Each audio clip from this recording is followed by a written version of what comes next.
The lodger, in the living room. The rain had only just begun when Sarah slipped her key into the lock, shaking the last droplets from her hair and pushing open the door of her apartment with a weary shoulder.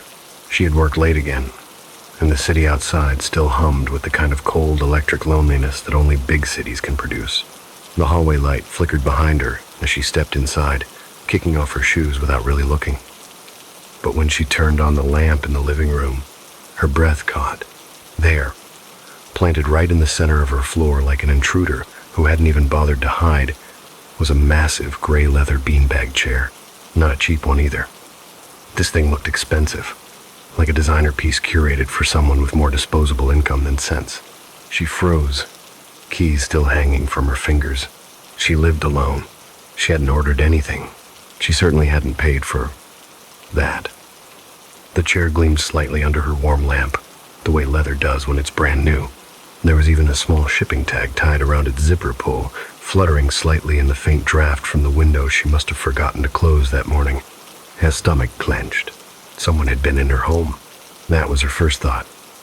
Not the rational one about delivery errors, but the instinctive, primal alarm bell that rings when something is out of place, when the pattern shifts, when the safe zone is breached.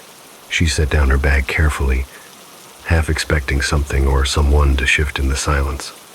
But the apartment was still, holding its breath along with her. Sarah moved slowly toward the tag, her fingertips brushing the cool, buttery leather. The tag read, "Order placed. 3:14 a.m. Delivery. Lockbox access granted. Payment method. Default. Smart fridge auto order." She blinked. Hard. Her fridge had ordered a chair. She walked into the kitchen and stared at the stainless steel door of the smart appliance she bought last year during a holiday sale. It sat innocently humming, its digital screen showing a cheerful animation of dancing produce. "Hey," she said, tapping the screen. "Show order history." The fridge chirped and produced a list. Groceries, groceries, groceries. And then, Lounge Looks Premium Bean Sofa. Graphite gray. Ordered automatically due to lifestyle pattern recognition update. Sarah exhaled long and slow. "So now you're furnishing my living room?" she muttered. It was absurd, infuriating, ridiculous. She'd definitely contact support in the morning. But the breaking tension made her laugh under her breath. Maybe it was a glitch. Maybe she'd clicked the wrong thing weeks ago. Maybe. Her thoughts stalled. There was something else.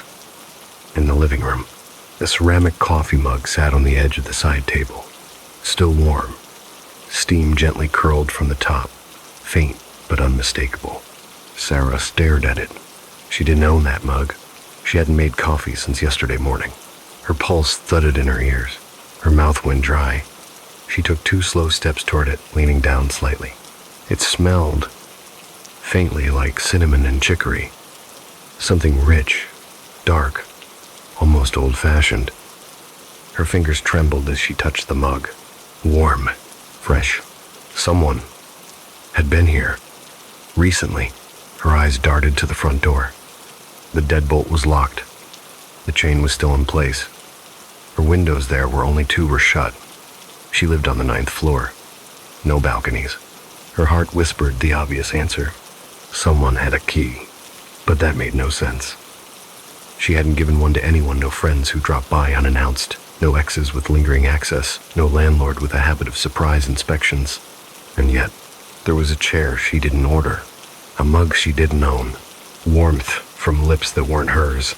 Sarah backed away slowly, almost reverently, as if afraid the mug might leap at her. She grabbed her phone and dialed her mother, no answer. Then her neighbor, also no answer. She didn't want to call the police yet. What would she even say? My fridge redecorated and someone had coffee in my living room? Still, the silence felt wrong, like the apartment was listening. After several minutes standing motionless, Sarah forced herself into action. She checked every room.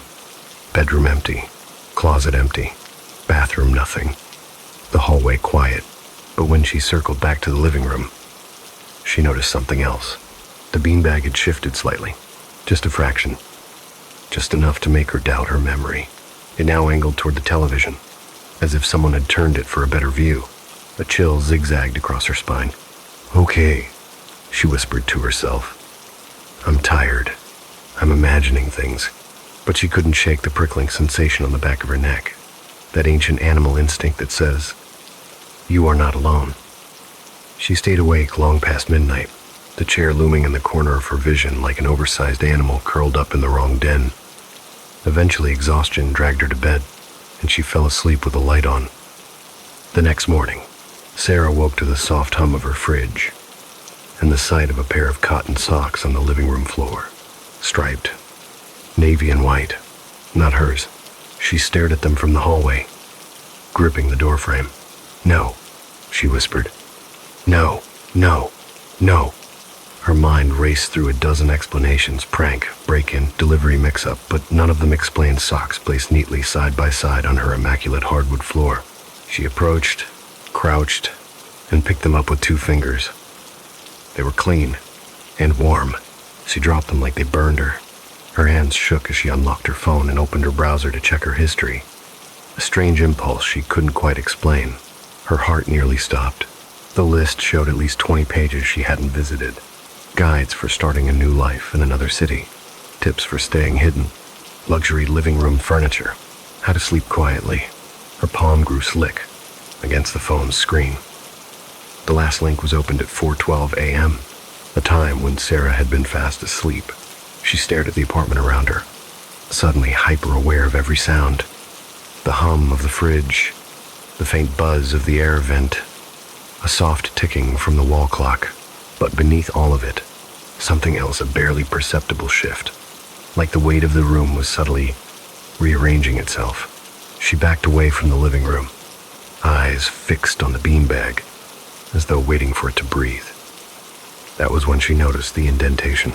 A deep one, centered, human-shaped, warm-looking somehow, as if someone had been sitting there moments before she stepped in. Sarah covered her mouth, stumbled backward, and fled into the kitchen. She grabbed the first thing she saw, a broom, and clutched it like a failingly thin spear. Her pulse pounded in her fingertips. She checked the lock again. Still shut. Still chained. Still impossible. The apartment creaked. The chair didn't move, but something about it felt expectant. She tried to swallow the rising panic, but it kept climbing her throat like cold water. She spoke out loud, voice shaking. "Is someone in here?" Silence. Her own breath, shaky and uneven. The fridge chirping cheerfully. Oblivious. A faint, uncanny stillness settling through her living room like dust. She forced herself forward, inch by inch, edging toward the chair. The indentation seemed deeper now that she was closer, as if the leather held onto shape and warmth with unnatural devotion. She hovered her hand over it. Lower, lower. Her fingers were an inch away when the chair sank, slowly, deliberately, downward. Sarah yelped and stumbled backward, heart ricocheting in her chest. There was nothing in the chair. Nothing, she could see, but it sank under the weight of something undeniably there. She fled again this time, toward her bedroom. She slammed the door, locked it, and leaned her back against the wood. Her mind spun, frantic. Had she been drugged? Was she hallucinating? Was someone invisible? Was someone here? She pressed her palms into her eyes. She could still hear the faint settling of the beanbag in the living room, as though someone was adjusting themselves, getting comfortable, settling in. Later, that day, fear eventually pushed her to action. She bought a tiny hidden camera from a tech shop 2 blocks away, a cheap model, but enough to watch the chair. She placed it high on the bookshelf and angled it carefully toward the living room. Then she sat on her bed, phone in hand, streaming the live footage with the volume muted. Minutes passed, then an hour. Nothing. She knew she couldn't stay the night here. Something was wrong. Something was inside with her. Something was using her space. So she packed a bag essentials only. Clothes, toiletries, documents. All while the camera footage played silently on her phone. The chair sat still, motionless, innocent. Sarah exhaled shakily and looked away for 1 second, just one to zip her bag. When she looked back, The indentation was there, fresh, deep, centered, and sinking further. She watched, frozen, as the leather compressed and slowly reclined, as if someone unseen were leaning back, settling in, crossing their legs, making themselves at home. Her breath trembled against her lips. That was all she needed. She grabbed her bag, bolted from the apartment, and didn't look back. When the elevator doors finally closed, she let her breath collapse in a single shuddering sob. She didn't know where she would go, where she would sleep, but she knew she could never go back. Not tonight. Maybe not ever. The motel room Sarah checked into was the kind of place built for travelers who needed nothing except a bed and a lockable door, and even then, the lock felt like more of a suggestion than a promise. The lights buzzed faintly overhead. The sheets smelled like detergent, failing to mask something older, and the air conditioner exhaled in shuddering bursts that made the curtains tremble as if touched by a restless hand. But despite its flaws, despite the hum of strangers on the other side of the thin walls, the room felt safer than her apartment ever could now. She dropped her bag on the chair in the corner, collapsed onto the lumpy bed, and stared at the ceiling as the hours bled into one another with the slow heaviness of a half-remembered dream.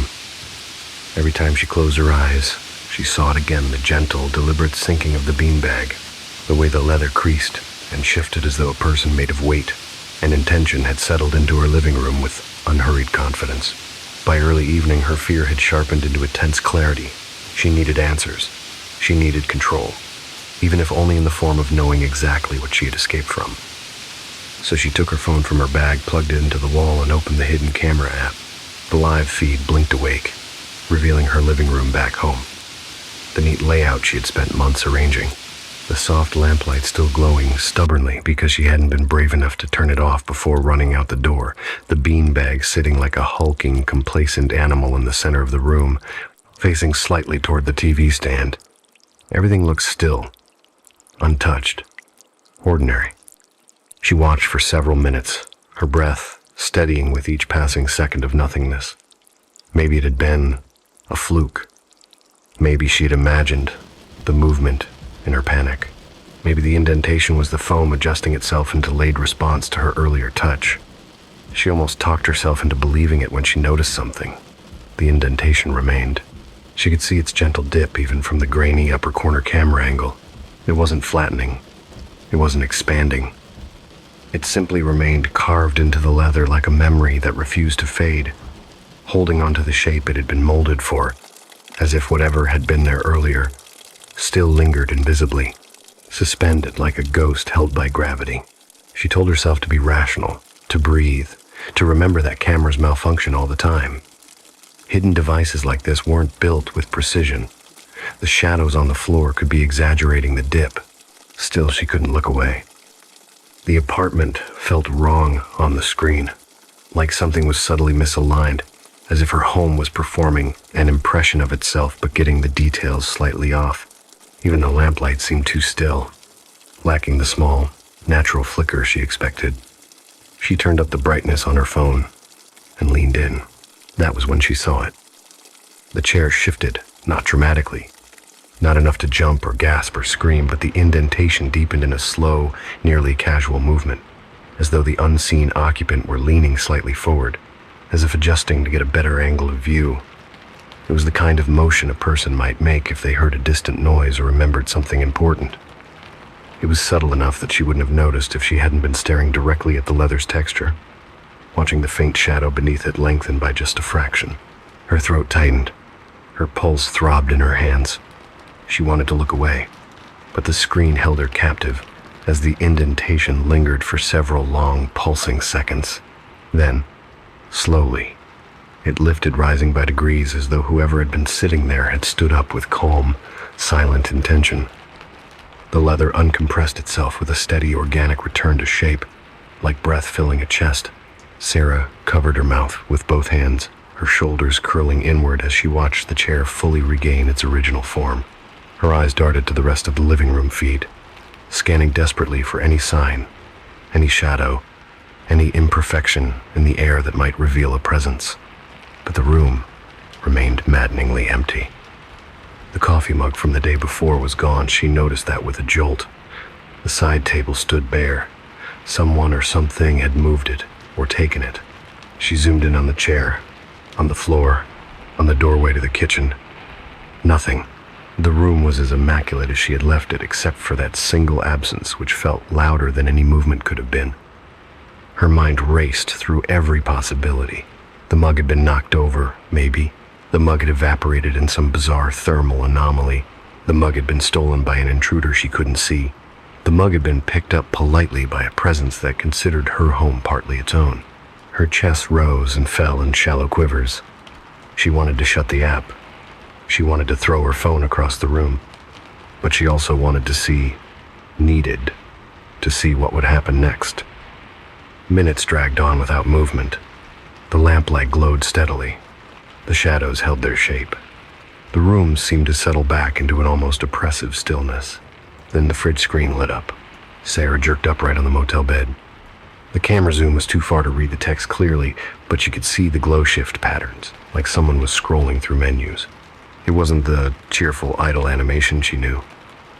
This was the deliberate, rhythmic swiping of fingers across a touchscreen. After a moment, the light winked off again. She whispered, "No, no, please don't do that," as though the fridge could hear her. Something caught her attention then, not in the room, but on the audio feed. The cheap camera mic rarely picked up anything except occasional hums and vibrations, but now she heard a soft, uneven sound. The faint scrape of fabric, a whisper of weight shifting, something brushing against the floor. Her eyes flicked around the screen. There was no movement, no visible change, yet her ears insisted the sound was real, that something was moving out of frame, perhaps just beyond the edge of the bookshelf. Without warning, her phone vibrated in her hands. A text message. The sudden jolt almost made her drop the device. Her pulse hammered as she slid her thumb across the screen. Unknown number. "Are you okay?" Sarah's stomach clenched. She checked the number. It was local, unsaved. She typed out a trembling response. "Who is this?" The reply came instantly, as if waiting, just making sure you got somewhere safe. Safe. Her breath caught, her skin prickled. "Who are you?" she typed. This time, the response took a few seconds, which somehow made it worse. "You left so quickly. I wasn't sure if you had everything you needed." She stared at the message, every part of her body turning cold. The motel room suddenly felt too small, too quiet, too thin. She typed with frantic fingers, "Stop texting me. Don't contact me again." 3 dots appeared, the message typing indicator. She stared, heart pounding, unable to breathe. The dots blinked, paused, blinked again, then disappeared. No response came. After a few minutes of suffocating silence, she forced herself to look back at the camera feed. The living room was still. The chair was undisturbed. The light glowing from the lamp seemed too steady, too calm. Then her phone buzzed again, not with another message, but with an alert. The motion detection system in the hidden camera had flagged something. A movement. Small. Quick. The app automatically rewound the footage 3 seconds and played it back. At first, she saw nothing. Then the footage played in slow motion, and she noticed it just barely a shape of shadow passing over the floor near the hallway corner. Not shaped like a person, not defined, just a ripple across the light, like something had walked through a beam without a body to carry the interruption. It was subtle enough that, without the motion alert, she would have missed it entirely. The camera refocused, adjusting automatically to the shift in contrast. For a moment, the frame blurred, lines distorted, and then the side table moved. It was slight, a gentle shift, as though nudged by a knee or brushed by someone passing too close. But it moved. A clear, undeniable slide across the hardwood floor, only a few inches but unmistakable. Sarah's heartbeat stuttered. Her mind fought to keep up with what she was seeing. She rewound again, watched the table jerk sideways, watched the shadow ripple, watched the camera struggle to refocus. What terrified her most wasn't the movement. It was the intention behind it. The slow, calm, almost casual way the room rearranged itself. Suddenly, the screen glitched. A split second of static. Then the feed stabilized only. Now the beanbag chair had shifted slightly to face the camera. Only an inch or two, but directly toward the lens, as if acknowledging her watching, as if looking back. Sarah's breath locked in her chest. She stared without blinking, afraid that moving her eyes might cause the feed to change again. The chair did not move further. The room did not warp, but everything felt suspended, as if the apartment held its own breath too, waiting for her next reaction. She grabbed her bag, her jacket, her keys, every item she had, and ran to her car. She drove aimlessly through the midnight city streets until the neon diluted into suburbs and the suburbs into darkness, just to put as much distance as she could between herself and what she had just witnessed. She didn't know where she was going. She didn't know how long she would drive. But she knew one thing with a trembling certainty. Whatever was in her apartment didn't care that she had left. It was still there, still watching, still learning her routines, still adjusting her furniture. And now, it had her phone number. Sarah spent the night driving without direction, letting the interstate's monotone rhythm lull and unsettle her in equal measure. Her eyes burned from a mix of exhaustion and the harsh passing glow of headlights, her fingers stiff from gripping the steering wheel so hard her knuckles had turned a stark white that matched the lines on the road. She didn't know where she was headed, but the simple act of moving, of putting miles between herself and the camera feed, gave her a fragile sense of safety. The illusion that distance could sever whatever invisible thread connected her to that thing in her apartment. Eventually, fatigue forced her to pull into a rest area just north of the city, a cluster of vending machines and dim street lamps surrounded by the dark silhouette of trees. She parked beneath a flickering lamp and sat there, trembling slightly, as if the air around her had been chilled from the inside out. She finally let her head drop forward, resting against the steering wheel, and for the first time since she fled, she allowed herself to cry, not the delicate tears of fear, but the deep, shaking kind that come from realizing your world has shifted in a way you can't undo. When she finally forced herself upright again, wiping at her eyes with sleeves that already felt damp and cold, she realized her phone had been vibrating softly, with notifications she had ignored. A string of alerts from the hidden camera app filled her lock screen. Motion detected. Motion detected. Motion detected. Dozens, all time-stamped within the last hour. Her stomach turned as she unlocked her phone, half hoping the app had malfunctioned, half dreading the truth she knew was waiting. The feed loaded with sluggish reluctance, and when the image finally appeared, it revealed her apartment dimly lit by the lamp she had left on, casting long, quiet shadows across the floor. At first glance, nothing seemed out of place. The beanbag sat where it had been earlier, the side table still angled slightly from its unexplained movement, the silhouettes of her furniture frozen in a tableau of domestic normalcy. Then she noticed the hallway. The door to her bedroom had been open when she left, but now it was shut. Not completely, just nearly closed, with a narrow vertical crack of darkness that felt like an eye peering out at the room. The door had never, in all the years she'd lived there, swung closed on its own. It was too heavy, always stopping halfway, unless someone physically pushed it. She stared at the small gap, feeling a creeping, suffocating awareness that something had moved deliberately through her home while she was gone, not in a chaotic or frantic way, but with controlled, purposeful intent. Her chest tightened as she zoomed in on the door, watching the faint strip of shadow between wood and frame.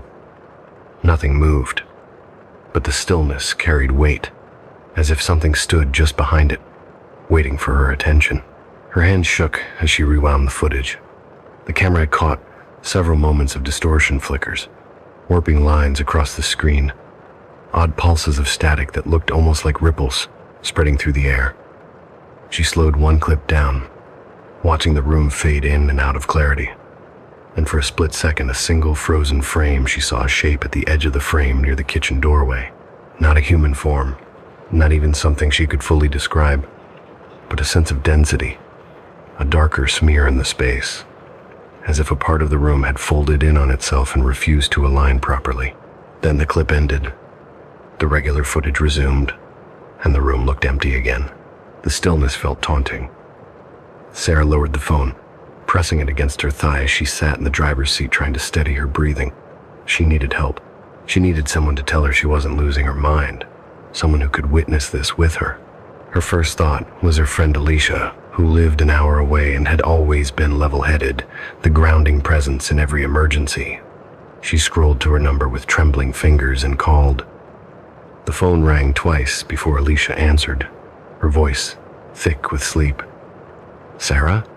It's almost 3 a.m. "I know. I'm sorry. I'm so sorry," Sarah whispered, her voice cracking as the words tumbled out. I need somewhere to stay. Just for a little while. Something's happening in my apartment, and I don't know how to explain it, but I can't go back there.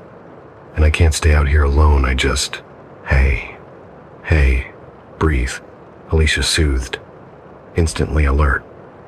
"Where are you right now?" "A rest stop near Ridgeview. I can get to you in about an hour." "Then come here," Alicia said without hesitation. "Drive safe, I'll keep my phone on." Relief washed over Sarah in a trembling wave. She started the engine again, pulling out of the rest stop with careful urgency, clinging to the idea of refuge like a lifeline. As the trees blurred past and the night deepened around her, she kept glancing at her phone on the passenger seat, watching the tiny thumbnail preview of her apartment feed. It remained still, quiet, but the quiet felt wrong, like the hush after something devastating has swept through. She reached Alicia's house just before 4. The porch light flicked on as she pulled into the driveway, and Alicia emerged in an oversized sweater, her hair pulled into a messy bun, her expression shifting from concern to alarm the moment she saw Sarah's pale, strained face. Inside, Alicia made her tea and sat her down on the couch beneath a blanket that smelled like lavender. Only once Sarah had stopped shaking did Alicia gently ask what had happened. Describing it felt like unraveling a nightmare she hadn't yet processed, but she recounted the furniture deliveries she hadn't made, the strange objects that had appeared in her home, the web history she hadn't created, the deepening indent on the beanbag, the movement caught by the camera, the shadow ripples that seemed to pulse like silent footprints, the bizarre text message that felt like fingers trailing down her spine. She spoke, quickly at first, then slower as the weight of her own story settled in her own hearing, making her realize just how impossible it all sounded. Alicia listened without interrupting, though her brows furrowed, her lips pressed together tightly, and her eyes flicked occasionally toward the darkened hallway behind them as if imagining something moving there. When Sarah finally fell silent, drained, Alicia took a long breath. "Okay," she said softly. "You're not crazy. Something is going on." Sarah's eyes stung again.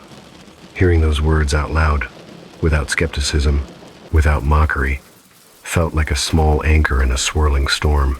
"But we need to figure out what kind of something," Alicia continued. "Could someone have hacked the fridge? Or your phone? Or gotten into the apartment when you were out?" "I thought that," Sarah whispered, rubbing her hands together absently. "But the camera, Alicia.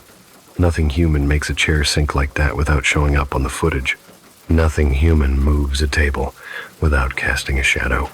Alicia's expression darkened, but she didn't dismiss it. "Okay. Then until we know more, you're staying here." The comfort of a safe place of a friend's presence wrapped around Sarah like a balm. Yet, even in Alicia's warm living room, with soft lamplight and a stable roof above, she felt the lingering ghost of her apartment's heavy stillness, as if a part of it had followed her, clinging to her clothes, her hair, her memory. She checked the camera feed again. Still quiet, still motionless, but the bedroom door, which had been nearly closed earlier, was now wide open. She hadn't rewound. She hadn't touched the timeline, but there it was, swung fully back against the wall, revealing only darkness inside. Her breath hitched sharply enough that Alicia leaned forward in alarm. Sarah turned the phone toward her and Alicia stared at the image with a slow, dawning dread. "That door was shut before," she murmured. "Yes, and no alerts." "No." Alicia swallowed hard. "Sarah, there's something else." Sarah looked at her sharply. "What?" Alicia held up her hand, the universal gesture to brace. The air. In your apartment. It doesn't look right. She leaned closer to the screen and pointed. Look near the edge of the seat. The light is bending. Sarah squinted, her heartbeat climbing into her throat. At first, she saw nothing but the mild distortion of camera grain. Then it sharpened in her perception the faint wavering in the lamplight just above the chair. Not a shadow. Not static. A bending, like heat rising from asphalt on a summer day, a subtle warping of space itself. It hovered, moved, drifted upward as if pacing. Alicia whispered, "Sarah, I think something is walking in your living room." Sarah felt her body turn cold in slow, creeping waves. She watched the distortion drift toward the kitchen doorway, pause, turn back toward the chair. The chair shifted slightly, just a few millimeters, but unmistakably, like someone brushing past it. She flinched so violently she almost dropped the phone. Alicia grabbed her wrist. "Turn it off," she whispered urgently. "Turn it off. We'll look again in the morning." But Sarah couldn't. Even as panic rose in her chest like a tightening rope, she kept watching, transfixed by the quiet rearrangement of objects and light. She watched the faint ripple in the air pause near the camera's blind spot, as though noticing something, as though sensing her watching through the lens. And then the motion froze. The distortion sharpened, and the camera began tilting, slowly, steadily, as if something was placing a hand on the bookshelf and pushing the tiny device downward. The view dropped inch by inch, the room sliding out of frame until the camera pointed at the floor, showing nothing but hardwood and the soft reflection of the lamp. Then the feed cut to black. Sarah let out a sound somewhere between a gasp and a sob. Alicia reached over and shut off the phone, her own hands trembling. For a long moment, neither of them spoke. Then Sarah whispered, voice hoarse and thin, "It knows I left." Alicia swallowed. "It knows more than that." Sarah looked up. Alicia's eyes were wide, her voice barely audible. "I think it's learning you." Sarah barely slept for the rest of the night. At Alicia's insistence, she lay down on the guest bed, but sleep never came in full. Instead, she drifted in and out of shallow half, dreams filled with faint shifting sounds, imagined footsteps, and the unbearable feeling that her own apartment miles away was thinking about her. Every time her eyes closed, she saw the camera tipping downward, the steady, deliberate force pushing the lens toward the floor, as if the invisible presence wanted to disable its only witness. She saw the bedroom door opening on its own, the table sliding, the bending of lamplight, the cold ripple of something walking where no form existed. And each time she jerked awake, drenched in cold sweat, she found Alicia sitting in the hallway outside her room with a mug of tea and a pale, watchful gaze, keeping guard without saying a word. Morning eventually seeped into the house through a thin layer of overcast light, and Sarah finally rose, feeling as if her bones had aged decades overnight. Alicia made coffee in silence, though she kept glancing at Sarah with a mix of worry and determination. Sarah felt unsteady as she approached the kitchen table, the chair beneath her feeling too firm, too real. After spending so many hours watching furniture behave as if it were being manipulated by unseen hands, she took one sip of coffee, hoping for comfort, but found only a bitter reminder of the mug that had appeared in her living room, still warm, scenting the air with chicory and cinnamon, as if someone had been sitting comfortably in her space and savoring a moment she hadn't been present to witness. Her stomach flipped.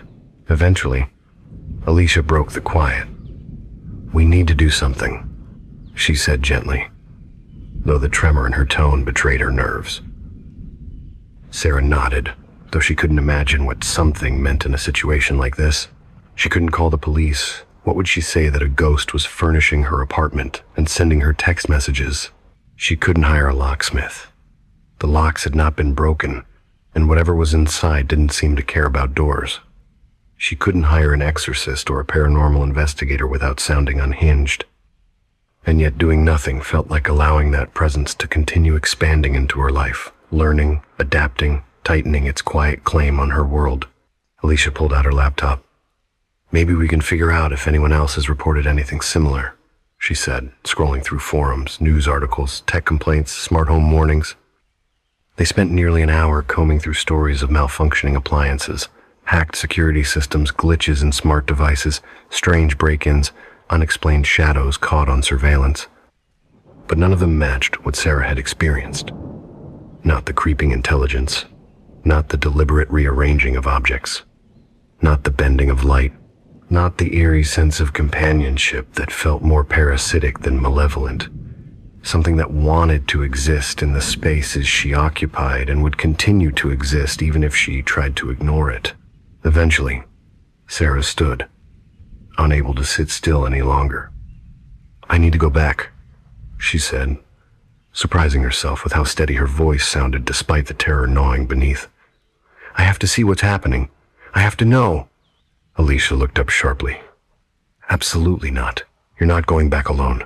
"I won't be alone," Sarah said, though she wasn't entirely sure what she meant. Maybe the camera would be enough. Maybe Alicia's presence would help her face whatever waited. Or maybe she simply couldn't bear the thought of her home, her sanctuary, being overtaken by something else in her absence. Alicia sighed and closed her laptop. "Then I'm coming with you." They drove back in silence. Each mile tightened the knot in Sarah's stomach, and by the time they pulled into the parking garage beneath her building, her hands shook so badly she could barely unbuckle her seatbelt. The elevator ride felt interminable, the soft hum too reminiscent of the steady mechanical sounds that had become menacing in her apartment. She wanted to turn back at every floor, but Alicia stayed by her side, gripping Sarah's arm with quiet insistence, grounding her with each step. When they reached the 9th floor and stepped into the hallway, Sarah felt the familiar layout twist into something uncanny. Every apartment door looked identical, but hers seemed charged with a kind of silent awareness, as if the air around it pulsed faintly.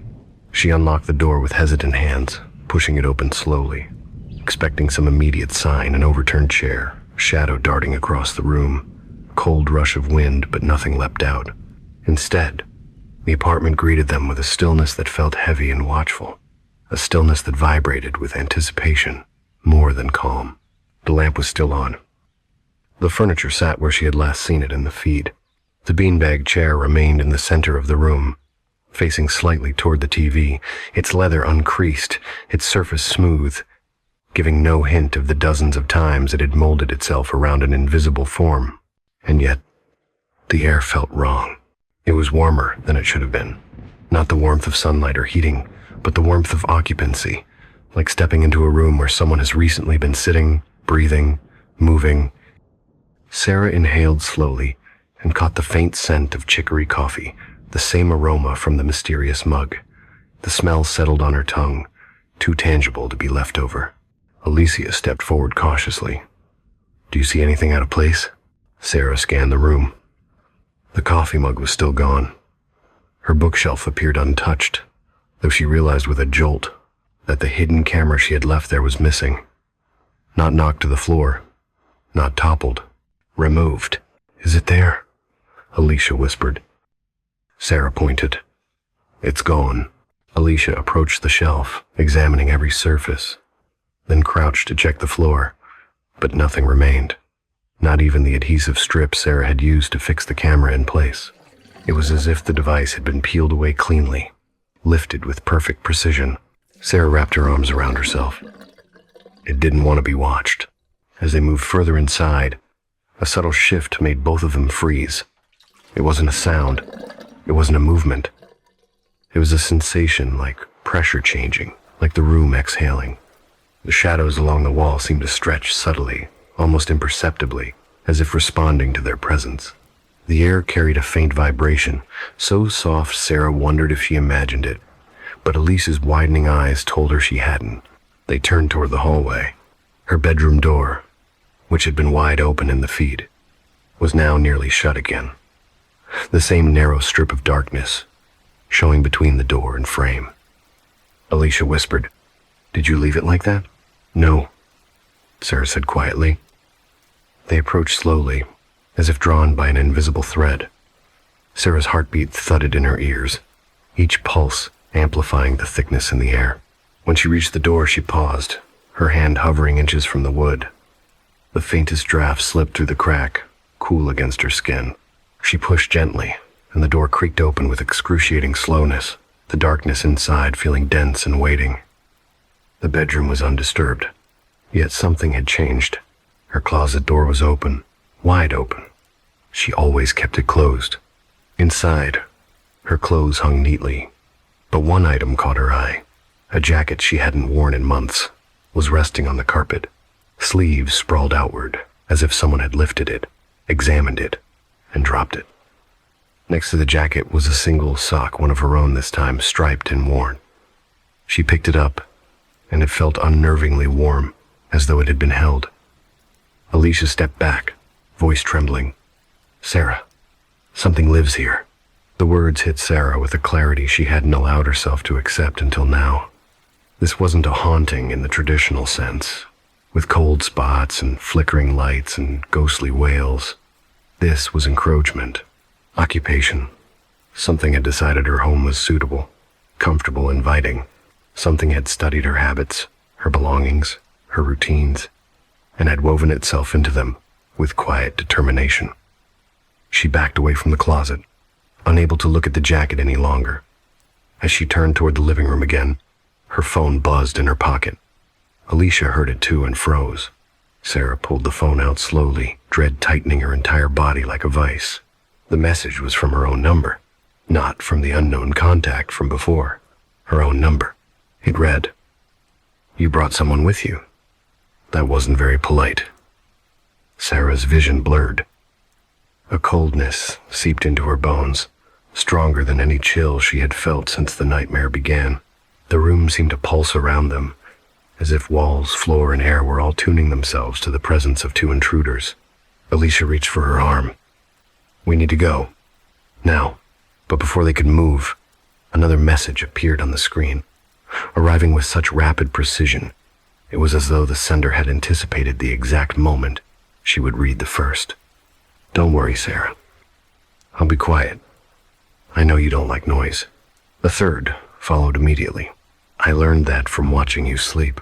Sarah's breath left her in a shuddering, involuntary gasp. The world around her constricted, shrinking to a single point, the realization that this presence wasn't simply mimicking her behaviors or studying her environment.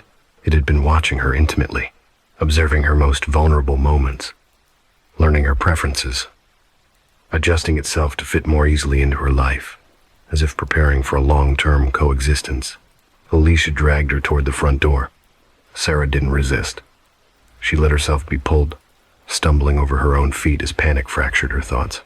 They crossed the living room in a blur, the furniture seeming to loom, as if the shadows were stretching after them. Sarah had the sickening sensation that something unseen was standing behind her, reaching out, closing the distance. Just as Alicia gripped the doorknob, a new sound cut through the room, a soft, deliberate, unmistakable sinking noise, like someone settling into the beanbag. They didn't turn around. They ran, down the hallway, into the elevator, through the parking garage, slamming the doors of the car behind them as though the metal could possibly protect them from what was upstairs. Sarah couldn't breathe. Alicia couldn't speak. They sat in the car, trembling, unable to start the engine for nearly a full minute. When Alicia finally whispered, "Drive," Sarah obeyed on instinct alone. As they pulled away from the building, another message appeared. "You forgot the light in the bedroom. I can turn it off for you." Followed by another, "Come back when you're ready. I'm not going anywhere. This is home."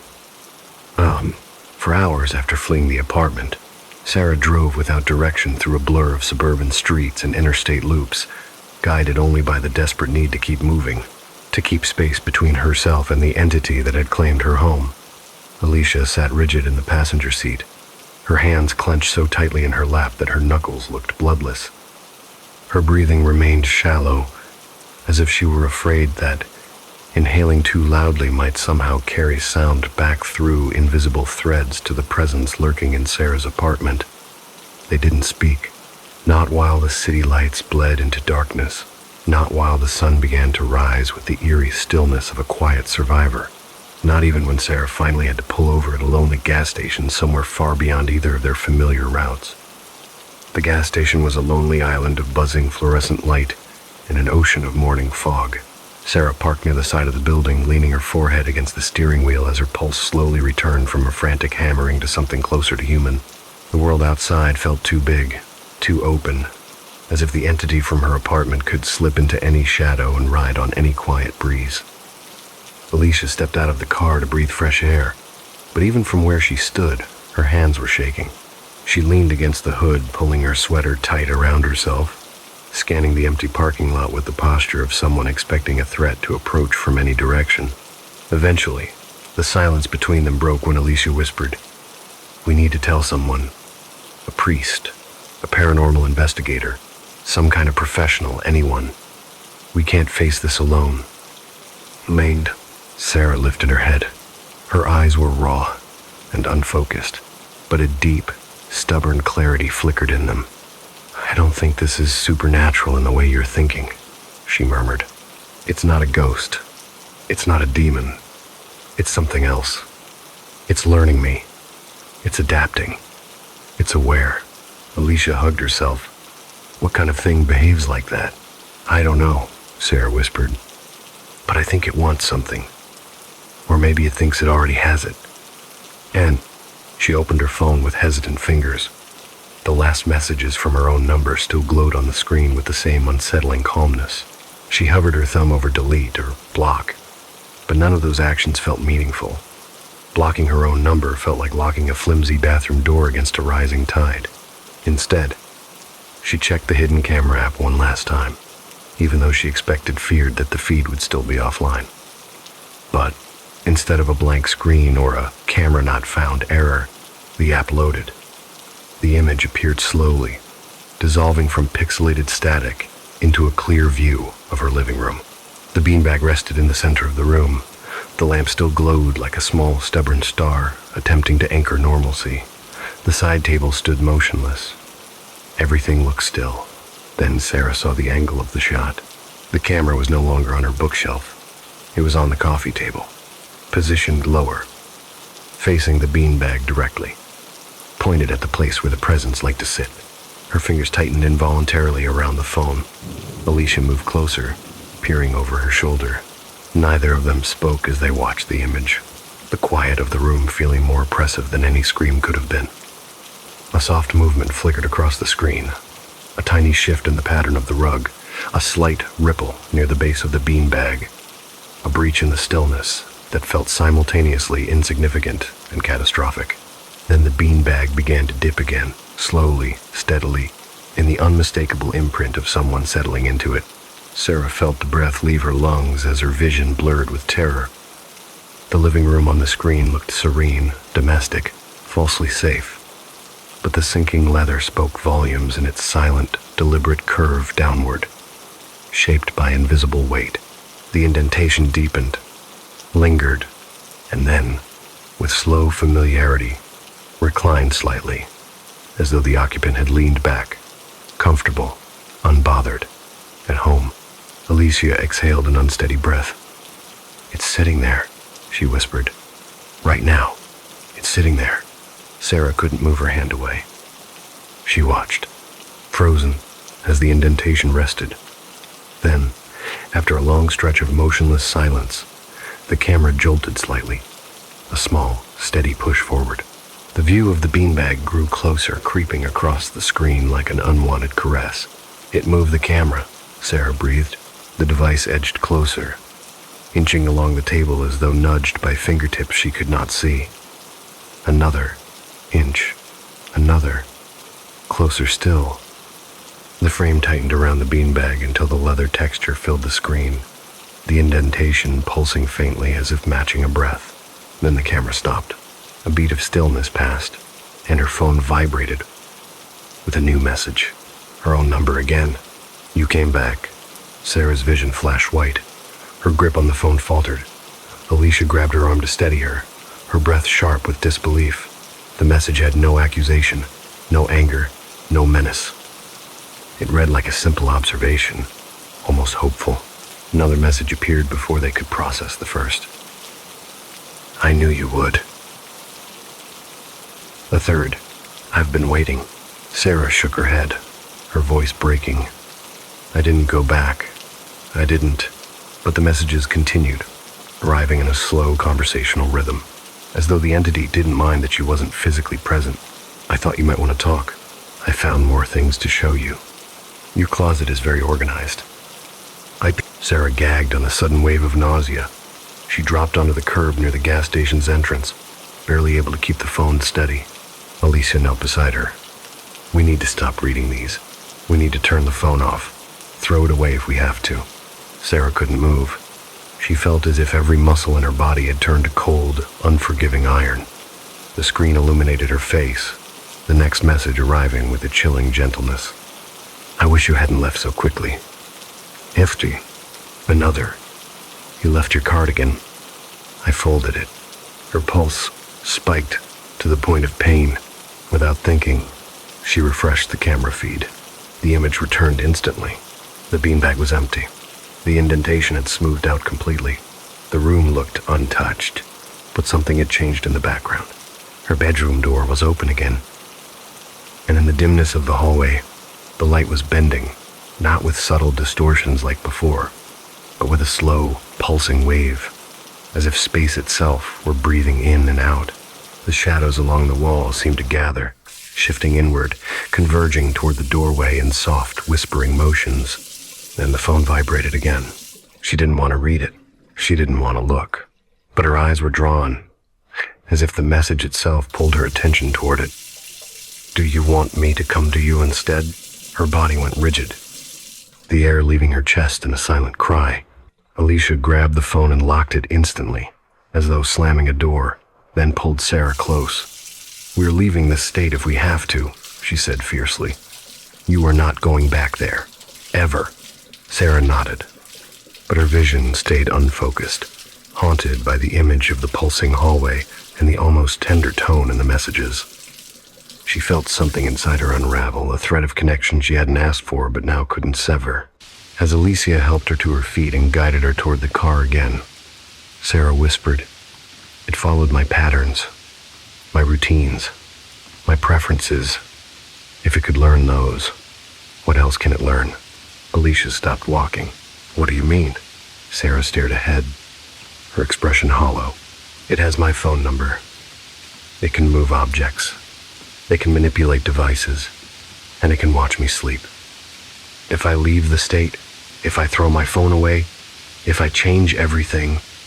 She swallowed hard, her voice a trembling thread. What if it just learns that too? Alicia's face went pale, but she forced her voice steady. Then we adapt. Faster than it can. Sarah nodded weakly, though her mind pulsed with terrible awareness that she didn't know what the entity really was or if learning was simply the beginning. As they drove away, the sky brightening in a washed-out cascade of early morning light, her phone vibrated one last time, despite being locked and muted at the bottom of her bag. The message preview glowed in the notification bar. I can wait as long as you need. And beneath it, written as though gently, lovingly, this place is ours. Story 2. The door to nothing. The first time Robert noticed the extra door in the basement, it was a cold Wednesday evening layered with the kind of wind that rattles loose shingles and makes every tree in the yard complain at once. The sort of night when even the house seems to pull its shoulders inward. He had only moved in 3 weeks earlier, still living among the cardboard silhouettes of unpacked boxes and half-assembled furniture, still learning the quirks of his new home, the soft croak in the floorboards near the kitchen threshold, the peculiar whistle the chimney gave off when the wind came down from the north, the old pipes that carried sound in strange ways, so that a trickle in the bathroom sometimes echoed like a whisper in the stairs. It was an old place, older than anything he'd lived in before, built in the 1,890 seconds by a man whose name had long since sifted out of local memory, leaving behind only creaking beams and a floor plan that made little sense by modern standards. But it had character, and Robert liked character. After the divorce, after this city apartment he no longer felt welcome in, after the quiet settling of dust into all the corners of the life he used to know, he wanted something sturdy, something with bones that had stood for more than a century, something that didn't mind the weight of a new sorrow moving in. He descended into the basement that night with a worn flashlight and a glass of rye, determined to finally sort through the chaos of holiday decorations, broken tools, and the previous owner's forgotten junk. The basement smelled of damp stone and iron, a deep mineral scent that was almost comforting in its steadiness, though colder and sharper than the air upstairs. A single bulb hung from a frayed cord, casting a sickly yellow cone of light that trembled whenever the furnace kicked on. Robert set down the box he was carrying, took a sip of rye, and turned to survey the room. And that's when he saw it. A door he was certain had not been there before. It stood in the far corner, where the unfinished brickwork met the low crawlspace access, a place he'd already inspected twice during the move and found completely unremarkable. But tonight, as though conjured from the shadows, there stood a tall, narrow door made of polished oak, its surface smooth and clean, the grain swirling in elegant arcs that reflected the weak basement light. It looked wrong, not in a grotesque or threatening way, but in the simple fact of its newness. It had no dust, no cobwebs, no signs of age. It looked fresh from a lumberyard, even though the frame around it sank into crumbling mortar and old stone. Robert blinked, frowning, and approached it slowly.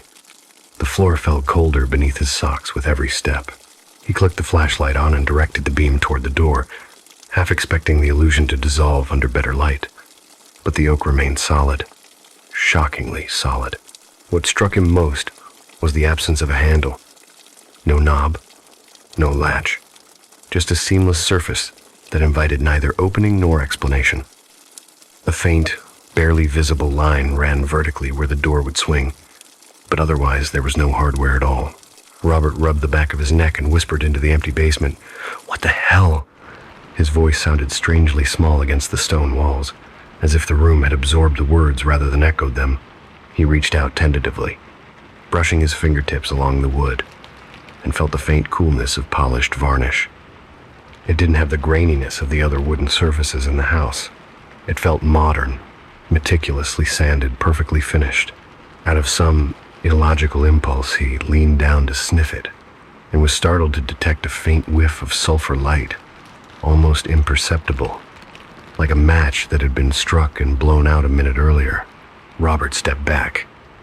He hadn't smelled anything sulfurous in the house until now. A chill climbed his spine despite the rye warming his throat. He flicked the flashlight off and on again, half hoping the door would disappear between blinks. But it remained stubbornly in place, embedded so cleanly into the wall that he couldn't imagine how anyone could have installed it in a matter of hours, let alone without making noise. He backed away slowly, moving toward the stairs while keeping his eyes locked on the impossible thing. The moment he reached the second step, the furnace rumbled to life, sending a draft through the basement that rattled the bulb above him. The light swayed, and in its brief arc of illumination, the crack beneath the door glimmered with something he hadn't noticed before. A faint, unnatural darkness, deeper than any shadow cast by the room. He froze, breath hitching, and stared. The darkness was absolute, a strip of void that did not shift with the light's movement. His heart thudded once, hard, in a way he hadn't felt since he was a child who'd woken from nightmares of being swallowed by bottomless pits. The door, with its polite, modern finish, now felt like an entryway to something profoundly wrong. He climbed the remaining stairs quickly, shutting the basement door with a force that rattled the frame. He leaned against it, listening to the quiet of the house, trying to steady his breathing. The wind rattled the windows upstairs. The old beams groaned. The furnace continued its steady hum. Nothing pursued him. Nothing changed. The house simply existed around him with its usual size. Still, he didn't go back down that night. Over the next few days, Robert tried to rationalize the door. He asked the contractor he'd hired to replace some gutters whether the basement might have some kind of old servant's passage or blocked-off wine cellar. The contractor, a man with 30 years of experience in old homes, laughed and shook his head. "If there was an original door down there, you'd know. Those old pieces are heavy as sin and drafty as a broken window. Besides," he squinted, "you said it looks new?" "Brand new," Robert insisted. "Then someone installed it recently," the contractor shrugged. "Probably the last owner left it half finished." But Robert couldn't shake the sense that the contractor was wrong. The last owner had been a meticulous woman who had left every inch of the house cataloged, labeled, and recorded in a binder he had inherited with the deed. There had been no mention of renovations in the basement. Still, Robert forced himself to function as normal. He worked from home, took long walks in the afternoons, tried new recipes, made small adjustments to the house. He even joined a local trivia night at the nearest pub. But the basement door sat in the back of his mind like a splinter under the skin. He found himself listening for noises beneath the floor, soft creaks that didn't match the pipes, a strange intermittent scratching that came late at night, faint and delicate, like fingers dragging lightly across wood. He told himself it was mice. Old houses always had mice, but old houses did not grow new doors. After 4 days of avoidance, he couldn't resist the need to confirm, to prove to himself that it really was there, that he hadn't imagined it in some whiskey-induced haze. Late one evening, he poured another rye, took a deep breath, and descended the basement stairs. The light bulb flickered weakly above him, casting hesitant illumination across the cold floor. The door was still there, silent, immaculate, waiting. Robert approached it slowly, half expecting it to greet him with some new difference. But it looked identical to the first time. Same polished finish, same lack of handle, same subtle sulfuric scent. He crouched to peer at the crack beneath it again, and felt his heart stutter. The darkness behind it seemed even richer now, a thickness that felt almost liquid, absorbing the dim light instead of reflecting it. He pressed his ear against the wood. For a long moment, he heard nothing except the faint rasp of his own breath. Then, so soft he almost dismissed it, came the sound, an irregular, delicate scratching, not frantic, not chaotic, but steady, intentional. Something on the other side was trying to reach through, or perhaps trying to communicate, though the pitch was low enough to suggest no animal Robert knew. It sounded almost like nails on stone, or a dull claw tracing patterns in the dark. He jerked backward, nearly dropping his flashlight, the glass of rye sloshing dangerously. His pulse tripped into a panicked rhythm. He stumbled toward the stairs, unable to look away from the door, half expecting it to swing open without hardware, to reveal that infinite blackness waiting to swallow him. But it didn't open. It simply sat there, beautiful, impossible. Listening, Robert fled upstairs, slamming the basement door behind him so hard the frame shook. He paced the kitchen for nearly an hour, heart refusing to settle, until finally he convinced himself the scratching could have been the furnace cycling, or pipes contracting, or even mice scraping against the walls. Sound traveled strangely in old houses. It had to be that. Yet the next night, the scratching started again. He wasn't in the basement this time, he was in bed, the house settling into its nocturnal groans, the wind brushing softly against the siding. He had almost drifted off when he heard it. A faint, persistent scratching rising up through the floor, vents like something tracing long, slow arcs along the wood. His eyes snapped open, his breath stilled. It continued for several minutes, rhythmic, patient, neither hurried nor frantic. He didn't sleep at all after that. By the morning, when the scratching had finally ceased, he was pale and trembling, haunted by the memory of something unseen feeling its way through the boundary between spaces. He could no longer pretend it was mice. Mice didn't scratch in slow, measured strokes that lingered like someone drawing shapes. And mice didn't appear after brand new doors manifested out of nowhere. By the end of the week, he made a decision that settled into him with the clarity of dread. He would open the door. Handle or no handle. Sense or no sense. He needed to violate the impossible barrier before it violated him.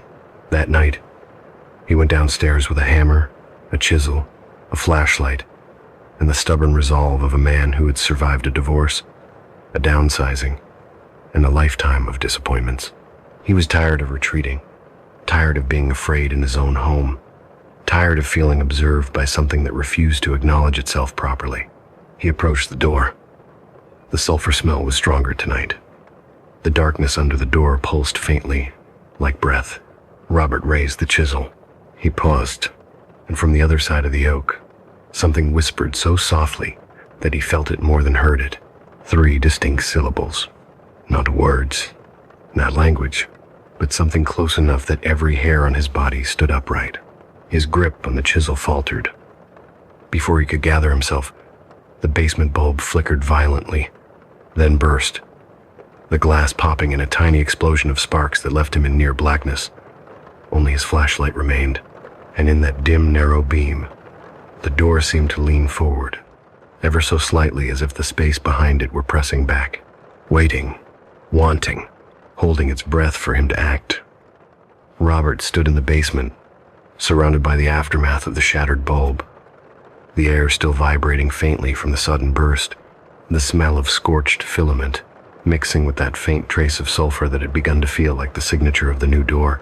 His flashlight beam shook slightly as he steadied his grip, casting erratic shadows across the walls that clung to the stone like trembling silhouettes.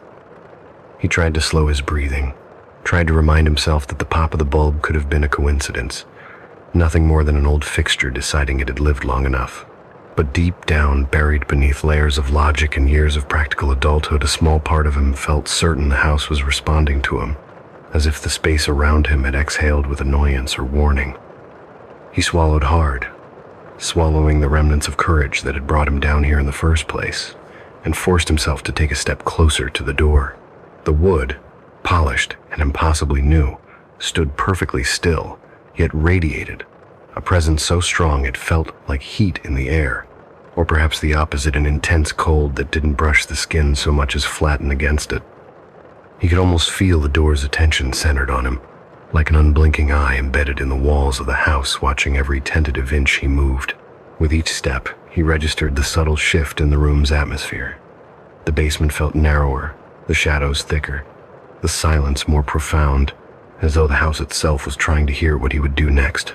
He raised the chisel again, but before the metal could touch the wood, a soft vibration traveled through the floorboards. It wasn't violent or overt. It was like the faint hum of a distant engine buried deep underground. Robert froze, his muscles tightening, his breath caught halfway in his chest as the vibration slowly faded. He waited several more seconds, ears straining for any hint that the sound was returning. When nothing followed, he pressed the chisel to the seam of the door, feeling the cool wood beneath his fingers, the way the surface seemed to resist him even before he applied pressure. He lifted the hammer and struck. The blow echoed unnaturally through the basement, the sound expanding outward with a hollow, distorted quality that made the room ring like a tuning fork struck by invisible hands. The chisel didn't penetrate. It didn't even leave a dent. Instead, it bounced lightly against the surface, as if striking something denser than wood, something that wasn't meant to be altered by human tools. Robert blinked in confusion, stepped back, and tried again.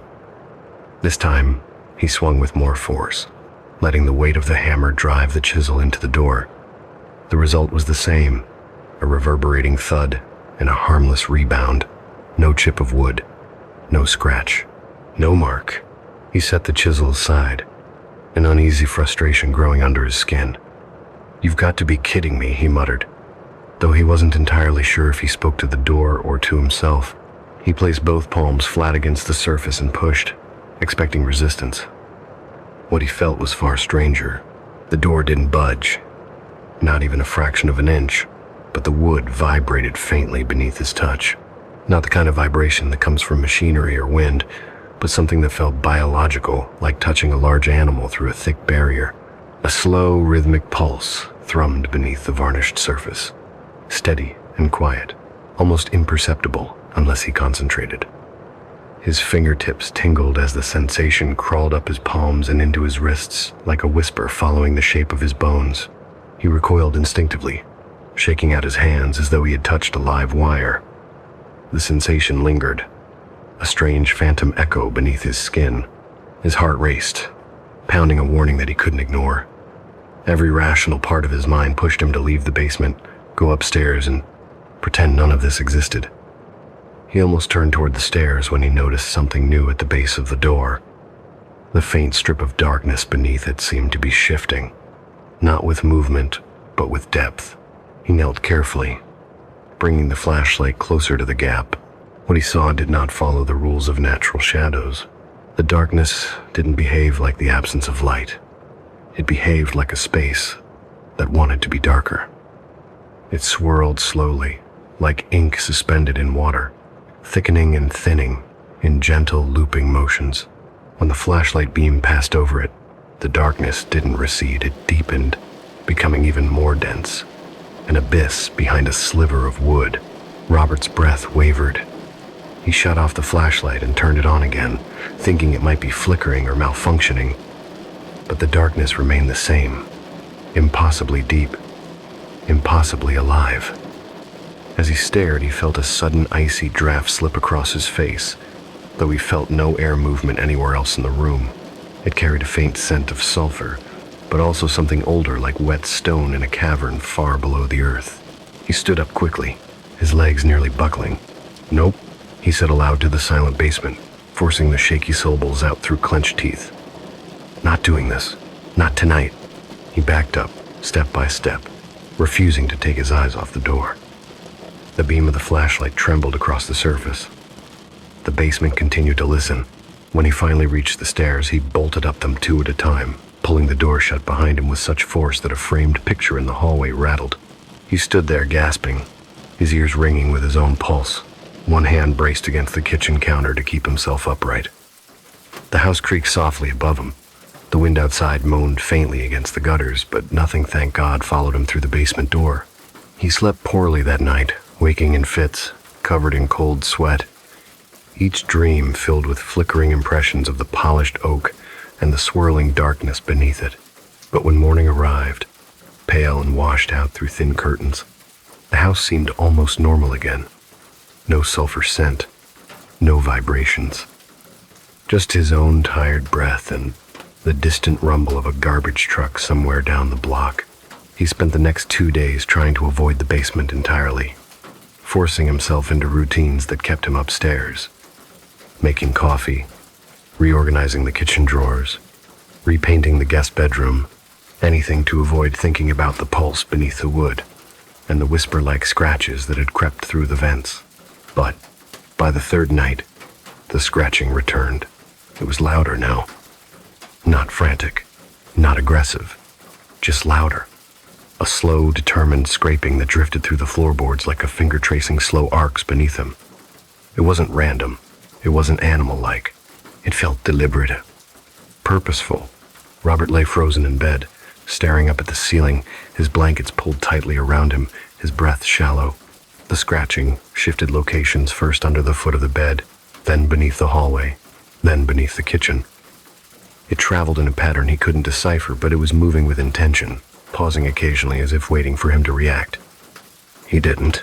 He stayed still until dawn, listening to every inch of the sound, and as the first light rose behind the thin curtains, the scratching stopped. But something else had changed. When Robert descended the stairs to make coffee that morning, the house smelled faintly not of sulfur, but of cold. Not literal temperature, but the scent of a recently opened freezer. The sharp, metallic tang of air that had been sealed away for too long. The basement door was ajar. Only by an inch, but enough to show a new line of darkness between the frame and the wood. Robert froze mid-step, mug in hand, coffee grounds forgotten on the counter. The door had been firmly shut the last time he'd seen it. He never left it open, and the house had no draft strong enough to move it.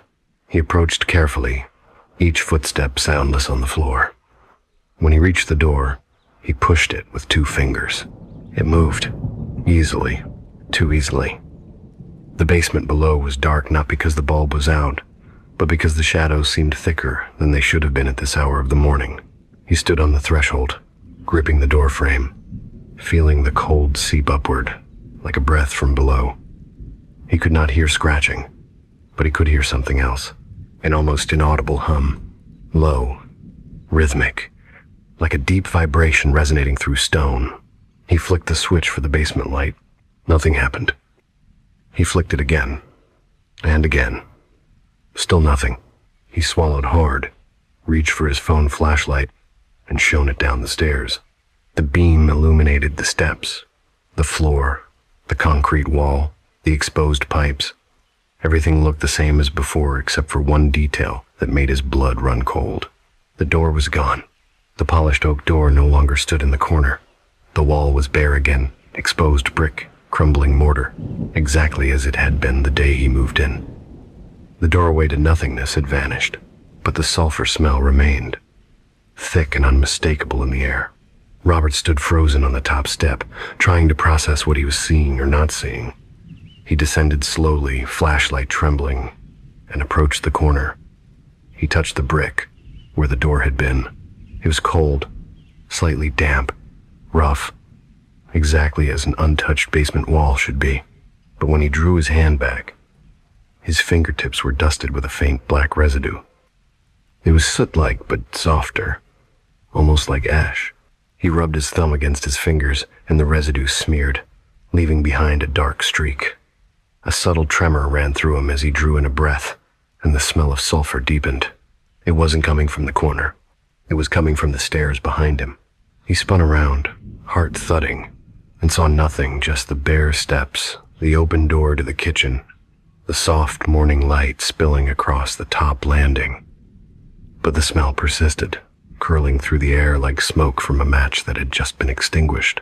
He backed up the stairs quickly, closing the basement door with both hands and locking it, even though he knew a simple lock meant nothing against whatever lived beneath the floorboards. He leaned his forehead against the wood, trying to steady his breath, and that was when he heard it, the faintest whisper from the other side of the door. Not language, not words, just breath. As if something stood on the opposite side, mirroring him, leaning forward, waiting for him to whisper back. For the rest of that day, Robert moved through the house like someone walking across a frozen lake, expecting the surface to crack under each step. He kept glancing toward the basement door, waiting for it to rattle, or bulge, or breathe, or whisper again. But the door remained still, its ordinary white paint and simple wooden frame looking deceptively normal in the familiar morning light. It was this normalcy that unsettled him the most. The house looked indifferent. Even the faint sulfuric smell had thinned and dispersed, leaving behind nothing but the clean, dry scent of dust and old wood. If he had been someone else, a friend visiting, a neighbor stopping by, he would have insisted that the basement had never held anything unusual. And perhaps that was part of the terror.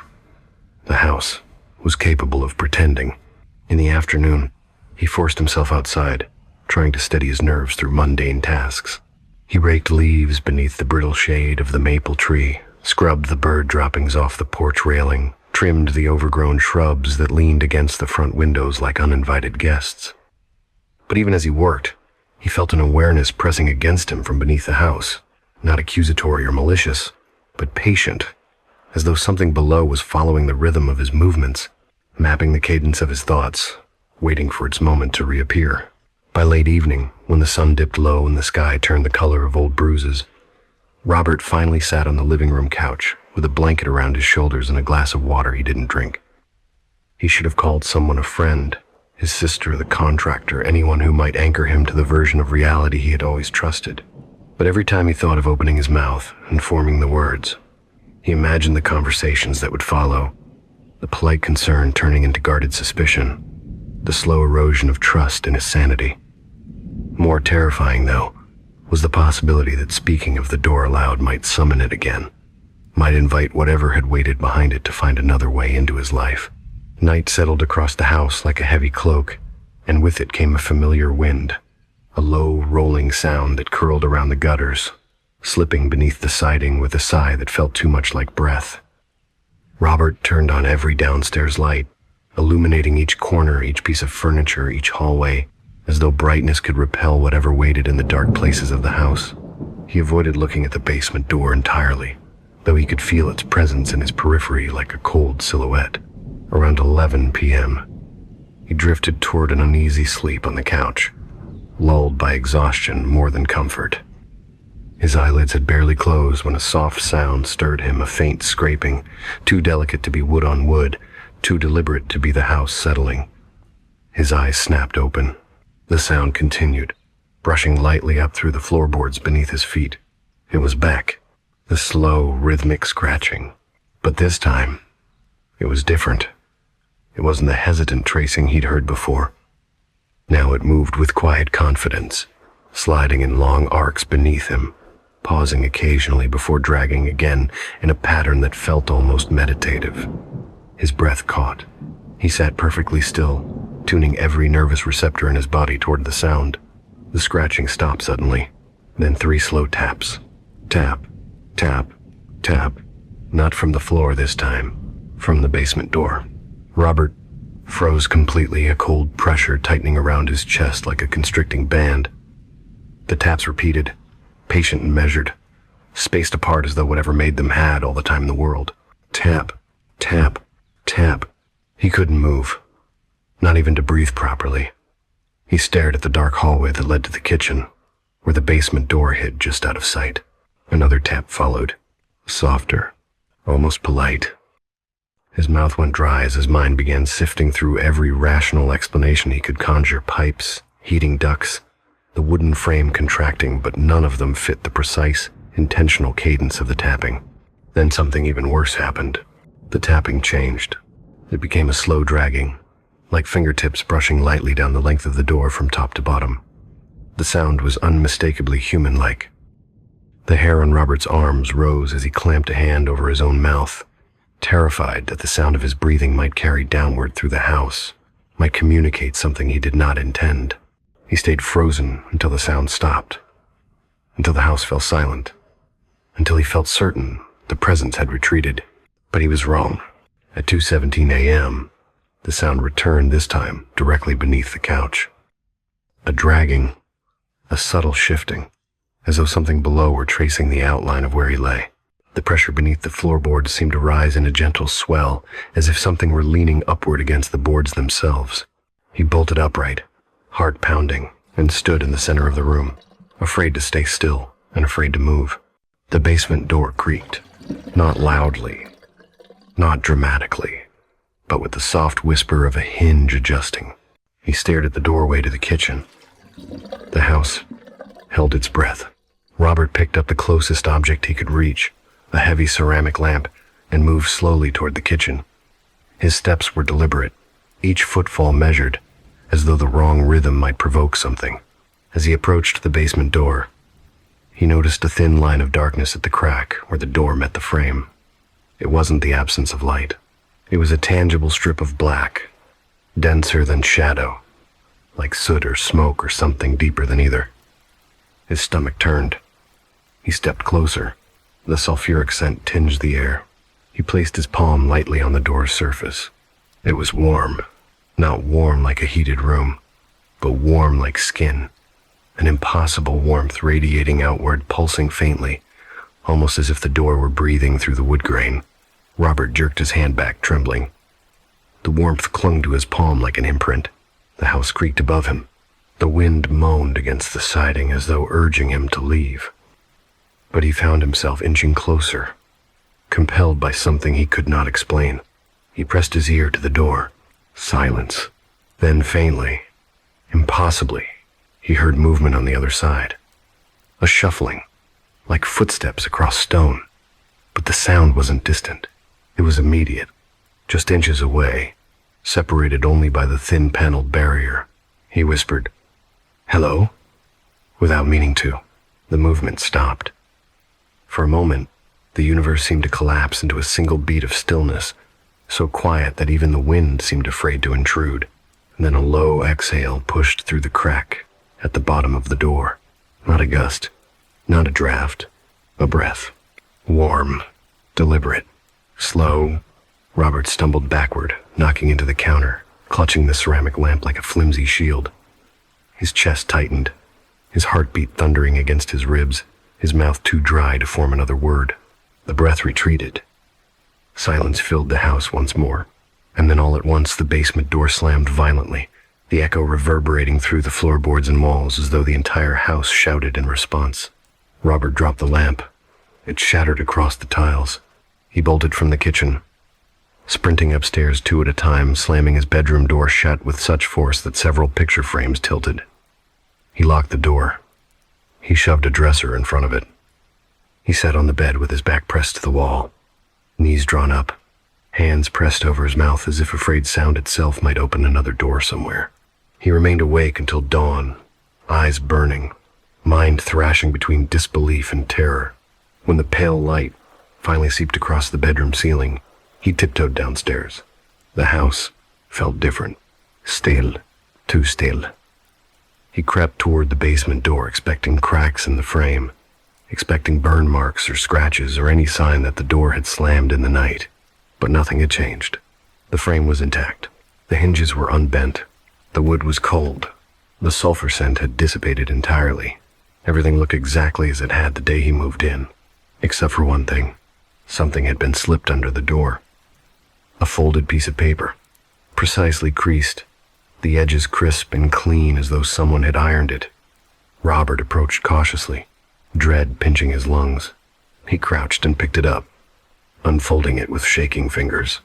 The paper was blank, completely empty, but as he held it, he felt that same faint warmth he had felt through the door, soft, pulsing, almost affectionate. He dropped it instantly, letting it flutter to the floor like a dead insect. He backed away slowly, unable to take his eyes off the empty page that seemed to radiate an invitation, an opening, a message without words. A sound stirred, not from the basement, from behind him. Espun, pulse exploding. His living room window, one he had kept locked since moving in, was sitting open by an inch. A quiet draft whispered through the house, and for a long moment Robert wondered horribly, profoundly, whether something had left the basement, or whether something had entered. Robert did not leave the house for the next 2 days, though he kept telling himself he should go to a friend's place, check into a motel, find some neutral ground where the walls did not feel like listening devices. But each time he approached the front door, something in the air around him shifted, a subtle thickening of atmosphere that made the house feel as though it were waiting to see what he would choose. He moved from room to room, with a sickly sense of being catalogued by the emptiness, the familiar, mundane corners of the home gathering a new kind of weight, as if shadows had learned to lean inward rather than retreat. He taped the basement door shut, not just once, but with multiple layers of thick silver duct tape, crisscrossing the frame like a warning sign or a makeshift talisman. But even as he pressed the final strip of tape along the top edge, he felt how absurdly optimistic the gesture was, how human and naive the belief was that adhesives could stop something that didn't obey the rules of hinges or locks or matter. In the late evenings, the house exhaled a deeper quiet than before, a silence so thick it felt as though the walls were muffling themselves deliberately, absorbing noise rather than echoing it. The second night, while he heated a bowl of canned soup on the stove, he noticed the lights dimming, not flickering, not losing power, but dimming evenly, as though someone had lowered a rheostat. The glow returned to normal only when he stepped away from the basement door, almost as if the house approved the distance he placed between himself and whatever lay beyond its threshold. He stared at the ceiling lights with a ball of dread lodged beneath his ribs, whispering to the empty kitchen that old wiring sometimes behaved strangely in cold weather, though he didn't believe a word of it. Around midnight, he finally gave in to the exhaustion that had been stretching him thin as paper. Sleep on the couch seemed safer than returning to his bedroom upstairs. The bedroom was directly above the basement, and he could not bear the thought of sleeping with nothing but floorboards between himself and the memory of warm breath seeping through a door that no longer existed. He curled on the couch under a pile of blankets and left several lamps burning, hoping the steady circles of warm light would form a protective perimeter around him. But sleep did not come easily. The moment he closed his eyes, he felt the sensation of being regarded quietly, patiently, without malice or mercy by something that did not need eyes to see. At some point in the early morning, he startled awake with the sharp, skin-prickling certainty that something had moved inside the house. It wasn't a noise that woke him, nor a draft, nor any physical jolt. It was more like a disturbance in the equilibrium he'd been unconsciously monitoring, a shift in the house's breathing rhythm. He sat up slowly, every muscle taut. The lamps were still on. The room was still warm. Nothing seemed displaced, but the air held a new density, an echo of presence that felt unmistakably recent. He stood, heart thudding, and moved through the living room, into the hallway, across the kitchen tiles, bracing himself for a new nightmare. He did not expect what he saw. The basement door, layered with duct tape, remained sealed exactly as he had left it. But the window opposite the door, the small rectangular pane above the counter, was standing wide open. Not cracked, not ajar, fully open, as though someone had lifted it with careful hands to allow the cold night air in. The curtains fluttered softly, an unnatural movement given that no breeze stirred the trees outside. His stomach clenched as he approached it, touching the sill with trembling fingers. The latch had been slid open from the inside. His own breath fogged faintly in front of him. The air pouring in was colder than the night outside should have been. He shut the window quickly, but the damage had been done. He felt the difference in the house immediately. Sensed how something had come through or gone out, or perhaps simply wanted him to know it could do either. When he turned around, something else caught his eye. The blank piece of paper he had dropped on the floor 2 nights ago now rested at the foot of the basement door as though placed there with deliberate care. It had moved several feet. He hadn't touched it. He hadn't stepped near it. Yet there it lay, folded again into a neat rectangle, its edges perfectly aligned. Robert's breath stalled. He crouched slowly, grabbed the paper with the tips of his fingers, and unfolded it with the caution of someone handling an artifact that might rearrange itself mid-touch. The moment the paper opened flat, he felt the warmth again, subtle, pulsing, as though his palms were being greeted by something that recognized him. This time, the paper was no longer blank. Lines had appeared. Not written in ink, but formed by depressions in the fibers, as if something without hands had pressed patterns into the page. The impression appeared like a sketch, faint and wavering. A simple outline of a door. Not a door like the one in his house. A tall, narrow door with no handle. A door set into rough brick. A door that mirrored the exact impossible presence he had first discovered in the basement. He stumbled backward, dropping the paper. His mouth went dry. His eyes burned. Panic rose in him like a tide trying to break through his ribs. But something else stirred beneath that fear. A terrible, disorienting realization that the drawing was not simply a message. It was a memory. A record of something that had once existed in this space, yet had moved on, as if the house itself had accepted its absence, but the thing behind it had not. He backed away from the basement door with shaking legs, unable to tear his gaze from it, half expecting the outline of a door to appear again on the wall itself, dissolving the brick like melting frost. But the duct tape remained still. The frame remained intact. For now, when dawn finally arrived, he fled the house. He drove for almost 2 hours, pulling off the highway into a diner that looked like it had been built half a century ago and survived by sheer stubbornness. The waitress, a woman in her 60s with sharp eyes and kind hands, poured him coffee and asked if he was all right. He muttered something about insomnia, trying to control the tremor in his voice. She told him the coffee was strong enough to wake the dead and moved on. But Robert wasn't listening. He was staring at the wood-paneled wall of the diner, at the tiny imperfections in the grain, at the places where the varnish had darkened with age. Every door in the diner looked like an accusation. Every hallway looked like an invitation. The thought formed slowly, sickeningly, like cold sap thickening in the winter. What if the door didn't belong to the basement? What if the basement had simply been where it appeared first? He wondered, with a horror that made him feel feverish, whether the door was something that traveled, not tied to location but to awareness. When he returned home after sunset, dread coiling in him like barbed wire, he noticed the subtle changes before he even stepped inside. The air on the porch felt wrong, carrying a faint warmth despite the evening chill. A low hum vibrated beneath the welcome mat when he stepped on it, as though something deep in the house's foundations acknowledged his return. He turned the key with trembling hands and pushed the door open. The house greeted him with silence, but not the comfortable kind. It was the silence of a theater stage moments before the lights flare back on. A silence waiting for him to take his place. He dropped his keys in the bowl and walked slowly into the living room. And then he saw it. The basement door, still sealed beneath layers of tape, now had a single line of fresh black soot drawn vertically down the center, perfectly straight, perfectly deliberate. a line mimicking the seam of a door. Robert's knees nearly buckled. He reached out, not touching, only hovering his hand inches from the wood. The warmth radiating from beneath the door pulsed once, a slow, living heartbeat. Then he heard it, from the other side of the door, a whisper low and drawn out, not spoken in any human tongue, not formed by any mouth he could imagine, but unmistakably directed at him, 3 syllables shaped into a beckoning sound that seemed to vibrate through bone rather than air. Something like, "Come inside." Robert staggered backward, his heel hitting the wall, his vision doubling with terror as the tape door trembled faintly, just enough to show it was no longer inert wood but something with pressure behind it, something pressing gently outward as though testing the strength of its confinement.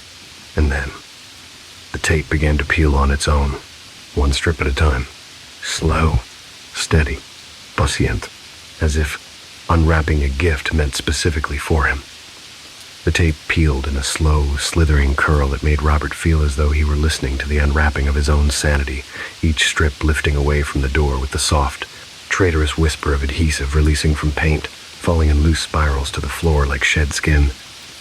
He wanted to stop it. His instincts begged him to press the tape back down, reinforce it with more layers, bury the door behind boards and nails and the weight of anything he could move.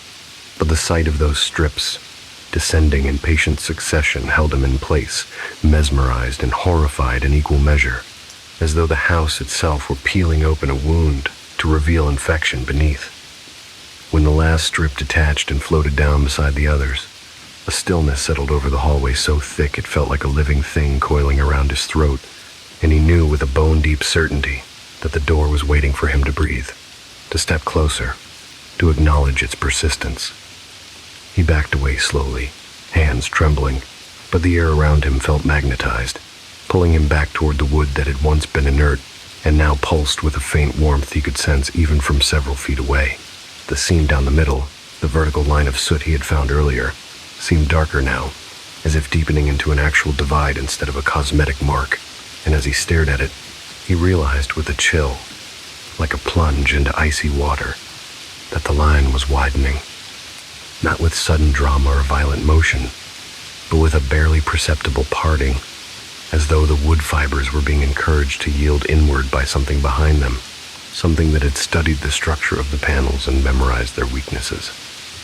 Robert whispered, "No, no, no," under his breath, a plea to himself, to the house, to whatever lay beneath the floorboards, and he retreated into the living room, reaching for the phone on the coffee table, intending to call someone, his sister, the contractor, the police, anyone who could provide a human voice in the dark. But when he lifted the receiver, the line was dead. Not static, not silence. Dead, as if the wires had been cut or swallowed by the same void that had taken the basement door days earlier. He turned to his cell phone, grabbing it from the couch cushion, but the screen flickered weakly and then went black, not because of a dead battery he had charged it fully that morning, but because the device itself seemed unable to function within the suffocating field of presence permeating the house. He stood in the center of the living room, breathing in shallow gasps, the lamps offering circles of warm light that suddenly felt flimsy, fragile, thin membranes against the encroaching dark that pressed at the edges of the room, like something testing the limits of light. The basement door creaked softly, a tiny, hesitant noise that nonetheless echoed through the house with the weight of a scream. Robert turned toward it, his pulse hammering, and took a single step forward, compelled by some mixture of terror and the inexplicable urge to confront the thing that had invaded the architecture of his life. The door was open by an inch, just an inch, but it was enough to reveal that impossible darkness behind it. Not the absence of light, not shadow, darkness. A darkness with texture, depth, movement, a slow swirling the way. Deep ocean water coils in blackness far beyond sunlight. A darkness that seemed hungry in the quiet way. A winter well hungers for warmth. It breathed outward softly, a warm exhale that slid across Robert's face and sent a shock through him so deep he stumbled backward, knocking into the armchair. The sulfuric scent rose again, stronger now, mingled with something older, colder, like the mineral tang of stone, untouched by human hands for centuries. Then the whisper came. It was not a voice in any sense he recognized, Not language, not syllables, not human intention, but a low, layered resonance that filled his bones rather than his ears, vibrating through the floorboards and walls and the air itself. It spoke not to his ears, but to the deeper, hidden parts of him he used only for nightmares. It beckoned, not with command, but with invitation. Robert shook his head violently and backed away, but the room seemed to tilt, the angles of his home bending subtly as if the architecture were realigning itself toward the gravity of the door. The lamps flickered again, dimming not randomly but in synchrony, each one bowing to the growing pull of the darkness. His throat tightened as he realized the house was not resisting the door, it was yielding, allowing, adapting, and he was the only thing in the house attempting to remain unchanged. He bolted for the front door, twisting the deadbolt with slick, trembling fingers, but the lock resisted as if jammed. He tried again and again, slamming his shoulder into the frame, feeling panic tearing through him in jagged bursts. Behind him, the basement door creaked once more, slow, deliberate, like a hinge waking from deep slumber. The hallway behind him darkened unnaturally, as though the darkness itself were thickening, shaping into something that could move closer without sound. He managed to wrench the deadbolt free at last and threw his weight against the door, pushing hard. It opened just barely before slamming shut again with such force he stumbled backward and fell to the floor. His hand shot out instinctively to catch himself, and his fingers brushed the welcome mat, which was vibrating faintly, pulsing in a rhythm that matched the thrumming sensation that had filled the house for days. Something behind him shifted, its movement so subtle he felt it rather than heard it. A faint displacement of air, a change in warmth, an awareness crossing the threshold of the living room. He scrambled backward on the floor, kicking at the rug, sending a table crashing sideways as he retreated toward the far end of the room. His chest felt tight enough to collapse. He couldn't bring himself to look at the basement door, couldn't risk seeing what might be emerging from it. The house seemed to sag inward, as though gravity itself were bending toward the corner where the basement waited. Finally, with every shred of will he had left, he forced himself to look. The basement door was wide open, not flung, not blown, not torn, but opened in a perfectly straight, perfectly gentle line that revealed the entire shape of the doorway. The darkness inside swirled in slow curls, each tendril moving with the fluidity of smoke underwater, the blackness shifting in on itself like a deep, living fabric. And standing, or forming, or coalescing in that darkness was a shape, not a figure, not a body, a presence, an outline that was not an outline, a suggestion of form without substance, an absence shaped like something that had learned the idea of a person from watching one through the thin cracks between worlds. It tilted, not in greeting but in recognition, as if acknowledging him the way a predator acknowledges prey it has patiently observed. The whisper came again, deeper this time, resonant enough to make the lamp shudder and the floor hum. Robert staggered to his feet and ran for the stairs, desperate to escape upward, away, anywhere that wasn't here, driven by the primal need to be as far from the basement as possible. But as he climbed, the house seemed to lengthen around him, each stair stretching, the hallway deepening, the distance to the bedroom impossibly growing. Behind him, the presence followed not by sound, not by motion, but by the collapse of space, the way deep cold collapses into the lungs. He reached the top of the stairs, gasping for breath, and stumbled into his bedroom, slamming the door shut and throwing his full weight against it. He dragged the dresser again, but it felt laughably small, laughably human. The walls trembled faintly. The air vibrated with pressure. The whisper grew louder, and beneath it, something else. A soft tapping, tap, tap, tap, on the other side of the bedroom door, not on the basement door now. Here, upstairs, the thing had followed. Or perhaps it had always been able to be wherever it wished. Robert sank to the floor, shaking, hands pressed over his ears even though the sound was coming from inside him. He squeezed his eyes shut, praying silently, desperately, half coherently, that the door would seal itself forever, that the presence would retreat into whatever void it had come from. But the whisper continued. Tap, tap, tap, The house fell completely silent. Then a final sound slid through the crack beneath the door. A slow exhale. Warm. Pacient. Almost tender. Something brushed the other side of the door, something that wasn't a hand but understood the idea of a hand. And as Robert curled against the wall, tears burning his eyes, the whisper shaped itself into something that now horrifyingly resembled language. Not clear, not human, but unmistakably meant for him. 3 syllables. Impossible. Unplaceable. But understood in the marrow. Let me in. And the doorknob began to turn. Story 3. The playback witness. Maya had never meant to live alone. Her college apartment was supposed to be the noisy, chaotic kind, too many roommates, too little privacy, late-night music drifting through the walls, shared takeout boxes piling up in the sink. Instead, she'd ended up in a 3rd-floor unit with old hardwood floors and an unobtrusive silence that felt like it had seeped into the wallpaper decades earlier.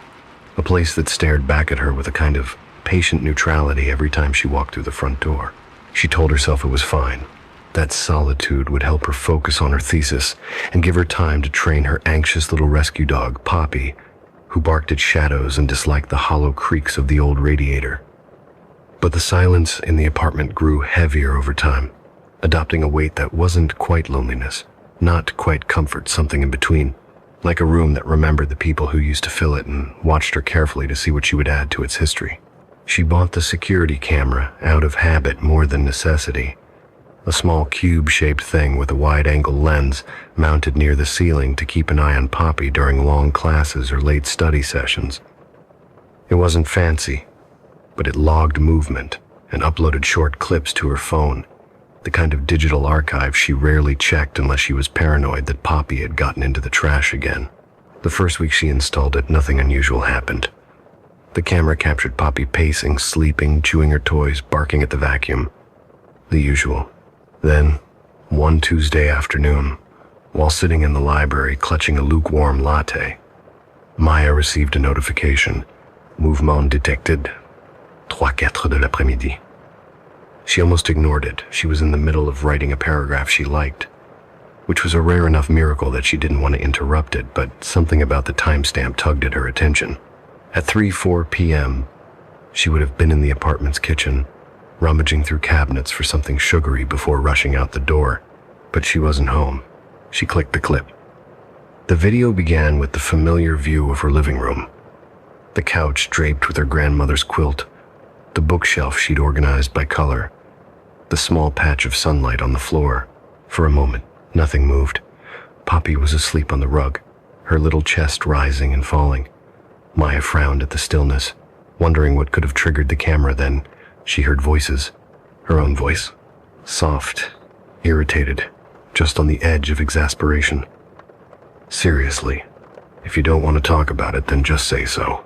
Then another voice, deeper, sharper, belonging to her ex-boyfriend Daniel.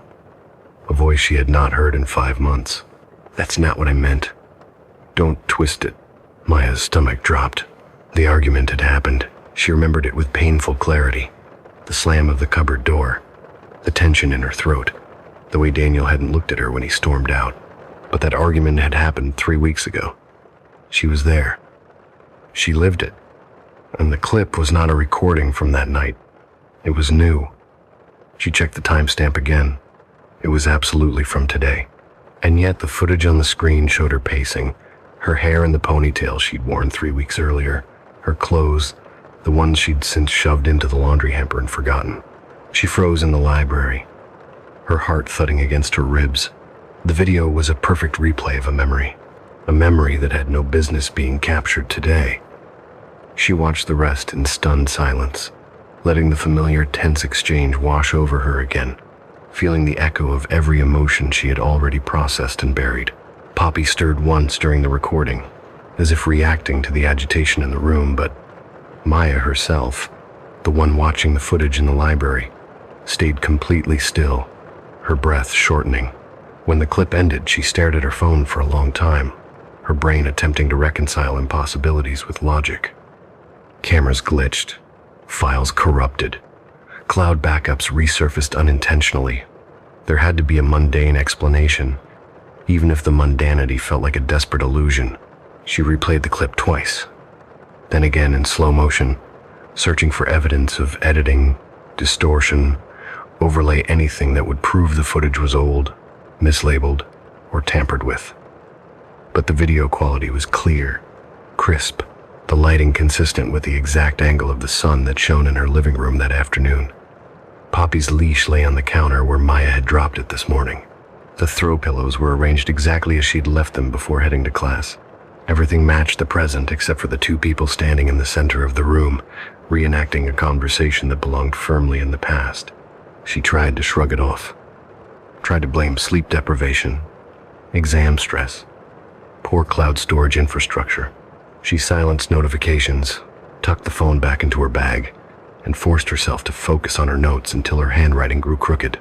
But when she returned home that evening, the apartment seemed to breathe differently, as if the walls had absorbed the argument again and were now processing it in their own way, digesting the resonance of old emotions.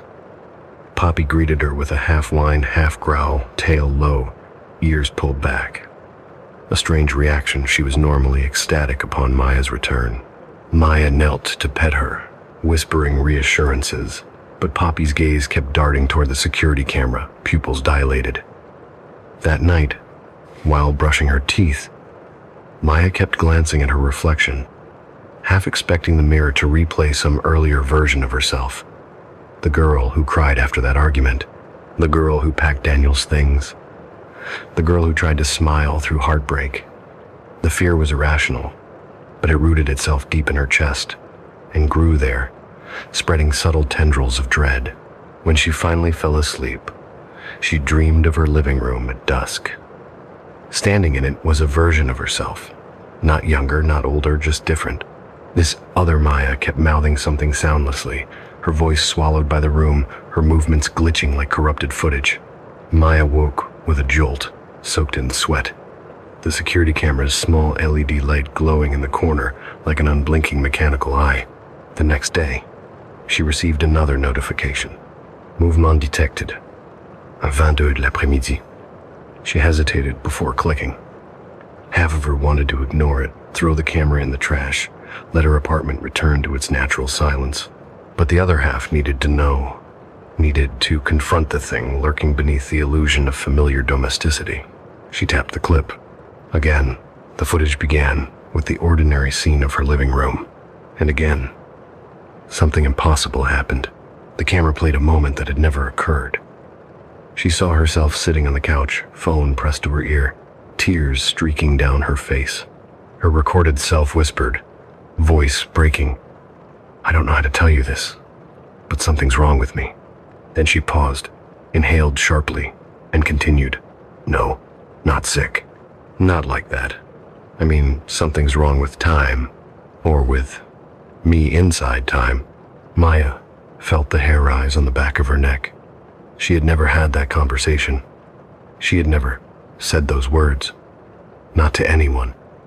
She watched the clip 3 times, disbelieving, fixated on the tremble in her recorded voice, so authentic, so raw, so intimately hers that she didn't know how to tell where reality began, and this distorted shadow self ended. Even Poppy in the clip reacted, whining at her as if sensing the emotional distress. But the real Poppy, by Maya's ankle, only stared blankly at the screen. Maya felt her pulse stutter. There was a logic buried beneath the terror, a pattern forming that she could not fully grasp, but could sense rising like a tide. The camera was not malfunctioning. It was glimpsing something, some fold in her life, some misaligned corner of memory and possibility. But what? A glitch in the database? A loop of stored emotions replaying themselves? Something more physical? More real? Her phone vibrated again. Another clip. Another notification. Mouvement detected. À 24 de l'après-midi. Her breath held in her chest. She opened the second clip and watched as the camera panned slightly on its own and captured the space beside the couch. The empty air. Then a faint outline shimmered, like a person kneeling. A shape. A presence. But not one she could see unaided. The shape leaned toward the record version of Maya on the couch, as though listening. Maya dropped the phone. It clattered onto the hardwood, the video continuing to play without her eyes on it. Poppy barked at the sound, startled, running in tight circles before diving under the coffee table.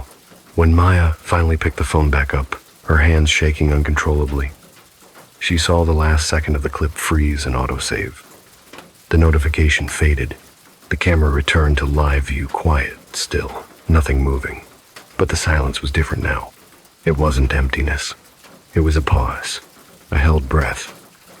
Her own reflection stared at her from the black screen as the app closed, and for the first time in her life, Maya realized she no longer trusted the boundary between moments, between memories, between selves, because something else was watching those boundaries too, and it wasn't staying on its side. For the rest of the week, Maya lived in a soft current of dread that rippled beneath every mundane motion. She performed a dread so constant and low that she almost forgot what it felt like to breathe without tension, blooming beneath her ribs, a dread that manifested itself in the small habits she didn't consciously choose, checking behind her before turning on lights, glancing at the camera with the wary suspicion of someone watching a stranger instead of a device she had installed, waking in the middle of the night with the eerie sensation that her thoughts were being examined from outside her own skull, as though she were a transparent creature under the gaze of something that didn't blink. The camera stopped behaving like simple hardware and began taking on the presence of a witness, its small LED light glowing with quiet attention every time she stepped into the room, not aggressive or intrusive, but impossibly aware. She started leaving her phone face down on the table after receiving notifications, refusing to look at the clips immediately, convincing herself she would review them once she felt brave enough. Even though she knew courage was not something that accumulated with time, it was something that frayed. And by Wednesday, hers was nearly threadbare. It was early evening when the next clip arrived, a soft vibration through the denim pocket of her jeans while she was chopping vegetables in the kitchen, trying to cook something simple in a desperate attempt to reclaim normalcy. She stared at the phone as though it were a venomous insect that had crawled into her home uninvited. Poppy sensed her hesitation and whined at her ankles, tail tucked, ears flattened, a silent plea to ignore the device. For almost a full minute, Maya actually considered deleting the app, factory resetting the camera, returning it to the store, pretending she had never seen anything strange. But that thought was hollow. She knew the truth lived outside the camera now. The device was only the window, not the cause. Deleting the window would only blind her to what was happening on the other side. Her thumb hovered above the notification before she finally tapped it. The clip opened slowly, almost sluggishly, as though the app itself hesitated to show her what it held. The footage began with the familiar view of her living room. Nothing moved. Poppy was curled on her blanket. But even from the corner of the screen, Maya could tell the dog's posture was tense, rigid, her head turned toward the empty hallway leading to the front door. Then Maya appeared. Not in real time, not in rewind. A future version of her walked into the frame. Same clothes she wore now, same posture, but with one terrible difference: her recorded self's face was streaked with tears, her eyes swollen as though she'd been crying for hours. This future Maya moved with slow, exhausted steps, approaching the couch as though each motion cost her something she didn't have much left of. She sat down heavily, covering her face with trembling hands. Maya in the kitchen clamped a hand over her mouth, heart beating violently, watching herself break down in a moment that had not yet happened. On screen, future Maya whispered something, too soft for the microphone to catch. She leaned forward, elbows on knees, staring at the floor. Her body jerked once in a sob. Then she spoke again, louder this time, voice raw with grief or terror. Maya couldn't tell which. It wasn't supposed to happen, future, Maya said. I didn't know. I didn't know what I was letting in. The Maya, standing in her kitchen, felt the world tilt, felt the knife drop from her fingers and clatter uselessly against the counter. Poppy barked, startled by the sudden motion.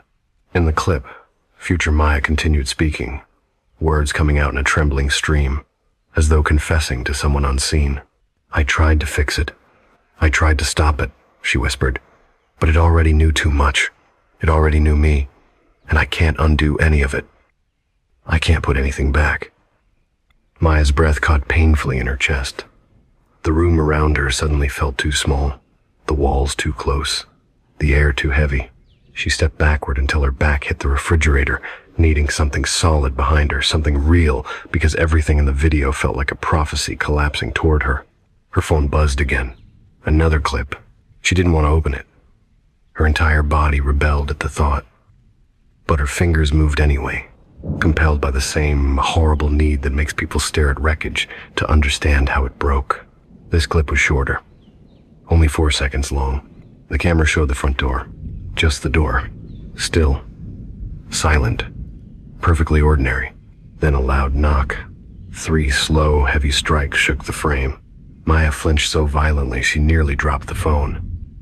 She snapped her head toward the hallway, half expecting to hear the echo in real life, but the apartment was quiet except for the faint hum of the refrigerator. She forced her gaze back to the phone. The clip replayed automatically. 3 slow knocks. This time, something else happened.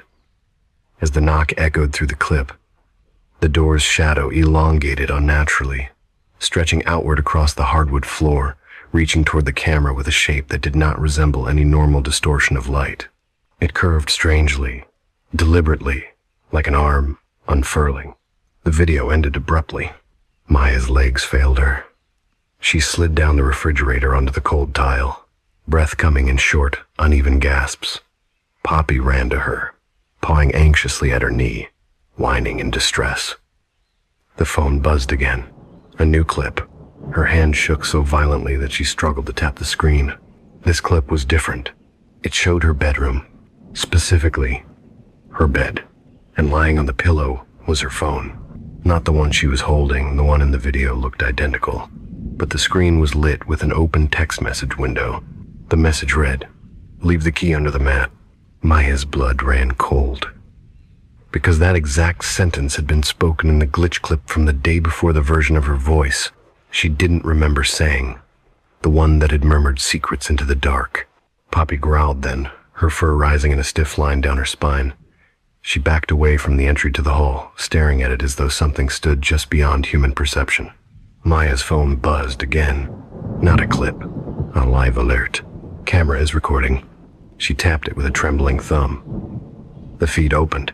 Poppy stood in the living room, her real-life dog, visible in the bottom left corner of the footage, barking at the front door with a frantic urgency Maya had never seen before. The door's shadow was lengthening again, stretching, bending, as though something on the other side pressed against the wood in a way not entirely aligned with the shape of a human body.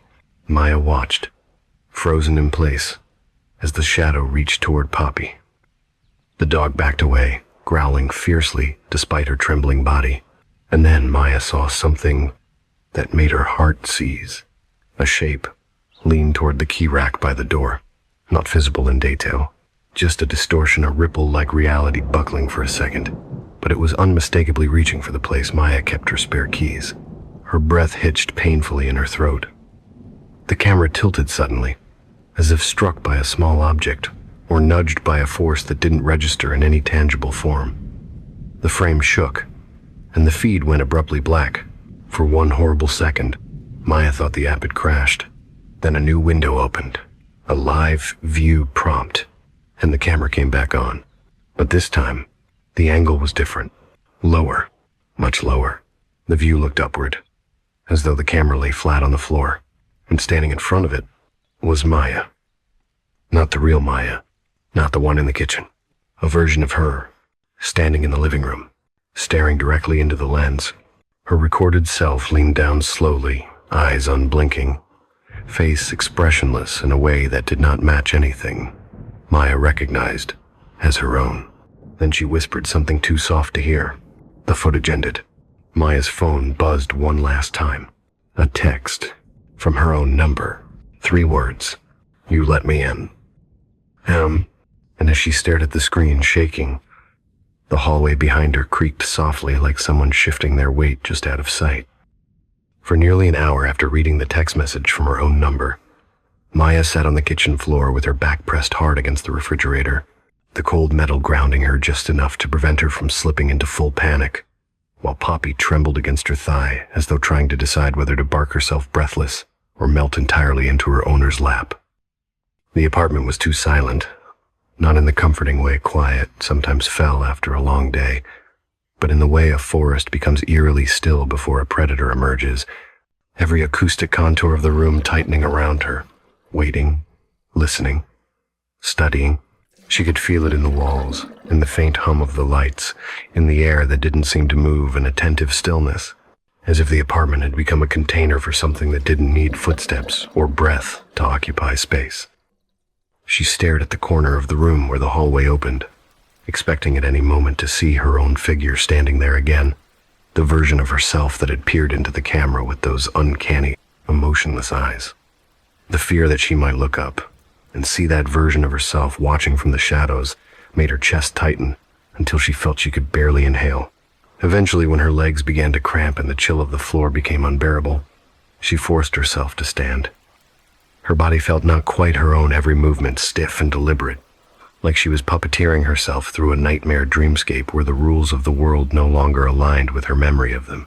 She walked through the apartment room by room, turning on every light, her pulse jumping each time a bulb flickered or a shadow moved in the corner of her vision. The apartment looked the same, with its leaning bookshelf and thrifted furniture and unremarkable beige walls. But something about the arrangement felt subtly altered, as though the space had been nudged half an inch to the left, just enough to disorient the instinctive map her body carried. The dish towel she thought she had folded on the oven handle hung slightly crooked. The framed print above her desk was tilted a few degrees. A chair that should have been flush with the dining table had been pulled back an inch too far. Those tiny inconsistencies hit her with a profound unease. They were small enough to be dismissed if she desperately wanted to. But the pattern was too deliberate, too curated, as though someone had been rearranging her environment with the distant intimacy of a curator arranging artifacts in a museum. Her phone buzzed faintly. Her breath caught. Another notification. Cameras recording. She nearly dropped the phone as she opened the app, her fingers trembling uncontrollably. The feed loaded slowly, the spinning wheel dragging out the tension like a breath held too long. When the image finally appeared, she felt her blood run cold, not because of what she saw, but because of what she didn't see. The camera had a clear view of the living room, the hallway, the door, and the rug, all empty. No movement, no shadow extensions, no distorted outlines. Poppy was nowhere in frame, probably hiding behind Maya's legs in the kitchen. And yet the notification claimed movement. Something had triggered the feed. She turned the volume up, just in case. The sound was faint at first, just the soft hum of the apartment. Then, very slowly, something emerged. A whisper. No words, no voice she recognized. Just a low, layered sound like overlapping breaths, almost rhythmic, a pulse of air brushing against the microphone. As Maya listened, nausea curled through her stomach. The whisper didn't sound like it came from across the room. It sounded like it came from within the walls, from inside the circuitry, as though the camera itself were being breathed through by a presence that didn't need lungs. Then, abruptly, the camera feed glitched. The screen flickered, the living room view dissolving into a mess of pixelated lines. At first it looked like random static, but then the distortion shifted into a pattern. A shape. The glitch lines curved and twisted into an outline unmistakably resembling a person's shoulders, head, arms, but skewed, elongated, as though rendered by a machine trying to approximate the human form from memory. The figure leaned toward the camera, the glitch pattern deepening, thickening, pulses of black flickering through the pixels like digital decay. The figure spoke, not in sound, but through the glitch. The audio crackled, warped, then suddenly snapped into clarity for a single phrase. "We see more than you think." Maya shoved the phone away as if it had burned her. The screen went black. A moment later, the app crashed entirely. She stared at the device in horror, her breath shaking, the meaning of the phrase curling around her brain like smoke. We. Did it mean the camera and something else? Did it mean the past versions of herself? Did it mean future ones? For the first time, she wondered if she was being watched not by a singular entity, but by a multiplicity, a network of echoes and recordings that had formed some collective awareness through the fragments of her life it had absorbed. She felt watched, Not just from outside, but from inside, the way one feels watched by their own reflection in a dark window. The lights flickered overhead. Poppy whimpered. Maya took 3 shaky breaths and forced herself into motion, desperate to reclaim some sense of control. She moved toward the living room, intending to unplug the camera permanently. She didn't care if she lost footage. She didn't care if she accidentally broke the device. She needed it gone. She needed the window sealed. As she approached the camera mounted near the ceiling, she noticed something that turned her stomach into a knot of ice. The camera was already unplugged. The cord dangled loosely from the wall like a limp tether. Yet, it had been recording and sending her live notifications. The realization hit her with paralyzing force. The device was no longer the device she bought. It wasn't even operating through electricity anymore. It was something else using the shape of a camera, the way a ghost uses the shape of a memory. A soft thump echoed from the bedroom. She froze in place, dread stealing the warmth from her limbs. Poppy barked once, then fell silent, tail tucked. Another thump, heavier, closer. Maya forced herself down the hallway, each step like pushing through thick fog. She pushed open the bedroom door and saw her phone on the bed. The spare phone, the one in the video, the one that shouldn't exist. Her real phone was in her hand. The one on the pillow was its impossible twin, screen lit, message app open, cursor blinking as if waiting for her to type something. Her pulse roared in her ears. She stepped closer, unwillingly, drawn by the sickening gravity of the moment. She stared at the message window. A half-typed message already sat there. "I'm here." The cursor blinked, then typed another letter, then another, on its own. "I'm here now."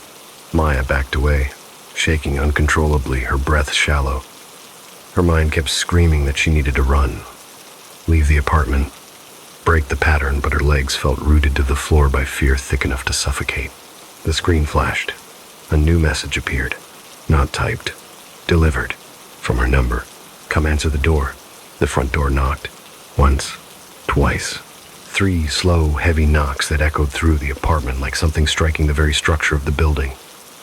Poppy barked, frantic, tail low, body trembling as she ran in circles, unable to decide whether to hide or protect. The knocking continued, steady, rhythmic, patient. Maya stumbled backward down the hallway until she reached the kitchen, eyes locked on the door at the far end of the living room, its top half visible just beyond the threshold, the lamp beside it, casting long shadows across the floor. Her phone buzzed again. A video feed auto-opened even though she hadn't touched the screen. The camera showed the door, but something was different. The door wasn't closed anymore. It was open by an inch.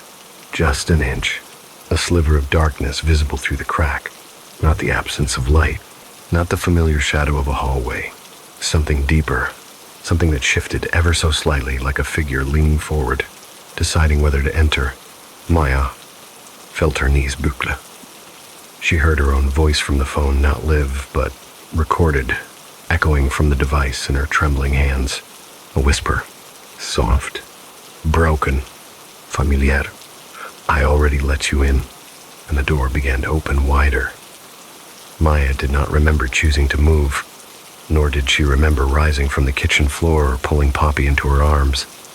But suddenly she found herself stumbling backward into the far corner of the room, clutching the trembling dog as though the thin, soft fur beneath her fingers were the last anchor she had left to a world governed by sensible physics, a world where doors only opened when touched, and cameras only recorded what existed in front of them. The front door continued to ease open with a slow, excruciating deliberateness, the wood gliding across its frame as though nudged by an invisible palm, each millimeter widening the sliver of darkness beyond it. The shadows inside the crack did not move like shadows, did not behave with any respect for how light should fall. Instead, they thickened as the door opened, congealing into something with the slow curvature of a body leaning forward, a shape more implied than seen, as if the darkness itself were shaping limbs out of soundless intention. Maya clamped a hand over her mouth to suppress the involuntary sound rising in her throat, because she understood instinctively that noise was not merely risky, but might be interpreted as an invitation, and she would not give whatever stood behind the door any sign she was aware of it. even though her entire body shook with the primal instinct that recognition alone might be enough to pull it forward. The apartment around her seemed to distort with the quiet dread of the moment, the air tightening like a lung mid-inhale, the ceiling lights dimming just slightly, as though the electricity were being pulled toward the doorway in hungry, unseen coils. Poppy pressed her face into Maya's arm, shaking so violently that Maya feared the dog's heart might give out if the terror stretched a moment longer, and yet Maya could not bring herself to look away from the door long enough to comfort her.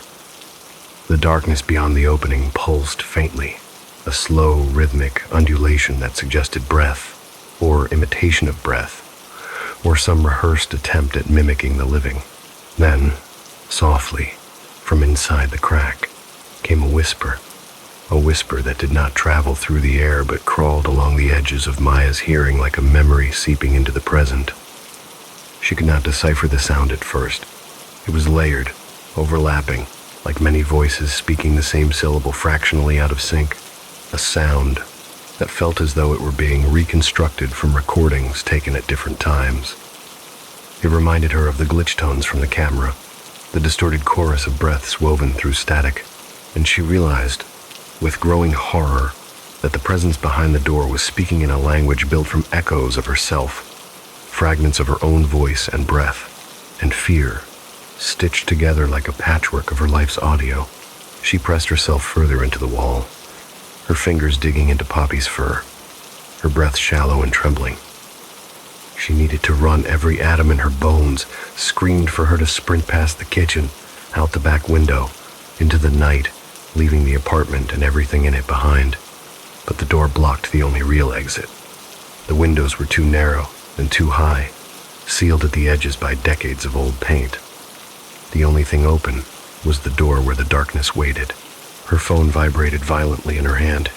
She flinched so hard she nearly dropped it, but her grip tightened automatically. The screen lit up with a new message alert. She knew she should not look, knew that nothing good could come from seeing what awaited her on that screen, but her eyes were dragged downward as if pulled by a gravitational force. The message was from herself again, from her own number. Don't run. And her breath hitched painfully, and for one dizzying moment she wondered if she had typed the message while dissociating, while panicked, while disconnected from her body, but no, the words had appeared without her touching the screen. She looked back toward the front door just in time to see the crack widen another inch, the wooden door gliding soundlessly as the presence beyond it leaned forward, its shadow stretching long across the hardwood floor like spilled ink. The room darkened, not because the lights dimmed further, but because her perception seemed to warp. Maya felt as though she were looking not at the room she had lived and laughed and slept in for months, but at a slightly older version of it, a ghost image of the apartment overlaying the present. The bookshelf appeared both full and half empty at once, as though she were seeing two separate moments superimposed. The couch seemed both rumpled and freshly arranged. The plants on the windowsill looked alive in one layer and wilted in the other. Time was splitting open around her, and then the camera turned itself on. She did not touch the phone. The camera icon simply appeared over the feed, and the screen brightened, shifting automatically into live view. Maya's hand shook so violently she could barely hold the device steady, but her gaze locked onto the image anyway, compelled by a terror she couldn't resist. The live feed showed the front door, exactly as Maya saw it from across the room. The same crack, the same unnatural shadow, the same impossible pulse of darkness. But then, something new appeared in the camera feed. A hand, not fully formed, not fully human. A hand-shaped silhouette that looked more like an impression, like the memory of a hand pressing into the shape of light. It gripped the edge of the door from the inside. The wood bowed slightly. The crack widened further. Poppy whimpered and burrowed her face into Maya's stomach as though hiding from the shape. Maya's phone vibrated again. A new message unspooled onto the screen. Let me see you. Her heart seemed to seize in her chest, a physical jolt so sharp she nearly gagged. Her vision blurred. Her knees weakened. She wanted to shut the phone off, throw it across the room, crush it beneath her heel, but her fingers would not loosen their grip. The front door opened another inch, then another. The darkness thickened, stretching into the room like a fog that did not obey air currents. Maya watched, paralyzed, as the shadow elongated across the living room floor, bending around furniture in strange, fluid arcs. It moved, not like a creature entering a room, but like a concept unfolding into shape, like the idea of a presence solidifying just enough to be perceived. Then the live feed shifted. The camera lens panned, but the camera was mounted to the wall. It should not have been able to move at all, and yet the view rotated slowly until it pointed away from the door, directly at Maya. She stopped breathing. The image showed her crouched in the corner, clutching Poppy, face pale, eyes wide. The camera zoomed in, focusing on her trembling expression. Then the feed flickered. Her face changed. Not her present face. A different version. The future Maya again. Eyes hollow. Cheeks sunken.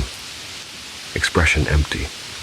As though she had cried out every emotion she once possessed, and been left with nothing but absence. The future version lifted one finger to her lips on the screen, as if shushing her.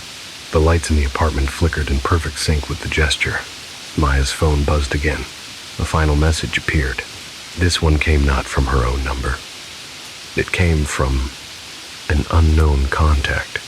No number visible. No name. Just a blank space.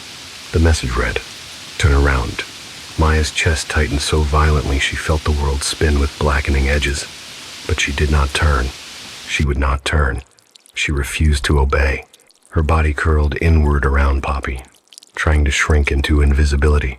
The phone vibrated again. Another message appeared. "You turned around last time." A soft exhale brushed the back of her neck. Warm. Close. Too close. Poppy began to growl, a low sound of horror Maya had never heard from the dog before. Slowly, so slowly, Maya felt every nerve in her spine ignite. She turned her head by a fraction, just enough to see, reflected in the darkened microwave door across the kitchen, a shape standing behind her. Not a full figure, not a reflection of herself. Something leaning forward, something without a face, without features, without form, yet shaped from the outline of her past recordings, her future glitches, her echoed breaths. Something watching her, with impossible, stitched together awareness. Poppy barked sharply. The shape flickered. The apartment lights surged. The front door slammed shut. The reflection vanished. And the phone dropped from Maya's hand as she realized the camera was still recording.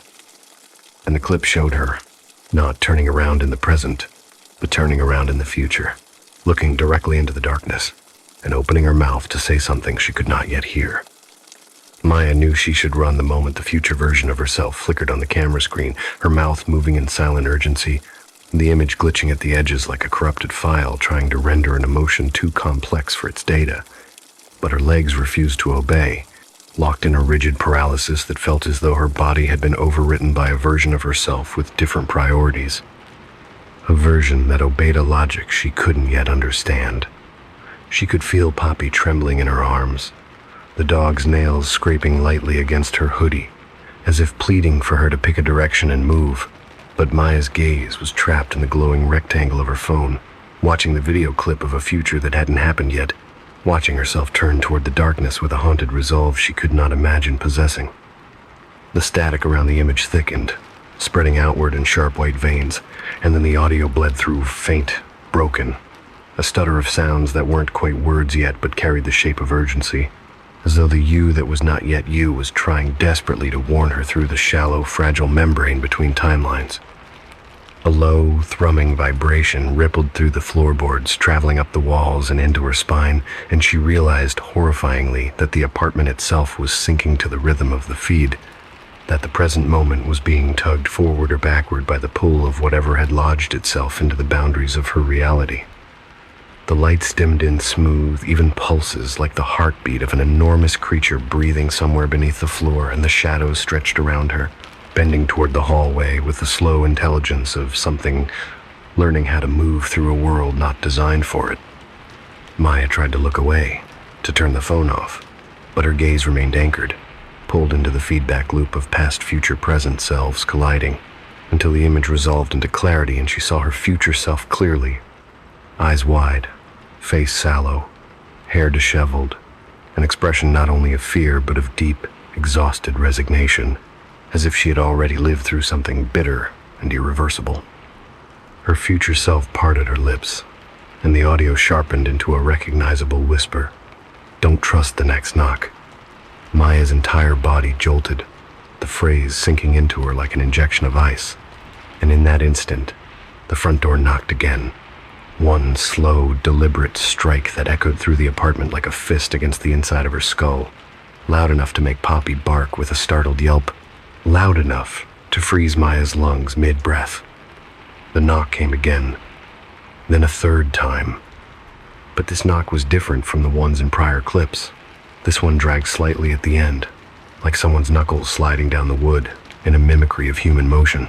Maya's throat tightened as she backed against the counter, clutching Poppy tightly, staring at the door that separated her from something that seemed to understand the rhythm of her pulse better than she did. Her phone buzzed in her hand. A new message. She swallowed hard and forced herself to look, even though she knew the message would unspool the same nightmare logic as before.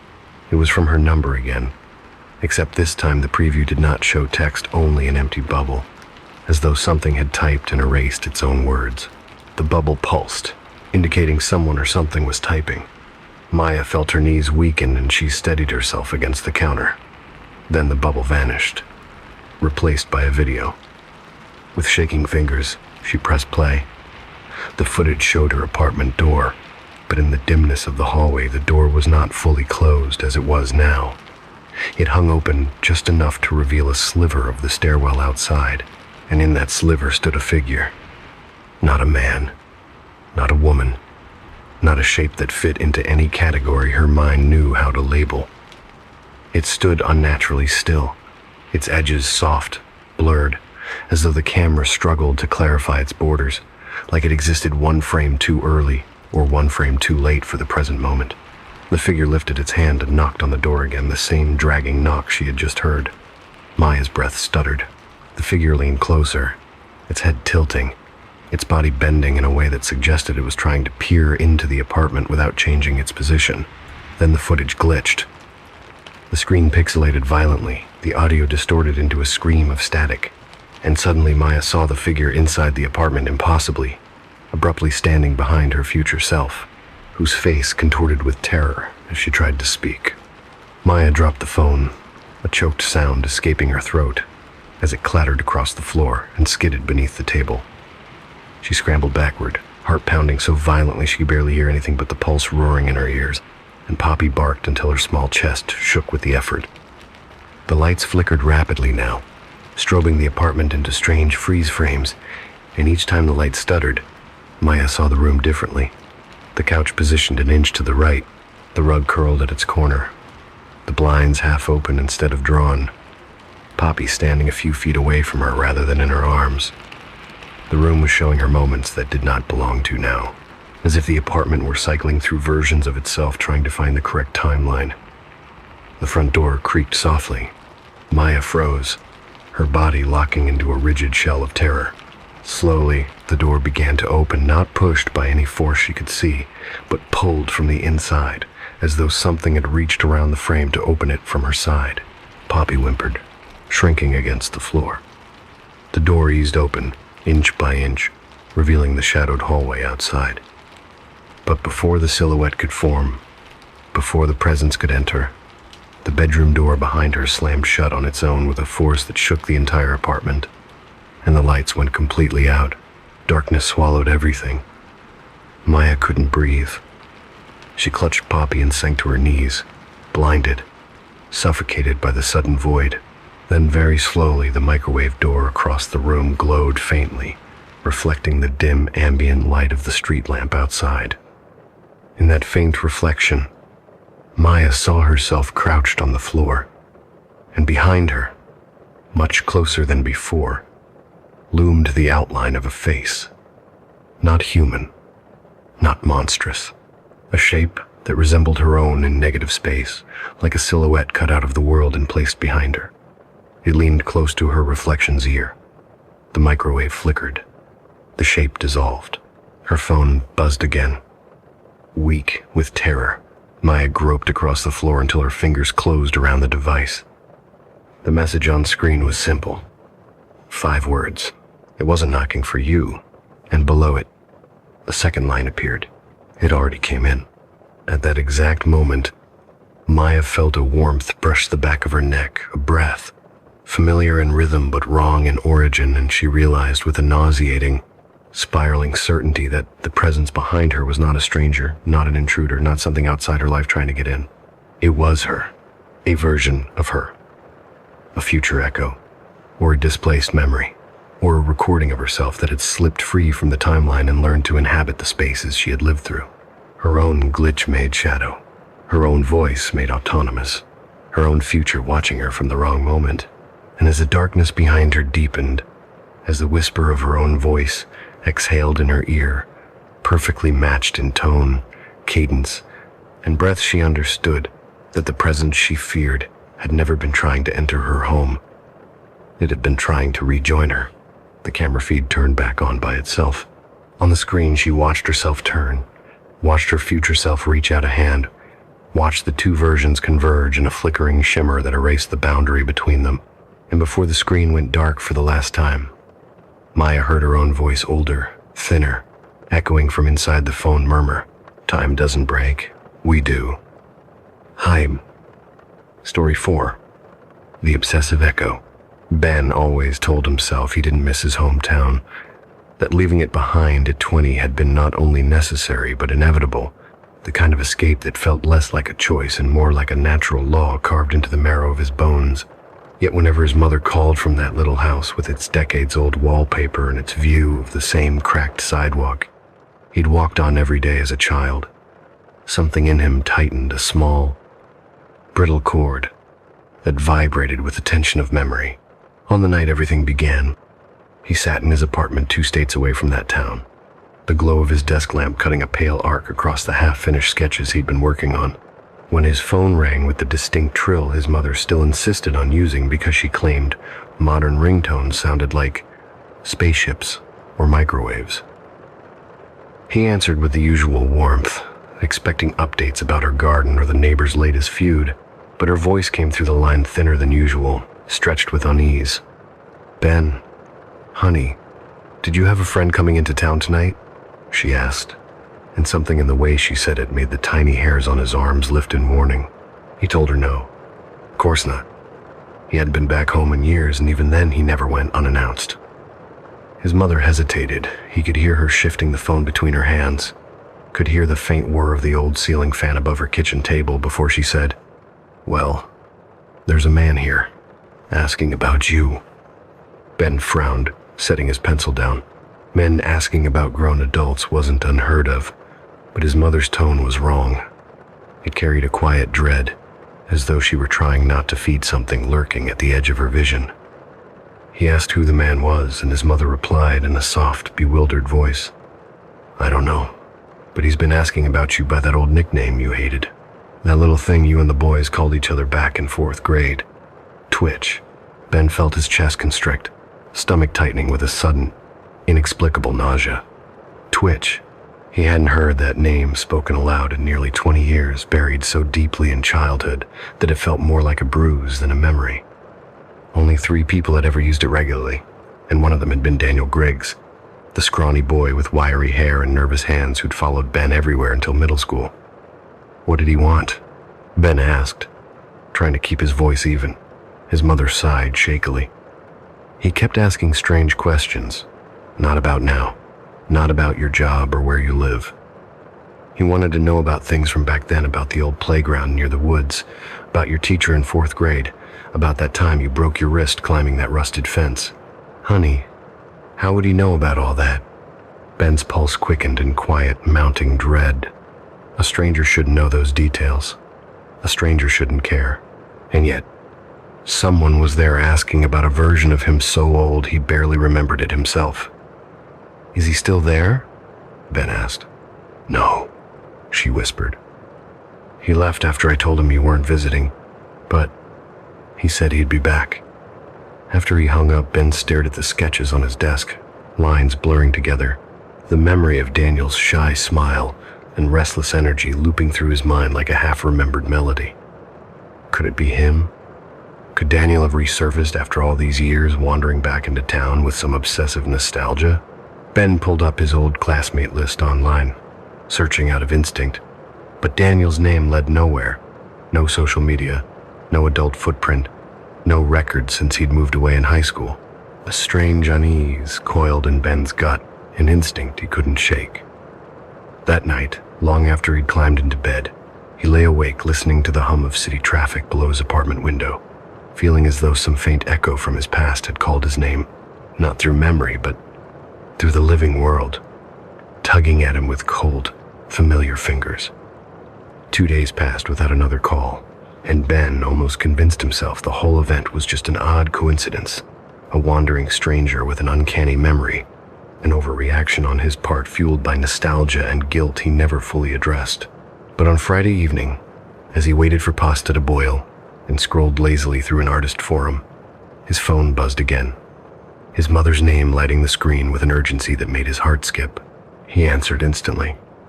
Her breath came through in shallow, panicked bursts. Ben, he's back. Ben gripped the phone tighter, knuckles whitening. Did he say what he wants? He keeps asking, she whispered. For you, by that nickname. And he has this notebook. He keeps flipping through it. Ben closed his eyes, leaning heavily against the counter. A notebook. Daniel used to keep one filled with doodles, numbers, little observations about everything around him. Did he say his name? Ben asked. No, I asked twice. He ignored the question. Something cold settled at the base of Ben's spine. His mother continued in a trembling voice.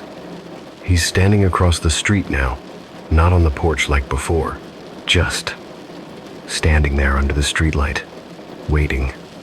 Ben imagined it vividly.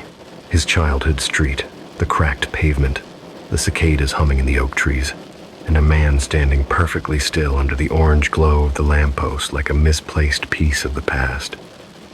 He told her to lock the doors, to draw the curtains, to stay inside until morning. And when she promised, he hung up and immediately dialed Daniel. It rang once, twice, then went to the automated message that the number was no longer in service. Ben tried again. Same response. He stared at his phone, dread thickening. Daniel had used that number for years. He wouldn't have changed it without telling someone, unless something had happened. Unless the man with the notebook wasn't Daniel at all. That night, sleep evaded him. The shadows in his apartment felt wrong, stretched too long across the walls, as if something unseen stood just outside of them, waiting for him to remember something important. He rose at dawn, exhausted but resolute, threw clothes into a duffel bag, and got into his car, heading back toward the hometown he'd spent decades trying to forget. The highway stretched endlessly, gray and familiar, each mile pulling him backward into memories he thought he'd left behind. Memories of old creeks and rusted playground slides, of summer evenings running barefoot through fields, with Daniel always trailing behind him, notebook in hand, recording the exact number of fireflies they'd seen. As he approached the exit that led into his town, a hollow ache spread beneath his ribs, as though something buried in his past had woken up and begun knocking from the inside. By the time he reached his mother's house, the sun was low and the sky a pale wash of fading blue. She greeted him with red-rimmed eyes and an expression that teetered between relief and fear. He came again, she whispered as she hugged him. Last night, and this morning, he keeps asking where you are. Ben's jaw clenched. Did you talk to him? Only once. I told him to leave. He just stared at me, then opened that notebook and wrote something down. Ben's gaze snapped toward the window. The street outside was empty. The lamppost stood silent in the stillness, but the silence felt like bait, like a held breath. Mom, he murmured, I need to see that notebook. She pointed to the end of the driveway. He's waiting for you, Ben. And when Ben stepped outside, the warm evening air seemed to thicken around him, the cicadas falling silent in a sudden, unnatural pause, as if the entire town were listening. The man stood beneath the streetlight, tall, thin, wearing a jacket too heavy for the season. He did not move. He did not wave. He did not smile. He simply watched Ben approach. his posture tense but patient. When Ben came within a few feet, the man, still silent, lifted the notebook with slow, deliberate precision, offering it like an object of worship. And though the lamplight cast his face in shadow, Ben saw enough to feel his knees weaken. The man was not Daniel, but he knew too much about someone who had died 15 years ago. And in that moment, before he even touched the notebook, Ben felt something old and cold stir in the deepest part of his memory, something he had forgotten, or buried, or rewritten, something that did not want to stay hidden. Ben had always thought that returning to his childhood street would feel like slipping back into a version of himself he'd long since outgrown, like walking into an old jacket and finding it too tight in the shoulders, too short at the sleeves. But as he stood beneath the bruised evening sky, staring into the eyes of the man who held out the notebook like an offering, he felt something far stranger unfurl inside him, an uncanny sensation that he was not stepping back into his past, but into someone else's memory of him, as though his childhood had been recorded by an external observer who was now replaying it through the lens of a stranger's gaze. The man's face was narrow and pale, his eyes dark and strangely bright, the sort of brightness that suggested fixation rather than warmth, and he watched Ben with a stillness so absolute it felt predatory in its patience. Ben approached slowly, each footstep sinking into the gravel with a muffled crunch that seemed swallowed by the heavy quiet hanging over the street, and when he was close enough to reach out and take the notebook, the man didn't speak or step back or even blink. He simply tilted his head the slightest degree, as if adjusting the angle of his curiosity. Ben hesitated before accepting the notebook, his breath catching at the familiar weight of its soft leather worn thin at the corners, the faint indentation of a once sticker that had been peeled away 20 years ago. He knew that notebook. His heart thudded painfully as his thumb brushed the faded embossing on the back cover. This was Daniel's. The same notebook his childhood friend never went anywhere without. The one he flipped open constantly to document fireflies and cloud shapes and the number of times Ben scratched behind his left ear when nervous. "Where did you get this?" Ben asked, his voice emerging hoarse, thin. The man just stared, unblinking. "Why are you asking about me?" The man finally spoke, his voice soft and oddly flat, carrying no accent, no emotion. "It belongs to you," he said. The phrase struck Ben like a slap, not because it made sense, but because it didn't, because it implied a history Ben did not remember, a link between this stranger and the life he had lived before he knew how to guard himself. "It doesn't belong to me," Ben said quietly. "It belonged to my friend." The man's lips twitched into the smallest imitation of a smile, not malicious, not friendly, just wrong, like a puppet mimicking an expression it had only studied from a distance. "All things left behind belong to someone," the man murmured. "And this one is yours now." Ben didn't know how to respond to that, so he didn't. Instead, he looked down at the notebook, flipping it open with a trembling hand. The first few pages were exactly as he remembered Daniel's messy handwriting, little sketches of birds and beetles, counts of how many times they'd visited the creek that summer. But as Ben turned deeper into the notebook, the entries changed. They grew more detailed, more personal, more focused on him. Drawings of Ben's face, not from childhood, but from adolescence, when his hair had grown longer and his jawline had sharpened. Notes about how often he stayed late at the art room, descriptions of classes he'd taken, observations about conversations Ben remembered having with others, written from the perspective of someone watching from a distance. By the time he reached the middle pages, Ben felt a cold sweat breaking across his skin. Every line on the page described moments so precise and private that he couldn't fathom how anyone, other than himself or Daniel, could have witnessed them. But Daniel had moved away long before most of these memories occurred. Before high school, before college, before Ben's first breakup and first art show and first cigarette he'd smoked behind the bleachers to calm his nerves. The timeline didn't make sense. The notebook kept going. Pages filled with descriptions of Ben's adult apartment, labeled sketches of furniture he'd purchased only 2 years ago, notes about conversations he'd had in his 20s. Ben flipped faster, panic rising like bile. The entries didn't stop. They went all the way to last month. "How long have you been following me?" Ben whispered, his voice cracking into something small and frayed. The man tilted his head again, the motion jittery now, like his neck had learned the gesture, but not the nuance. "I don't follow you," he said. "I inherit you." Ben blinked. "What does that mean?" The man looked at him with a strange tenderness, like a teacher explaining something simple to a child. "Daniel left these pages. I found them. I kept them. I continued them." A chill surged through Ben's body, crawling up his spine and lodging in the base of his skull. "Daniel left these," he repeated, his voice breaking. The man nodded. He was very thorough. Ben felt the world tilt slightly, the edges of his vision tightening. "Where's Daniel?" he asked, taking a half step forward. "You know him." A second of silence. The man blinked slowly. "I know him better than anyone." "Then tell me where he is." The man smiled again, soft, gentle, chilling. "Where you left him." Ben's lungs emptied in a sharp, involuntary gasp. "I never left him," he said, his voice strangled. Another head tilt, slow and deliberate. Memory disagrees. Something inside Ben ruptured then. A fragment of childhood he had plastered over long ago, tearing through the surface. He remembered a summer afternoon. The woods. A dare. A fight. Daniel crying. Him running. A scream he refused to return for. His throat tightened so violently he couldn't swallow. "Are you saying he died?" he whispered. The man didn't answer directly.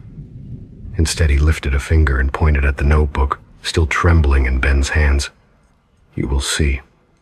Ben felt a sick twist in his stomach.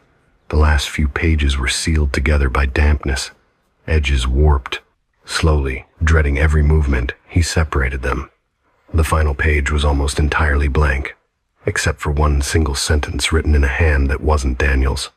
A careful, neat script. The man's script. He left his story unfinished. I am finishing it for him. Ben closed the notebook abruptly, breath ragged. "Why me?" he asked, voice barely audible. The man stepped back, slipping deeper into the glow of the street lamp, expression unreadable. "Because he never stopped thinking about you," the man whispered. "And neither did I." Him. Then he turned and walked away into the darkness, leaving Ben standing alone with the notebook, the artifact of a childhood bond twisted into something obsessive and the terrible, growing realization that someone had been keeping track of every moment of his life long after the friend who once loved him was gone. Ben barely remembered stumbling back inside the house after the man disappeared into the tree-lined darkness. Everything felt disjointed, as if the night itself had slipped sideways, and he was walking through a version of his childhood home, rendered from someone else's recollection rather than his own. The wallpaper too saturated in color, the hallway too narrow, the living room too still. His mother hovered near the doorway, wringing her hands, her eyes darting toward the street with a fear she was trying and failing to hide. But she didn't ask about the man or the notebook. She simply gestured for Ben to sit, as though she understood instinctively that whatever had followed him back from the past needed to be unfolded carefully, like an old newspaper clipping that threatened to tear at the edges.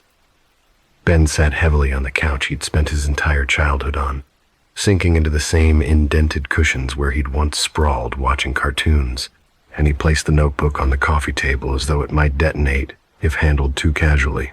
The house felt too warm, the air thick with the smell of old wood and the faint lavender cleaner his mother used, and yet Ben felt cold inside, as though something unseen had reached into his chest and pressed icy fingers around his heart.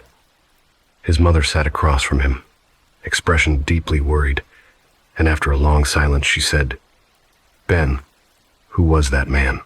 He shook his head slowly, the motion heavy, his voice scraping raw when he whispered, "Someone who shouldn't know anything about me." He opened the notebook again, flipping past the pages he had already seen Daniel's childhood drawings, the middle pages with eerily precise notes about Ben's teenage years, the sketches of his adult apartment, and each page tighter than the last, as though the entries grew closer together the nearer they came to the present, like a breath quickening in anticipation. "Did he say his name?" his mother asked gently. Ben swallowed, pushing down the memory of that vacant, too still face. "No," he murmured. But he said, he inherited Daniel's notes. His mother's shoulders stiffened, her hands twisting together more frantically now. Daniel Griggs? Ben nodded. He had Daniel's notebook, the same one he carried everywhere.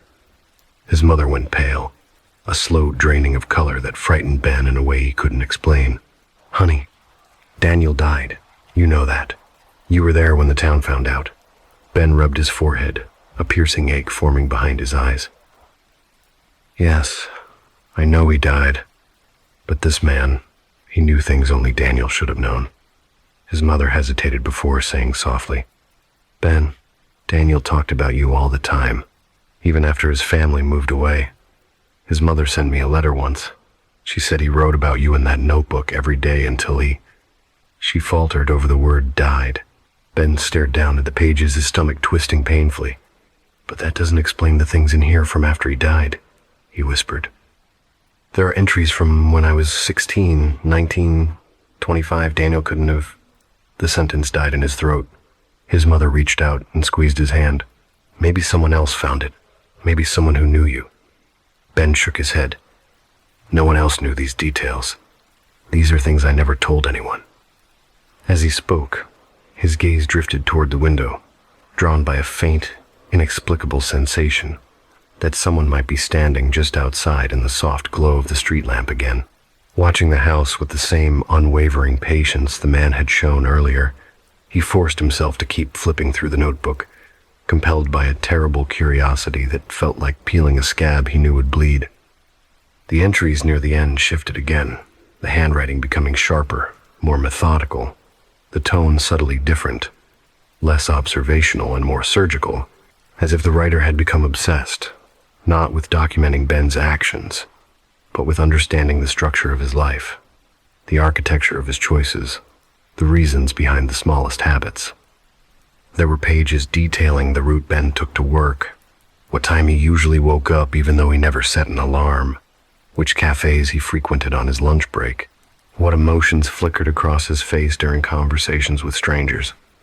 It was intimate, in a way that made Ben's skin crawl. Then he found something worse, a page titled, The Mistake. His breath caught. The handwriting had changed again, smaller, colder, every letter pressed into the page with a deliberate pressure that left faint indents on the next sheet. Beneath the title was a sketch, not a place, not an object, a moment, a scene from the woods behind the elementary school, the thick summer trees, the rusted metal fence, the narrow footpath leading toward the creek, and in the center of the drawing, two boys. One, unmistakably Daniel, the other, a version of Ben, standing, looking away. The art was so precise, so painfully accurate, that Ben felt transported back into his 12-year-old body, lungs full of humid air, fists clenched in embarrassment and anger after an argument so small he couldn't remember the cause, only the aftermath, only the sound. Daniel's scream. His mother shot him a concerned glance when he stiffened, but Ben barely noticed. He turned the page. The next entry contained a description of that moment, a description of the fight, a description of Daniel begging him not to leave, a description of Ben walking away anyway, and then, beneath it all, a sentence, "He didn't turn back." Ben slammed the notebook closed, breath trembling violently, hand shaking so hard he nearly dropped it. His mother reached toward him, but he pulled away, pacing across the living room like a caged animal. "I didn't know," he whispered. "I didn't know he fell. I didn't know he..." His throat closed around the memory he had spent years burying. The flash of Daniel's terrified expression, the distant crash he'd told himself was a branch falling, the guilt he had dismissed as childish imagination, the truth he'd convinced himself was an accident fully separate from him. His mother stood slowly, her voice weak with worry. "Ben, it was an accident. Everyone said so." Ben pressed the heels of his palms against his eyes. "Not to him," he choked. "Not to whoever wrote this." The air in the room shifted subtly then, as though responding to the unspoken confession. A faint creak echoed from the porch, Ben froze, breath caught mid-inhale. His mother held her breath too. The quiet stretched. Another creak, then a soft tap against the front door. Not a knock, not a request for entry. A tap, like a fingertip tracing the outline of something familiar. Ben's heart thudded painfully. The man had returned. He knew it instinctively, felt it deep in his bones, as though a childhood shadow had lengthened across the decades and reached his doorstep. Without thinking, he stepped toward the door. "Ben, don't," his mother whispered sharply. But he had to see. He had to know. The tap came again, gentle, rhythmic, almost affectionate. Ben reached the door and pressed his hand against it, feeling an unexpected warmth radiating from the other side, as though someone were standing inches away, palm mirroring his. He swallowed hard and opened the door just a crack. The man was not there. The porch was empty, except for the notebook, lying neatly on the welcome mat. Open, turned to a fresh, blank page, with a single line written in the center, in that same careful, neat script. "Tell the truth, so the story can end."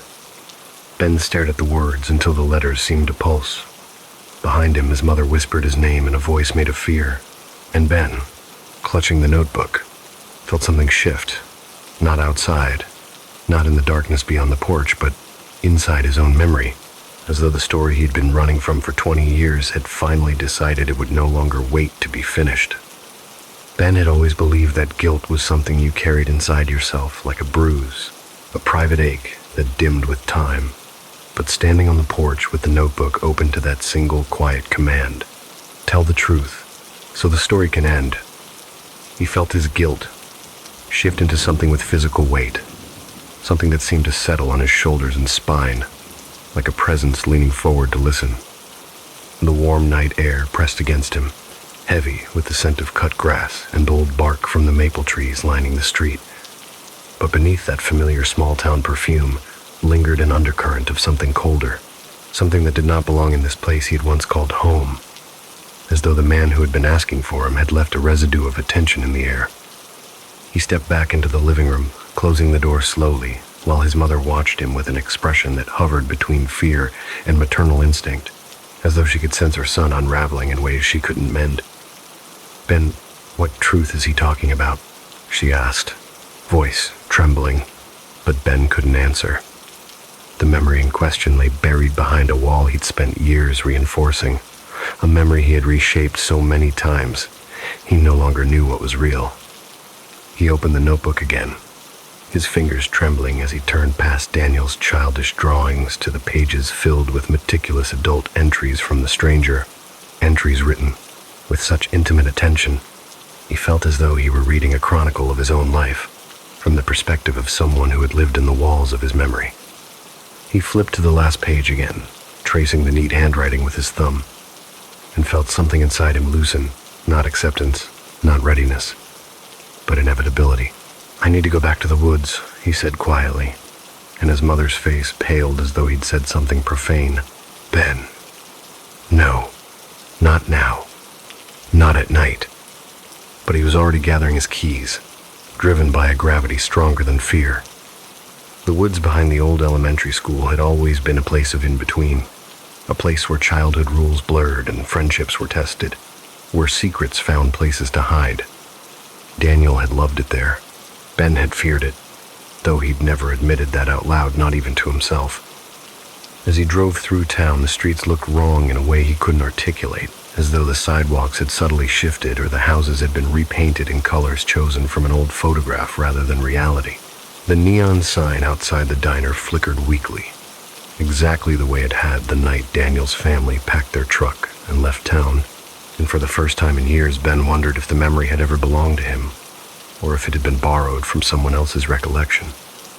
The school loomed ahead, its playground a rusted skeleton of orange metal and cracked plastic, the swings unmoving despite the mild wind. Poppy-shaped shadows of weeds curled beneath benches. Ben parked at the curb and stepped out into the night, the silence pressing against his ears until he felt momentarily deaf.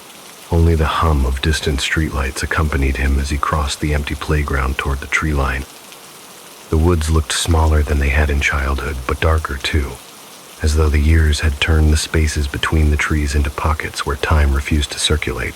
He paused at the edge of the path, his breath catching when he saw it, a faint glow deeper inside. Too warm to be moonlight, too steady to be fireflies. It pulsed softly, like an ember, waiting to be fanned. Ben swallowed and stepped forward. The woods consumed him with alarming ease, the familiar crunch of dried leaves underfoot amplifying in the quiet until it sounded like bones cracking in rhythm with his heartbeat. The deeper he went, the more memories pressed against him. Daniel laughing breathlessly as he tried to keep up. Ben daring him to climb the old fence. Daniel's notebook in his small hands, pages flapping as he ran. The smell of wet earth after a summer storm. Then came the memory he had spent decades avoiding their fight. A stupid, childish fight, an argument over who had reached the creek first, an insult, a shove, Daniel slipping on moss-damp ground. Ben had stormed off, fuming, not even looking back to see how badly Daniel fell. No one had ever told him exactly how Daniel died that afternoon, only that he did not come home and was later found in the woods, and everyone had agreed it was a tragic accident. But now, with the notebook in hand, Ben realized someone else had witnessed the moment, someone who had carried the weight of that unfinished story for years. The glow ahead brightened, pooling around the base of the old fence, its metal now sinking into the soil like a skeleton half swallowed by the earth. Ben approached slowly and felt the temperature drop with each step, as though he were crossing into a different season. Then he saw him, the man. He stood beside the fence facing away, posture unnervingly still, head bowed slightly as if reading invisible text in the air. Ben's breath stuttered. "Why did you bring me here?" The man did not turn. "You already know." Ben tightened his grip on the notebook. "Daniel's death wasn't my fault. It was an accident." The man tilted his head in small increments, the motion so mechanical it resembled a glitch in a simulation. "Accidents do not echo for decades," he murmured. "Guilt does." Ben's throat constricted. "Who are you?" he whispered. "Why do you know so much about him? About me?" The man finally turned then, and Ben felt the world shrink to a pinpoint. The man's eyes were not empty, but full of attention, so intense it felt invasive, as though he were looking through Ben into the hollow behind his ribs. "I am the one who kept his story when you dropped it," the man said gently. "I am the one who carried the pieces he left behind." He lifted a hand, placing it on the fence the same way Daniel once had when they competed to climb it, and the metal creaked under his touch. "I am not Daniel," he said softly, "but I am everything Daniel believed about you. Everything he remembered, everything he recorded, everything he feared." Ben took a shaky step back. "Are you saying you're what, his admirer? His stalker?" A soft chuckle escaped the man, though it did not contain humor. "Not stalker," he said. "Successor." The word hit Ben like a blow. "Successor to what?" he rasped. The man leaned slightly closer, and in the moonlight Ben could see small flecks of ink staining the man's fingertips, as though he had been writing for days without pause. "His obsession," the man whispered. "His curiosity. His grief." Ben felt nausea rise. "You inherited his feelings?" The man shook his head gently. "I inherited his story, and you cannot outrun the one who carries your story." Ben's vision blurred. Something inside him cracked open fear, guilt, memory spilling out at once. "Daniel didn't die because of me," he whispered, voice trembling. "I was just a kid. I didn't know." The man's gaze softened in a way that made Ben's skin crawl. "Daniel didn't blame you," he said. "He waited for you." Ben staggered backward, heart pounding. "What does that mean?" The man stepped into the faint glow. "He waited for you to come back, to apologize, to look for him. He believed you would turn around." Ben felt the ground tilt. "I didn't know he was hurt," he insisted, though the denial tasted thinner now. "I didn't know." The man watched him with devastating calm. "Then why?" he said softly. Did you run? Ben's breath hitched sharply, and for the first time in decades he remembered it clearly. Not the fall, not the scream, but the moment afterward. The unmistakable knowledge that something terrible had happened, and the equally unmistakable decision to keep going, to pretend he hadn't heard it. Tears stung his eyes. "I was scared," he whispered. The man nodded slowly, as if he had expected that answer all along. He was too. Ben dropped his gaze, overwhelmed. The woods were too quiet, the air too thin. The man took one step closer, closing the distance with a gentleness that chilled Ben to the bone. "Finish it," the man murmured. "Finish his story. Tell the truth." Ben's chest tightened. "And then what?" he whispered. The man smiled. The faintest, saddest smile. "Then he can stop waiting." Ben's breath trembled as he opened the notebook to the blank page. The man watched, silent and reverent, as though this moment had been aged and preserved for years. And as Ben finally lowered the pen to write the truth he had buried since childhood, he realized with terrible clarity that the story had never been Daniel's alone. It had always been his. And the woods, watching with their dark, patient silence, knew it too. Ben had imagined that writing the truth would feel like exorcism, like cracking open the sealed box of his memory and letting the trapped air rush out. But as he crouched in the moon-washed clearing with the notebook balanced on his knee, and the man standing impossibly still beside the old fence, watching with an almost reverent intensity, he realized that the truth was not something that wanted to be released. He wanted to stay buried, wanted to stay curled in the dark corners of his mind, where he had hidden it for decades, feeding quietly on the edges of his life. The pen hovered over the blank page and his hand trembled violently, the weight of childhood and remorse converging into something both suffocating and clarifying. And for a long moment he could not bring himself to move, could not bring himself to give shape to the words that would make the memory real again. The clearing felt suspended outside of time, the trees leaning inward as though eavesdropping, the night air thinning with such tension that every breath scraped like glass. The man did not speak, did not hurry him, did not blink. He simply stood in that stillness that felt more like a posture inherited from someone else, someone who once waited in these same woods for a boy who never came back. When Ben finally forced himself to begin, each word felt like tearing through scar tissue. "I heard him fall." He wrote the sentence slowly, each letter carving deeper into the paper than the last. "I knew it wasn't a branch. I knew he was calling me. I didn't go back because I was angry, because I was scared, because I didn't want to be blamed." The confession bled out of him in a steady, trembling stream, and with every line he wrote, the air in the clearing seemed to shift, growing colder, heavier, as though some invisible thing inhaled each sentence with silent hunger. "I didn't look for him. I didn't tell anyone until hours later. I didn't tell them I heard him the first time." His hand froze there, the final sentence a raw wound on the page. He stared at it with a crushing weight in his chest, heart pounding so loudly he thought it might echo through the trees. The man stepped a half-step closer, and the movement so small, so subtle, made Ben flinch. "You've kept it for so long," the man said softly, the gentleness in his voice so at odds with the cold night that it made Ben's skin prickle. "You kept it because you believed it would destroy you, if you remembered it clearly. But forgetting destroyed him." Ben swallowed hard, throat tight, and whispered, "I was just a kid." The man nodded, but his eyes held no judgment, only something mournful and unbearably old. And he was just a kid too. Kids expect each other to turn around. Ben looked down at the notebook again, the confession stark and ugly on the page, and felt a strange sensation ripple through him.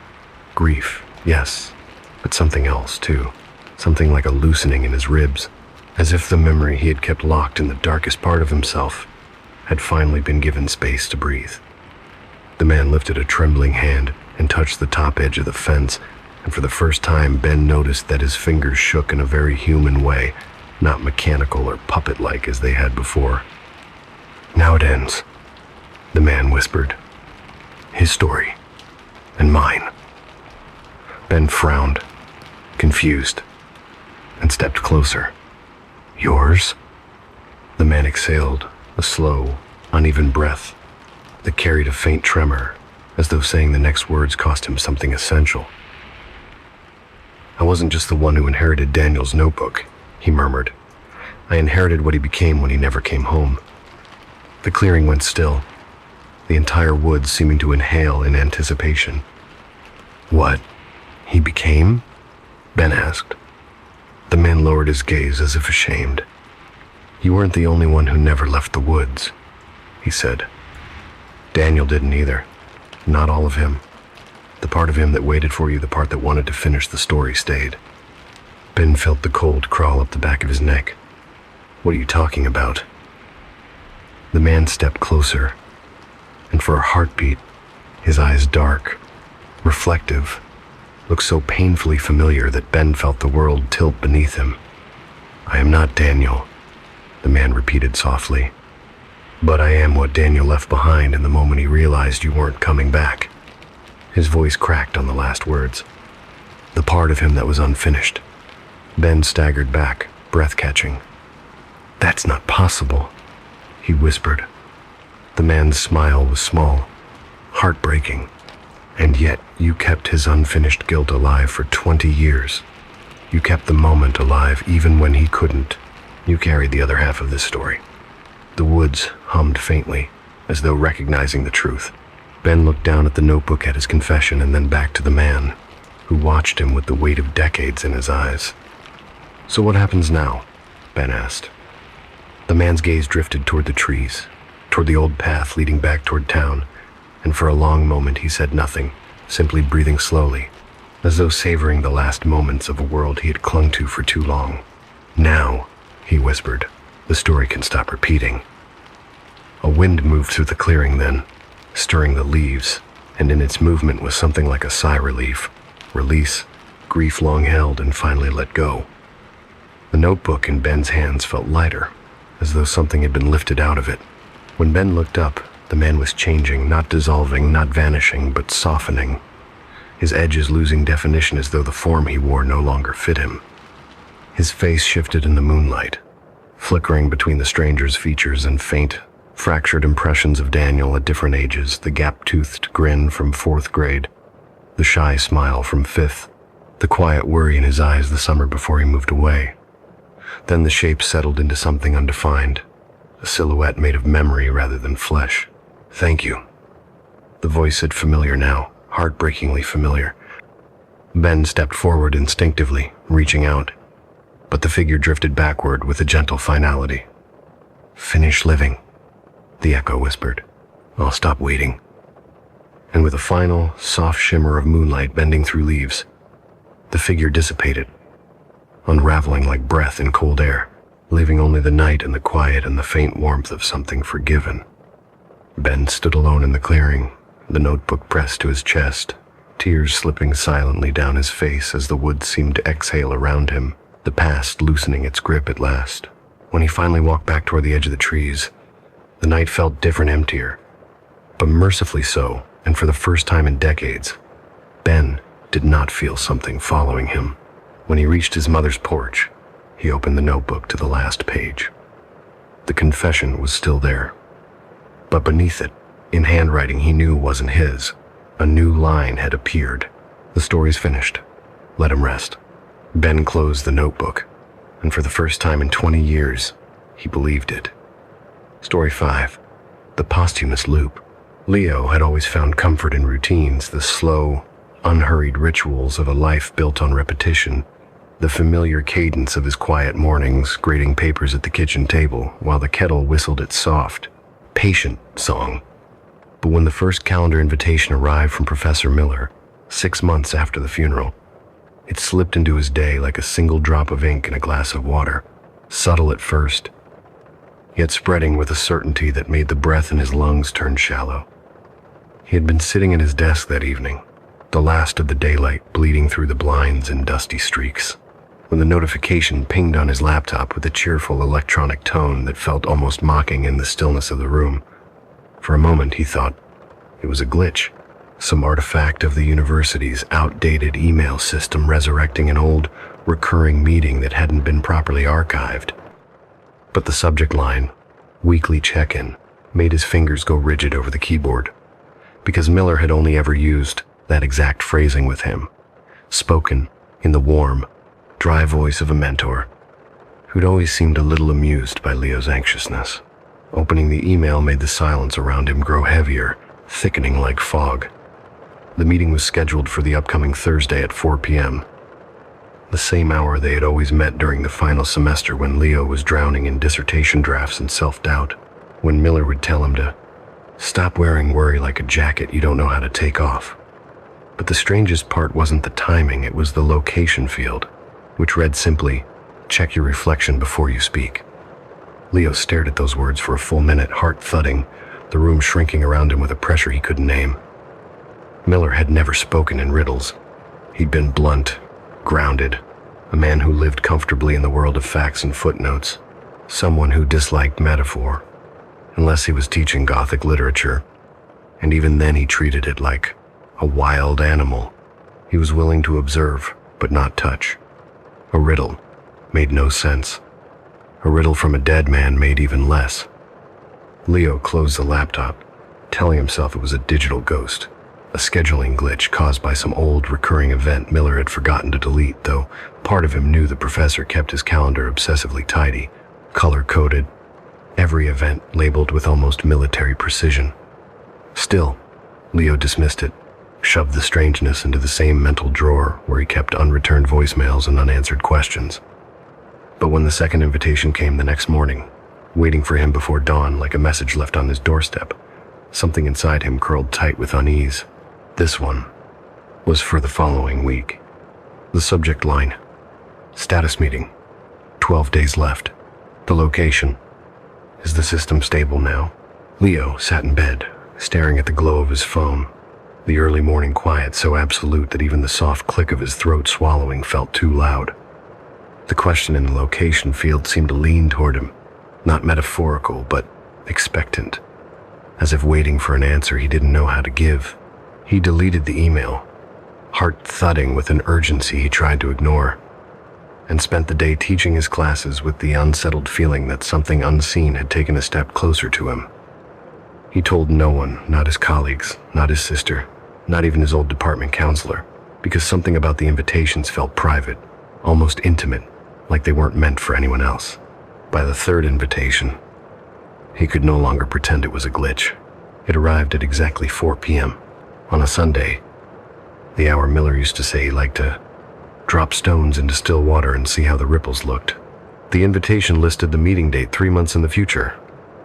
The location field, do not trust the second shadow. Leo's breath stilled in his chest. He read the line again, then a third time, feeling the world shift around him in a way that wasn't dramatic but profoundly wrong, like realizing a familiar door in his house led somewhere different than it had the day before. He spent the rest of the night pacing his apartment, turning lights on and off, muttering reassurances that cracked halfway through their sentences, but no amount of logic could brace him against the growing sensation that something was moving toward him along a path set into motion long before he'd ever opened that first email. He had almost convinced himself to block the sender entirely, though how one blocks a dead person's identity in a university system he didn't quite know when the fourth invitation came. And this time, everything changed.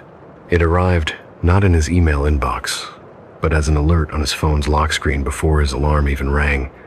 The text, crisp and bright, in the dim bedroom. Meeting tomorrow at 7. Location, home. Leo bolted upright, adrenaline punching through his veins.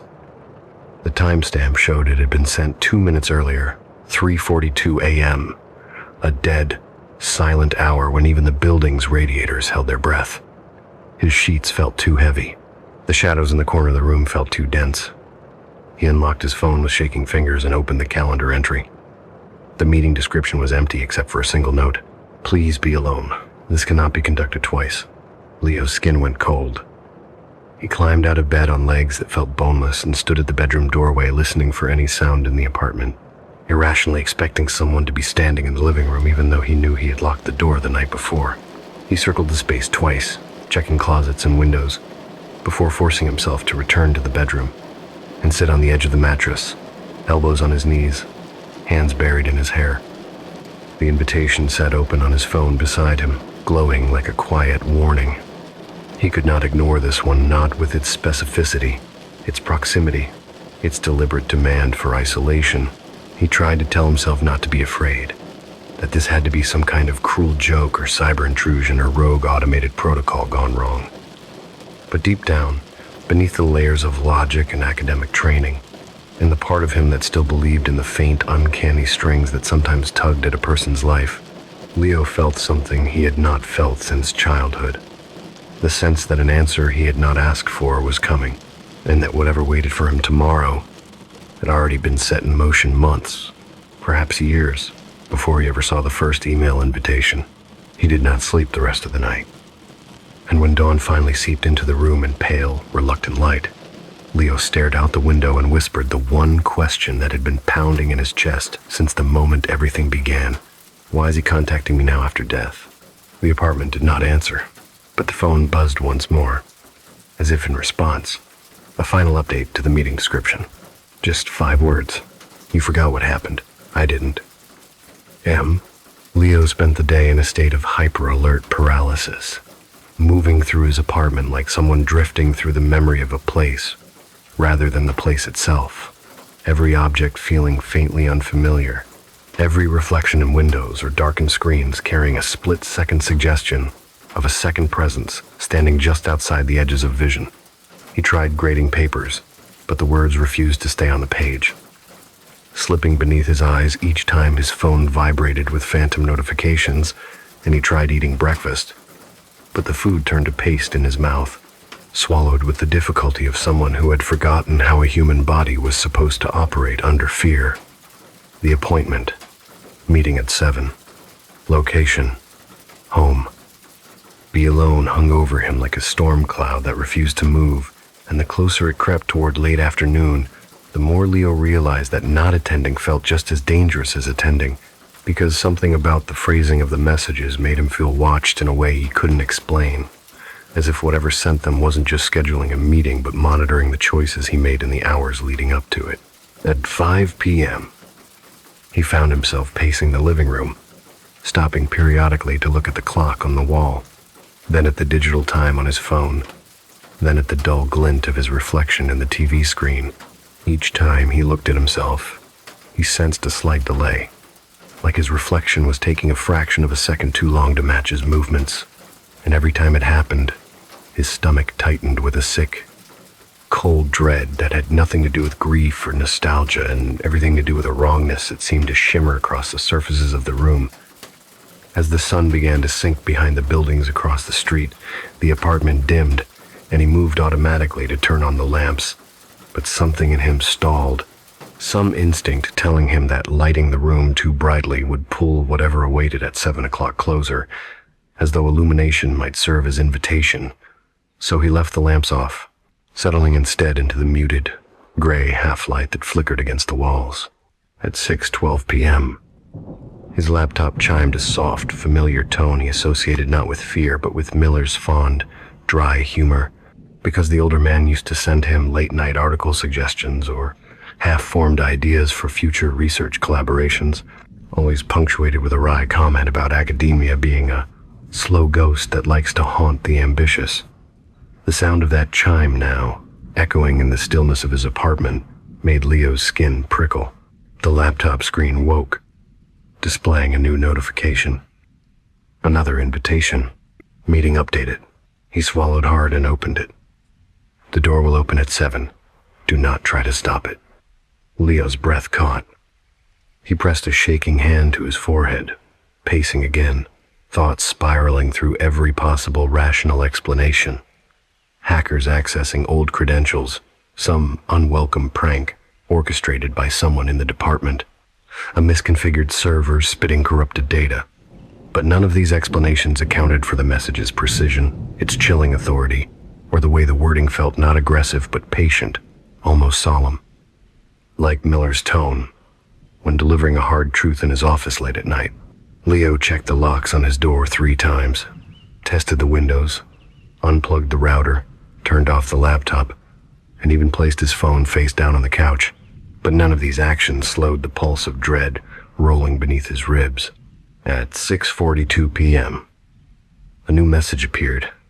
No chime this time, just a silent notification that materialized on the lock screen of his phone, as though it had been waiting for him to glance in that direction. Check your hallway. Everything begins at the threshold. Leo froze. The hallway, the narrow stretch leading to the apartment door, looked no different than usual from where he stood. Dim, quiet, empty, except for the coat rack and a pair of boots he hadn't worn since winter.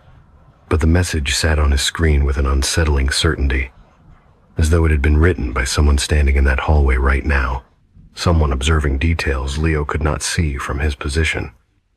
He stepped forward slowly, each footstep feeling dampened, muffled, as though the air surrounding him had thickened. When he reached the hallway, he felt the temperature shift a slight drop, like a subtle draft seeping from the seam beneath the door. But when he placed his hand near it, the air wasn't cold or warm. It felt neutral, unnervingly so, like the absence of temperature entirely. He stared at the lock, half expecting it to twitch or shift. His phone vibrated again. He looked down. Do not stand too close.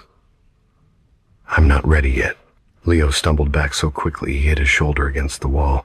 Okay, he whispered to the empty apartment, voice cracking. Okay. This is impossible. But the message sat there, unwavering, and for the first time since the emails began, Leo felt the weight of a terrible possibility settle in his chest. What if Miller had not sent these messages, in the traditional sense? What if the calendar system, his account, his digital footprint, what if these were simply the conduits through which something of the professor was still moving? What if death had not erased him so much as displaced him, leaving pieces of himself in the circuits and servers he'd used every day, the way someone might leave fingerprints on a glass long after setting it down? At 6:58 p.m., the air in the hallway shifted again, this time with a pressure change that made Leo's ears pop, as though someone had opened a door to a sealed room nearby. He stepped backward into the living room, one hand pressed over his mouth to stifle the rising panic. The room dimmed, not because the sun had fully set, but because the shadows grew thicker, more intentional, as if the space itself were drawing a breath. At 6:59 p.m., the phone lit once more. Be still. I'm here now. Leo's heart seized. He stared at the apartment door, suddenly certain that something stood on the other side. Something waiting for its exact moment to enter. Something that had already crossed a boundary between life and death long before he understood what the invitations were preparing him for. 7 p.m. The door handle clicked.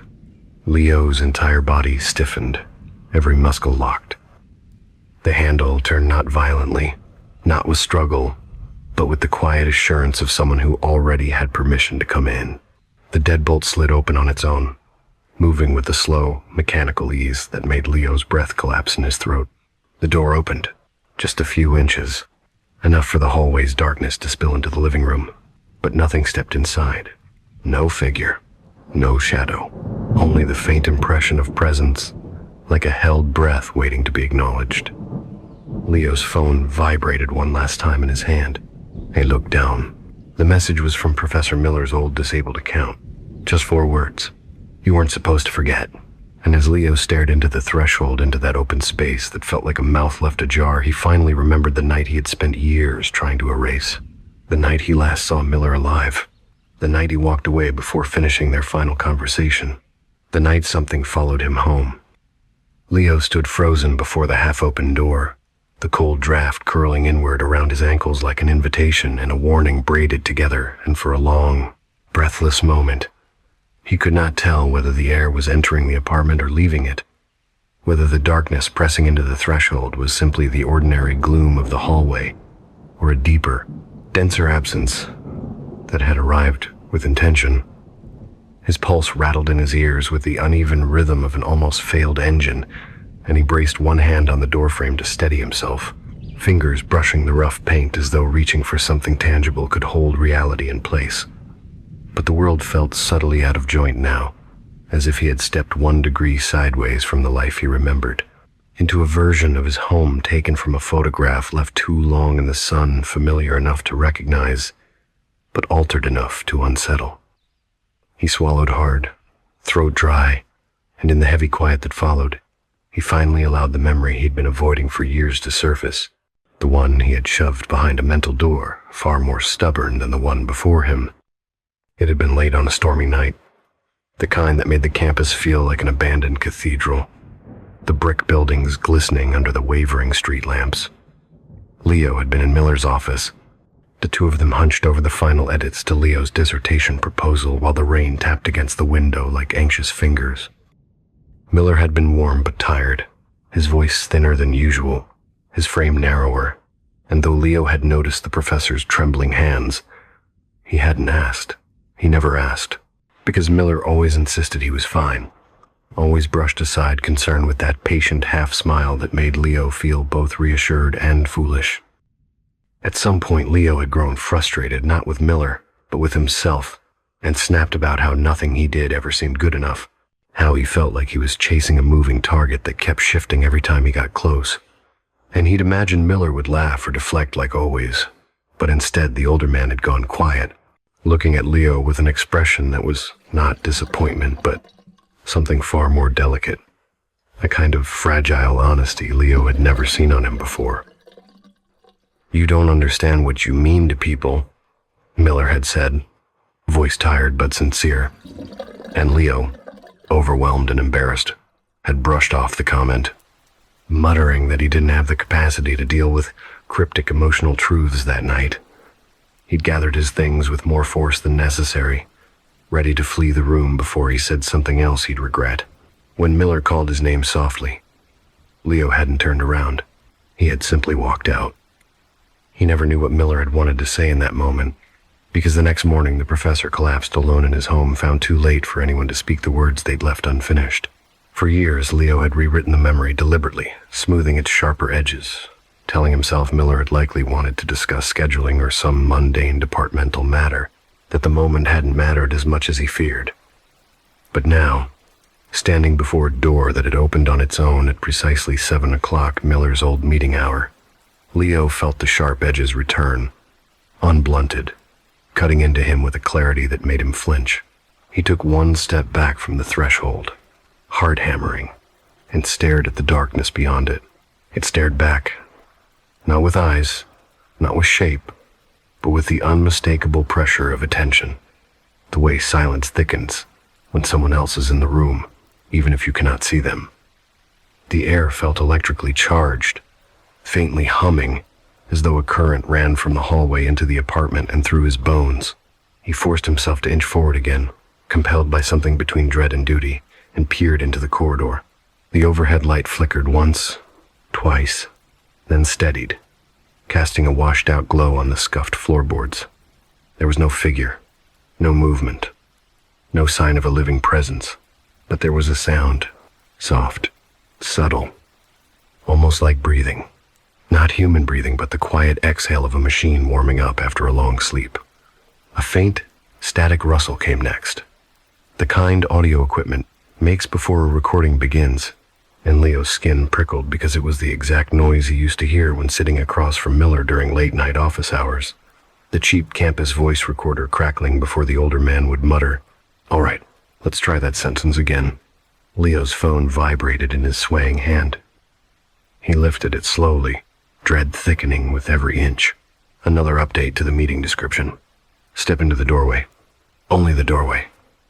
That is where we left each other. Leo's jaw tightened. He whispered aloud, "I don't want this." But the words fell flat, like dust on linoleum. The system, whatever it was, did not care about want. It cared about completion.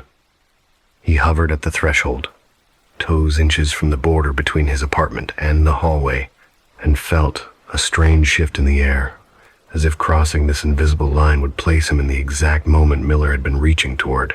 He stepped forward, only an inch, but the world changed. Not visibly, not dramatically, but fundamentally, like a tiny notch in a locked mechanism had slid into place. The air moved differently. The light flickered again. The static sound deepened into a shape, as though someone were clearing their throat from a great distance and the audio was trying to catch up. Leo felt tears burn unexpectedly at the backs of his eyes. Part of him wanted to run, to slam the door shut and bury his face in a pillow until this impossible nightmare dissolved. But another part, soft, bruised, human, felt the ghost of Miller's unfinished sentence hanging in the air. A sentence that had waited 6 months for its ending. The static crackled again. Then, a voice. Not loud, not ghostly, but tired, familiar. Leo? Leo's knees buckled. He gripped the doorway with both hands, breath shattering into pieces. He hadn't heard that voice in half a year, not in this raw, unpolished way, not filtered through memory or grief. It was Miller's voice, exactly as it had been that night. Frayed, weary, threaded with something he'd tried too hard to conceal. Leo whispered, "This can't be real." But the voice continued, low and halting, as though emerging through static thick as fog. "I wasn't finished with you." A sob caught in Leo's throat. "I know," he whispered, pressing his forehead to the wooden frame. "I know. I'm sorry. I should have stayed. I shouldn't have walked out. I shouldn't have—" A soft crackle interrupted him, followed by a faint laugh that was more breath than sound. "You didn't listen." And Leo squeezed his eyes shut, tears slipping free. "I'm listening now." "Good," the voice murmured. The static pulsed. And then let me in." Leo's eyes snapped open. The hallway darkened. The air tightened.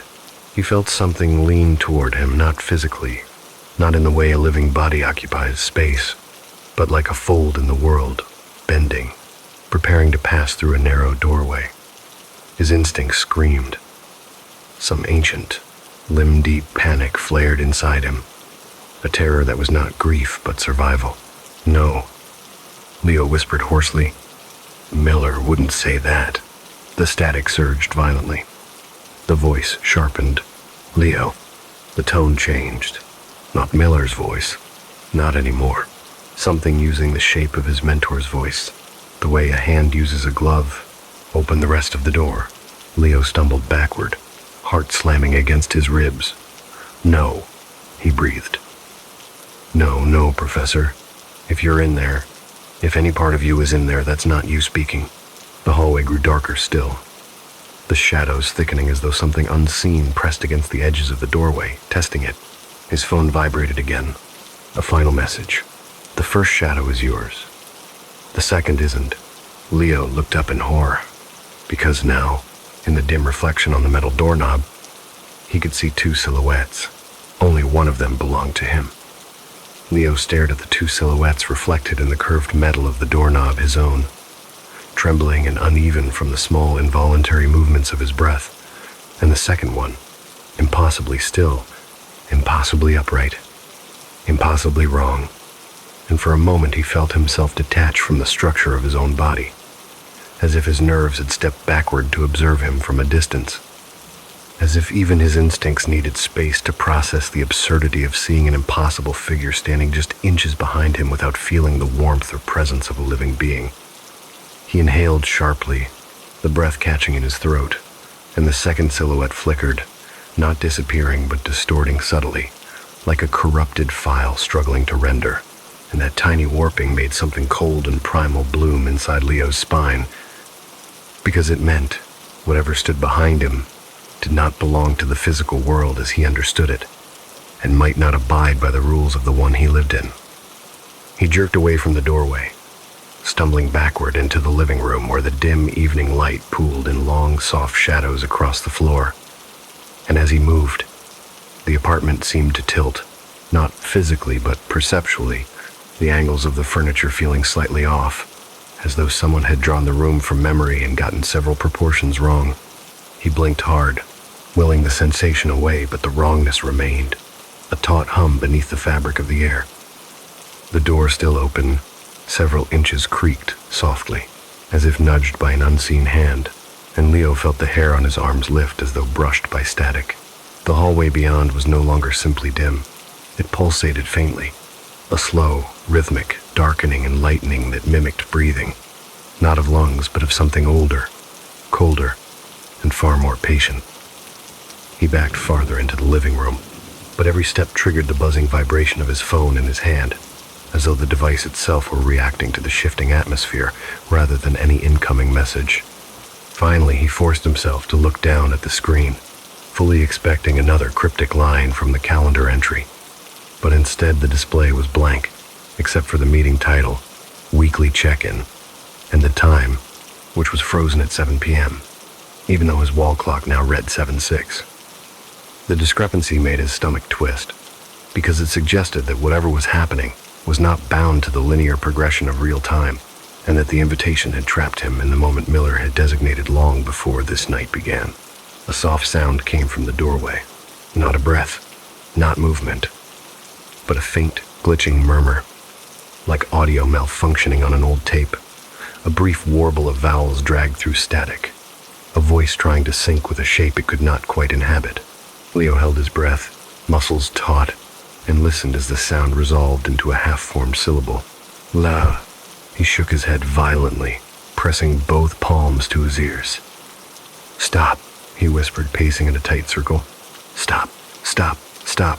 I'm not doing this. You're not coming in. I'm not letting anything inside. But the voice tried again, slipping into the room like a draft beneath a door. Leo.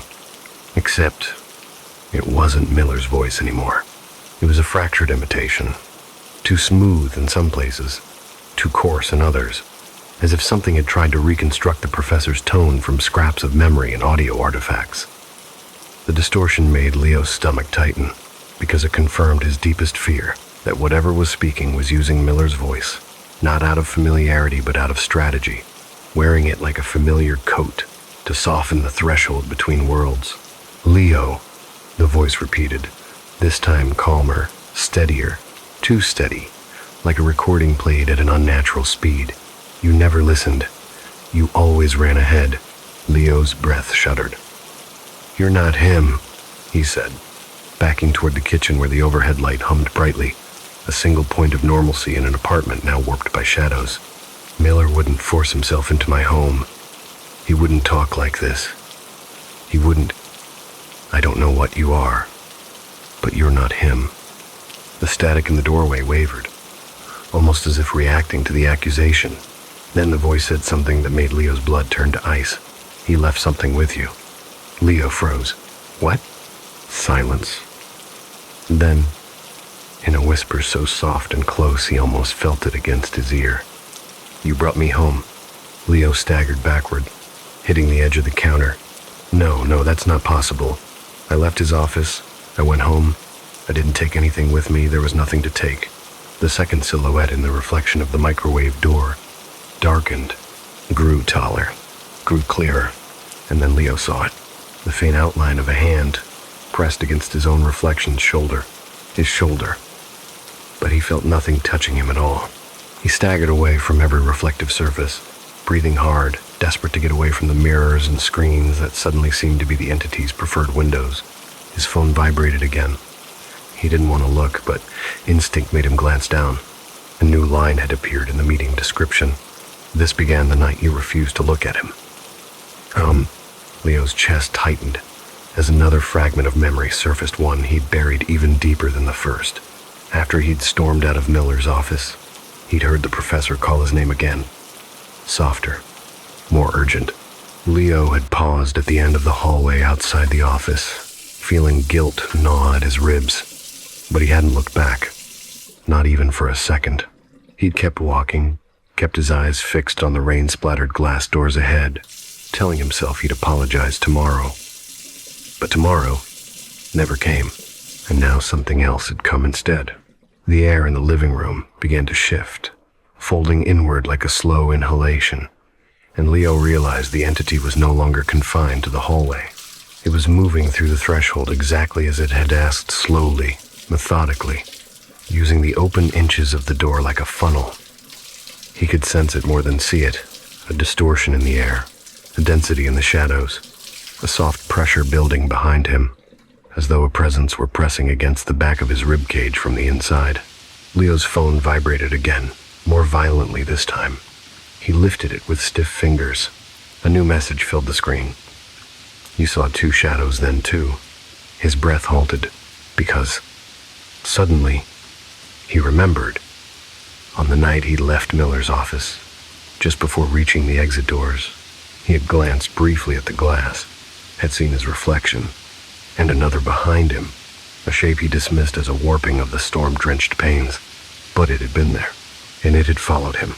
He lowered the phone slowly, panic prickling beneath his skin, as he realized the entity had been with him long before tonight, long before the emails, long before Miller's death. Whatever it was, it slipped into his life the same night he abandoned his mentor in a moment of need, drawn not by malice, but by the unfinished emotional tangle between them, the unresolved invitation hanging in the air. The entity whispered from the darkening doorway, "Let me finish speaking." Leo backed away, voice cracking. "I can't let you in." The voice replied, quiet, but resonant, with impossible patience. "You already did." No.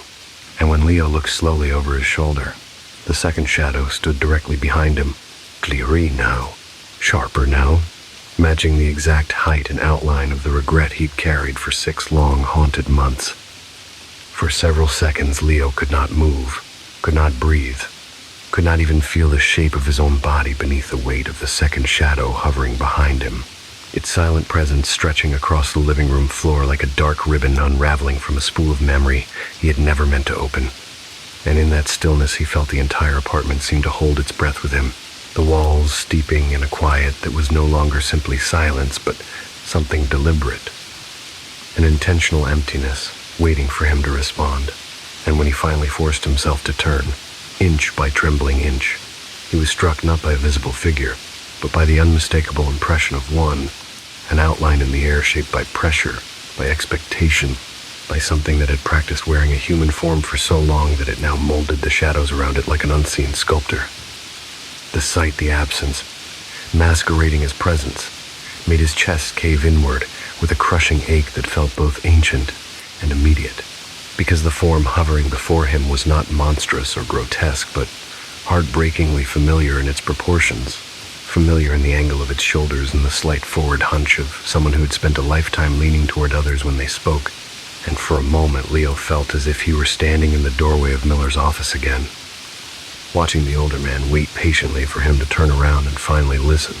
The air vibrated subtly, like the soft hum of a server room or the low-frequency tone of an old microphone warming to life. And then the voice, no longer glitching, no longer half-formed, but close and unbearably gentle, slipped into the room. "You left before I could ask for help." Leo's breath cracked inside him, and the tears he had been fighting slipped down his face in hot, helpless streaks as he whispered, "I didn't know, I swear. I didn't know you were sick. You didn't tell me. I thought you were just tired. I thought..." But the entity cut softly across his confession, not harshly, not angrily, but with a weary truth that settled into the bones of the room. "I didn't ask, and I should have. But you were the one who heard." And the phrase lodged in Leo's chest with a painful clarity because, in that moment, he finally understood what he had been avoiding since the night of the storm. The subtle tremor in Miller's voice, the slight shake in his hands, the way he had lingered after calling Leo's name, waiting for him to turn back, not for academic guidance, but for something far simpler and far heavier. It hit Leo with the force of a long-delayed realization that the professor had been trying to share something: fear, loneliness, physical vulnerability, and Leo had walked away from it without even glancing over his shoulder. He bowed his head, swallowing hard as guilt flooded him with such intensity he felt physically unbalanced, and the entity seemed to sense this shift, drawing closer, the air tightening as if the apartment itself were narrowing its focus to the two of them. "I'm sorry," Leo whispered, voice shaking like a loose wire. "I'm so sorry. I should have stayed. I should have listened. I should have asked if you were all right." A soft ripple moved through the shadows, the entity's form tilting slightly as though regarding him with a kind of sorrowful patience, and then it spoke again, its tone no longer wholly Miller's but layered with something older. something made from all the echoes of unspoken words that had accumulated between them. This is not about blame. It is about completion. The word settled into the air, with the weight of a key sliding into a lock, and Leo felt something shift inside him. Not a breaking, but an unlocking. A small, subtle click behind his ribs, as though some long jammed mechanism had finally begun to turn. The entity reached forward then, not with a visible hand, but with a movement in the air that tugged at his breath, and Leo felt a faint, cool pressure rest against his sternum, like the memory of a touch, rather than the touch itself. "You carried the ending," the voice murmured. "You kept it unfinished. You kept me unfinished." Leo shook his head wildly, tears blurring the living room into shades of gray. "I didn't mean to," he whispered. "I just couldn't. I couldn't think about that night. I couldn't think about what I left you with." But the entity only leaned closer, its outline growing more precise, more human, as though his confession fed the structure at war. "You remembered enough," it said softly. "Enough to bring me home." Leo felt his heart pound against the cool pressure at his chest, felt his breath grow shallow, felt the apartment close around him like the pages of a book folding shut. "What do you want from me?" he whispered. The answer came without hesitation, spoken in a tone so gentle it made every muscle in Leo's body tighten with a terror that was somehow more intimate than anything before. To finish speaking, Leo staggered back, palms raised instinctively as if to guard himself. "Finish what?" The entity tilted, its form shimmering like a reflection in rippling water. "The last thing I tried to tell you." Leo's breath stilled, because deep down he knew exactly what the entity meant. He had known it since the moment he stepped into the doorway at 7 o'clock, since the moment the static shifted into something familiar. He had known it the night of the storm, when he fled the office too quickly to face the gravity in Miller's voice. The entity whispered, "I needed you." The words hollowed Leo out from the inside, leaving him unsteady, shaking, overwhelmed by a tidal wave of regret he had kept at bay with years of rationalizing and emotional distance. He sank to his knees, clutching his head, whispering, "I'm here now. I'm here. I'm listening. Please, please tell me what you need."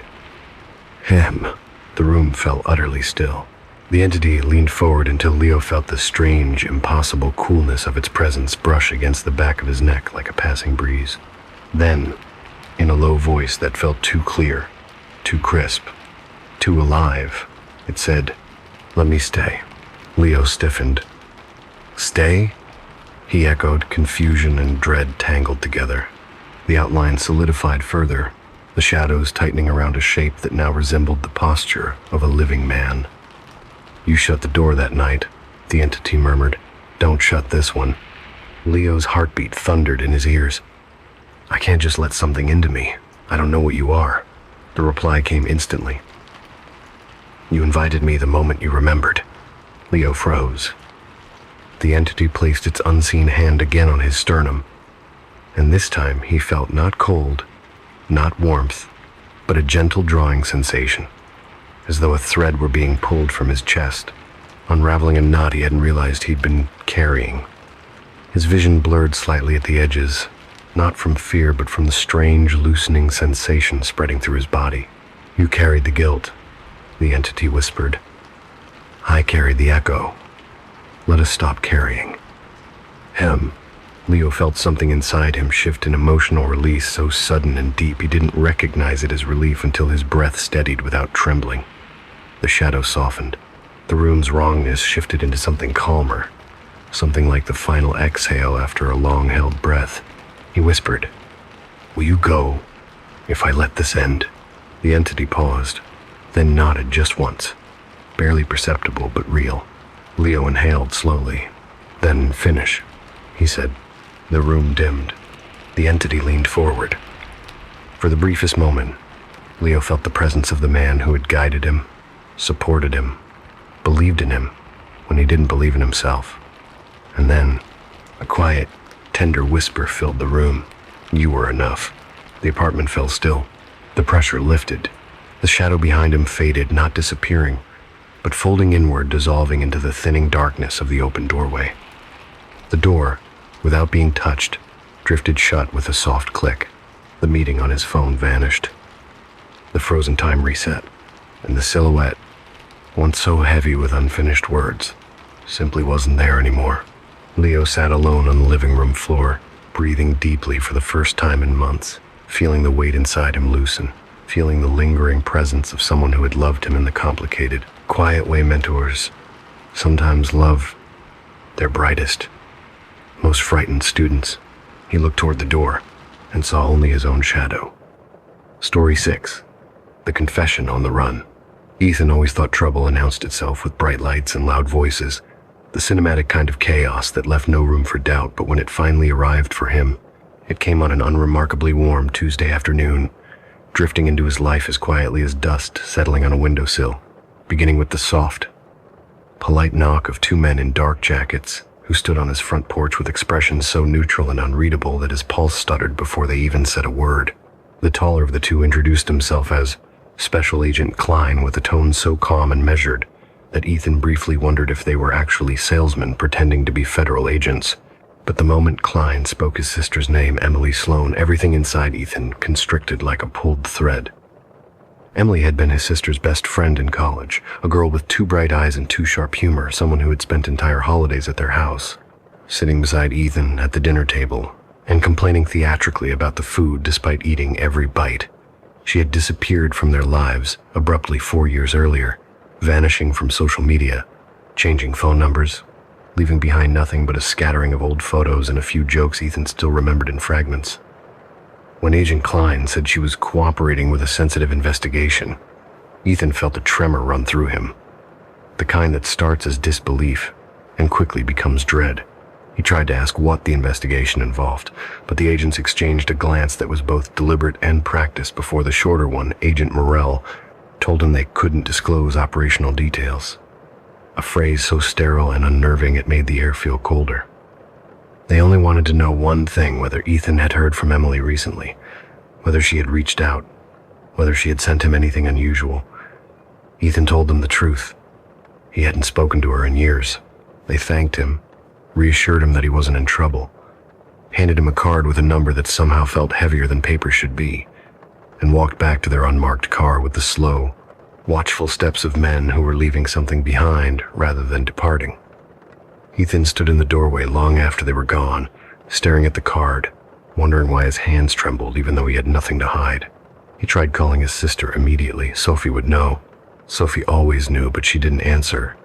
And when he sent her a quick message, asking if she knew what the FBI wanted, the read receipt flicked on without a reply. A strange quiet settled in his chest. Sophie never ignored him. Not like this. That night, unable to sit still, Ethan dug through the storage boxes in his closet until he found the small plastic bin filled with old college trinkets, concert wristbands, faded printouts, letters he never mailed, and buried at the bottom was the shoebox Emily had given him on his 17th birthday, a silly gesture filled with inside jokes and a pack of glow sticks she claimed might save his life someday. He opened it expecting nostalgia, but something else lay inside. A phone he didn't recognize, cheap, heavy, outdated, the kind drugstores used to sell before smartphones took over. The moment he touched it, the screen blinked on, casting a cold blue light across his face, and a single message appeared without him pressing anything. Ethan, don't trust them. Coordinates in the notes. If you find me, come alone. The timestamp was from 2 hours earlier. His body went numb. He scrolled through the messages. There were only 3. The second, I am not missing. I am making it right. The third, you only get one chance to understand before they do. The Notes app contained a single set of GPS coordinates pinned with a red star somewhere 3 hours north, near a line of cheap motels and abandoned rest stops Ethan vaguely remembered passing during family road trips. His breath came shallow as he stared at the glowing numbers, and a thought flickered up, irrational yet impossible to dismiss. Emily had known the agents were coming before they knocked on his door. He tried calling his sister again, hands shaking so violently the phone nearly slipped from his grip. But this time she texted back, "Don't go anywhere. Whatever happens, stay home. Seriously." Forget they came. Then another message, arriving so quickly it had to have been typed in advance. And please don't mention Emily again. Not to me. Not to anyone. The bottom dropped out of Ethan's stomach. His sister, who defended him to bullies in middle school, who once drove an hour in the rain to bring him homework he forgot, who used to scream laughing while she and Emily reenacted crime documentaries in the living room, was afraid. Not of the FBI. Not of Emily. Of the truth. And she wanted him to stay quiet. But Ethan couldn't. Something in the tone of Emily's messages, sharp, urgent, sincere in a way he had never seen from her before, hooked into him, tugging harder with every minute he sat motionless in his bedroom. When he pressed the power button on the burner phone, he noticed dried dirt caught around the casing, as though it had been dropped on a forest floor or dragged across a gravel lot, and the sight of it made him feel suddenly watched, as if the device itself had a history, a journey, a desperate last mile that had ended on his doorstep. By midnight, he had made his decision. He packed a bag water, flashlight, charger, the burner phone, a pocket knife he hadn't used in years, and slipped out the back door of the house, the night air sticky against his skin, the streetlights humming faintly like cicadas. Every sound felt amplified, the whisper of leaves, the distant engine of a lone car on the highway, the steady beat of his own pulse thudding loudly in his ears. He got into his car, started the engine with a shaky breath, and pulled out of the driveway with headlights off until he reached the end of the block. When he finally turned them on, the world lit up in stark, ghostly clarity, empty pavement stretching ahead, trees swaying like watchers lining a narrow corridor. As he drove toward the highway, he glanced at the rearview mirror and saw headlights appear 2 blocks behind him. Low, slow, matching his speed. A cold awareness crept up his spine. He accelerated. The car behind him did too. He took an early left turn. So did it. He merged onto the highway, heart pounding like a trapped bird. For several long, breathless seconds he thought the car might follow him all the way, might force him to pull over, might contain those same 2 agents with their neutral eyes and unreadable expressions. But just before he reached the on-ramp, the car drifted into another lane and disappeared into the dark like it had never been there at all. Ethan exhaled shakily, gripping the wheel so tightly his knuckles ached. 3 hours north. Coordinates waiting like a pulsing beacon on the burner phone. Emily out there somewhere. Not missing, but running. Not kidnapped, but confessing to something far bigger than anything Ethan had imagined. And he was the only person she'd trusted to come find her. As the miles of highway swallowed him deeper into the night, Ethan understood something with terrible clarity. Whatever story Emily wanted to tell him, whatever truth the FBI feared, whatever secret his sister begged him to forget was alive and unfinished, and taking shape in the darkness ahead of him like a shadow he would have to walk directly into. The old highway stretched out before Ethan like a ribbon pulled too tight, its cracked asphalt glowing faintly beneath the wash of his headlights as he sped deeper into the rural silence, following the burner phone's flickering GPS marker until the trees thinned and the world opened into a wide, desolate stretch of forgotten towns and shuttered gas stations, the kind of places where time felt stalled, where neon signs hummed like aging insects, and the night sky pressed down heavy and starless.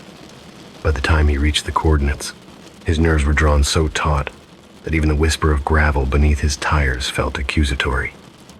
The motel Emily had pointed him to wasn't abandoned, but it looked as though it had been waiting for abandonment for years, flaking paint peeling from the railings like dry skin, half the exterior lights burned out, the lone vacancy sign sputtering a dull red like a heartbeat struggling to keep rhythm.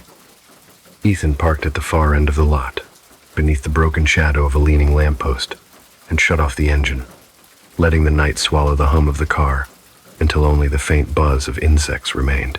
He scanned the windows of the rooms, searching for movement, but everything remained eerily still, as if the entire place were holding its breath.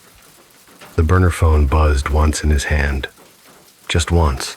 A quick, impatient vibration, and when he looked down, a single message glowed across the screen. Room 12, doors unlocked. Come alone. His throat tightened at the sight of it. Emily had always been a chaotic whisper of a person, unpredictable, restless, dramatic in a way that made even mundane conversations feel cinematic. But this message had none of that. No jokes, no sarcasm, no warmth. Just a straight line of urgency that felt sharpened by fear. Ethan stepped out of the car, the night air thick and warm around him, and walked toward room 12 with the kind of slow, deliberate caution reserved for crime scenes and nightmares. The cracked pavement seemed to vibrate beneath his feet, the motel's flickering exterior lights casting elongated shadows across the walkway so that each step felt like walking through a frame of an old, glitching film.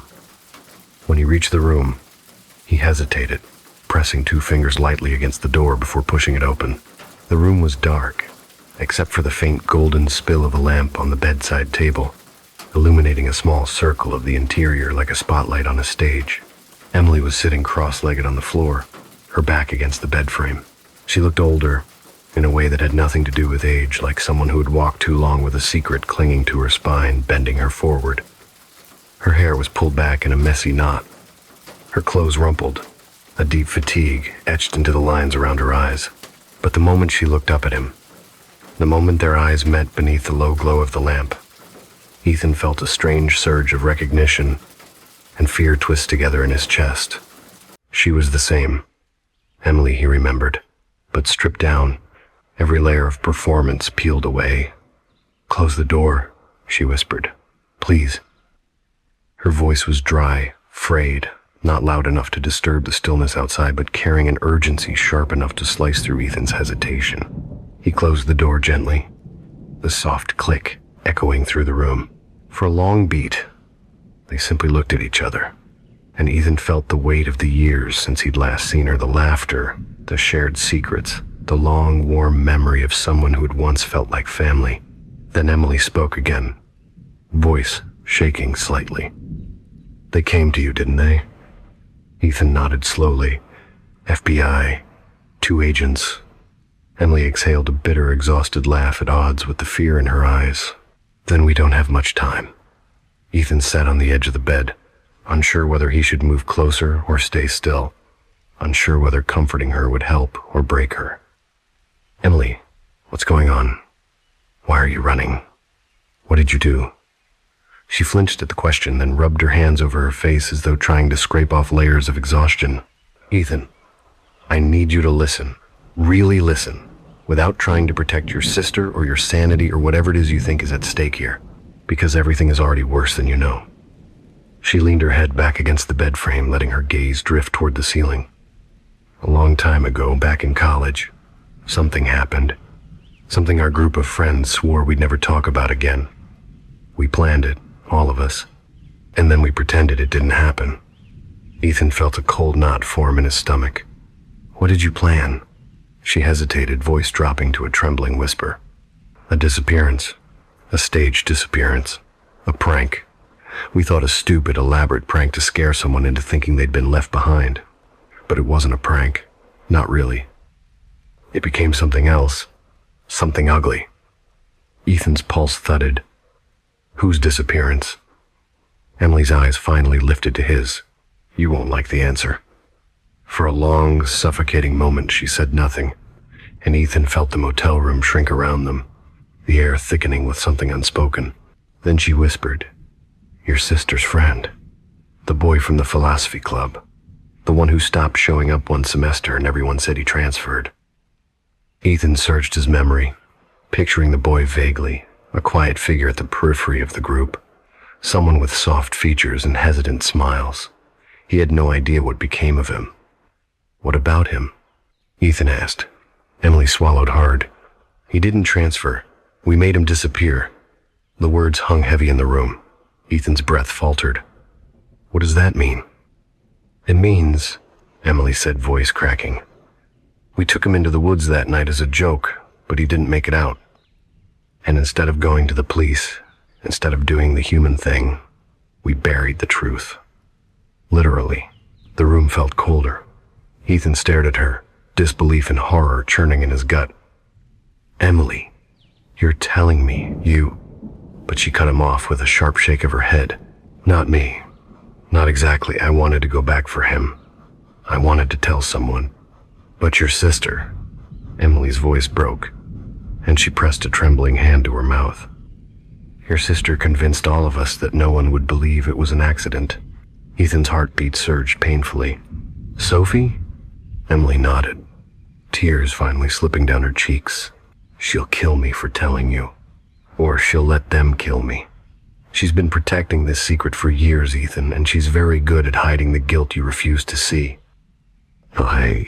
Ethan felt the floor tilt beneath him, the familiar shape of his world shifting violently as the image of his sister fractured Sophie the protector, Sophie the role model, Sophie the perfect older sister shattering into a mosaic of something he didn't yet understand. Emily reached into her jacket pocket and pulled out a small rusted locker key, placing it gently on the floor between them like it was made of glass. This is all that's left, she whispered. I kept it hidden for years, but the FBI is getting closer, and your sister knows it. Whatever happens next, you need to see what's inside the locker before she finds a way to bury that too. The key lay on the carpet, dim gold in the lamplight, humming with a weight Ethan could feel in his bones. Emily wiped her face, voice trembling.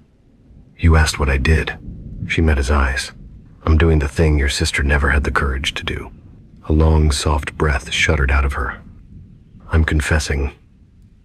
And Ethan stared at the small rusted locker key lying between him and Emily, the dim motel lamp casting its shadow across the stained carpet, like a thin, accusatory finger pointing toward a truth he had never imagined existed beneath the neat surface of his sister's life. And the longer he looked at it, the more he felt the sickening weight of inevitability settling over him, as if he had stepped onto a path Emily had been running along for years. A path lined with everything Sophie had worked so hard to keep hidden, and now there was no exiting it without stepping fully into the dark. Emily watched him with a haunted desperation, her knees drawn up to her chest, fingers laced tightly as if trying to keep herself from unraveling completely. And when she finally whispered his name, it was not a plea but a warning lingering in the back of her throat. Ethan, they're watching me, watching us. They've been tracking my movements for weeks. The only reason they haven't found this place yet is because I changed cars twice today and ditched the phone they were tracing. That burner you found was the last safe line I had. Ethan swallowed, the taste of fear metallic on his tongue, because the reality of what Emily was describing felt too large and too dangerous to sit within the flimsy walls of a roadside motel room, yet the tremor in her voice made every word land with brutal clarity. Why didn't you tell the FBI the truth from the start? He asked. But Emily laughed, a dry, brittle sound that cracked in the middle. Ethan, do you really think they want the truth? They want a narrative, a clean one, something they can present in a report without implicating the wrong people. You don't understand the kind of trouble your sister can orchestrate when she's terrified of losing control. She's been turning the story inside out since the night it happened. Ethan shook his head as if denying the words might stall their meaning. But Emily pressed on, her eyes shining with dread. Your sister didn't just cover it up. She let it. His breath hitched. Let it? Emily nodded slowly. Sophie was the one who suggested the prank in the first place, the disappearance. She thought it would teach him a lesson. For something he said that night, something none of us even remember clearly anymore because it was stupid, petty, meaningless. But Sophie didn't like being challenged, especially not by someone who saw through her veneer. She planned the whole route into the woods. She told us where to wait. She gave us the script for how we'd all react when he panicked. And when he panicked, harder than she expected. When he ran, and tripped, and didn't get back up. Emily's voice fractured, her eyes shifting downward. Sophie was the first one to say we couldn't tell anyone. She said no one would believe it was an accident. She said our lives would be over. And we, idiots that we were, we listened. Because she sounded so sure, so calm, so prepared. Ethan felt cold sweat gather at the base of his spine. Prepared. That word hummed in the air like a blade. Emily wiped her face with trembling hands. The locker key. It's what I've been hiding from them. From her. It contains the last piece of evidence. And if Sophie ever finds it, she'll destroy it and walk away from this like she walks away from every mess she ever makes. But you, Emily leaned forward, gripping Ethan's wrist with a sudden, fierce urgency that made his pulse jump. You're the only person she won't suspect. The only one she can't manipulate the same way she did the rest of us. Ethan felt the warm pressure of her hand, her nails digging into his skin, grounding him in the reality of what she was saying even as his mind tried to reject it. "Where's the locker?" Ethan asked, though the question left his mouth with a thread of dread so heavy it felt like dragging a stone into the open. Emily hesitated, eyes flicking toward the dark window, as though expecting someone to be watching from the shadowed parking lot. "Bus station. Old storage lockers by the north exit. Key number 73. I hid it there before I ran. But if we go there now..." A sound cut through her words, a soft crunch of gravel outside the motel room door. Both of them froze. Ethan's breath stopped in his throat as the shadow under the door shifted, widening, stretching across the carpet like ink poured slowly in a spreading pool. Emily's fingers tightened painfully on his wrist, her face draining of color. Another sound, a muted crackle like a walkie-talkie being adjusted. Emily mouthed silently. "FBI." Ethan felt his pulse explode in his ears. Emily scooted backward against the bed frame, reaching under the pillow where she'd stashed something, a folded piece of paper crumpled at the edges. She thrust it into his hands. "If they take me," she whispered, "you finish it. You go to the locker. You see what's inside. Don't let Sophie get to it first." The paper shook in his hands. "Emily." The door handle twitched. Not much. Just enough for Ethan's entire body to seize with primal fear. Emily pressed her forehead against his for a split second, her voice shaking as she whispered, "I'm done running. But you still have time." She shoved him toward the bathroom, with a sudden force that left him stunned, her urgency radiating from every frantic movement. "There's a window in there. Climb out. Go behind the building. They won't see you if you move now." The door handle twitched again, harder this time. Emily mouthed, "Go." Ethan stumbled for the bathroom just as the door burst open with a violent crack, splintering the frame. Two dark figures stormed inside. Emily didn't scream. She didn't resist. She simply lifted her chin with a weary defiance that told Ethan she'd been expecting this moment for months. Ethan climbed onto the toilet, shoved the tiny window upward, and wriggled through just as one of the agents barked. "Emily Sloan, you're coming with us." He dropped into the bushes behind the motel, scraping his arm on the frame, biting back a gasp. He crouched in the darkness, heart hammering violently, listening to the muffled sounds of Emily being handcuffed, her soft murmur of, "I'm sorry," echoing faintly through the wall. He waited until the agents escorted her outside and shoved her into an unmarked SUV.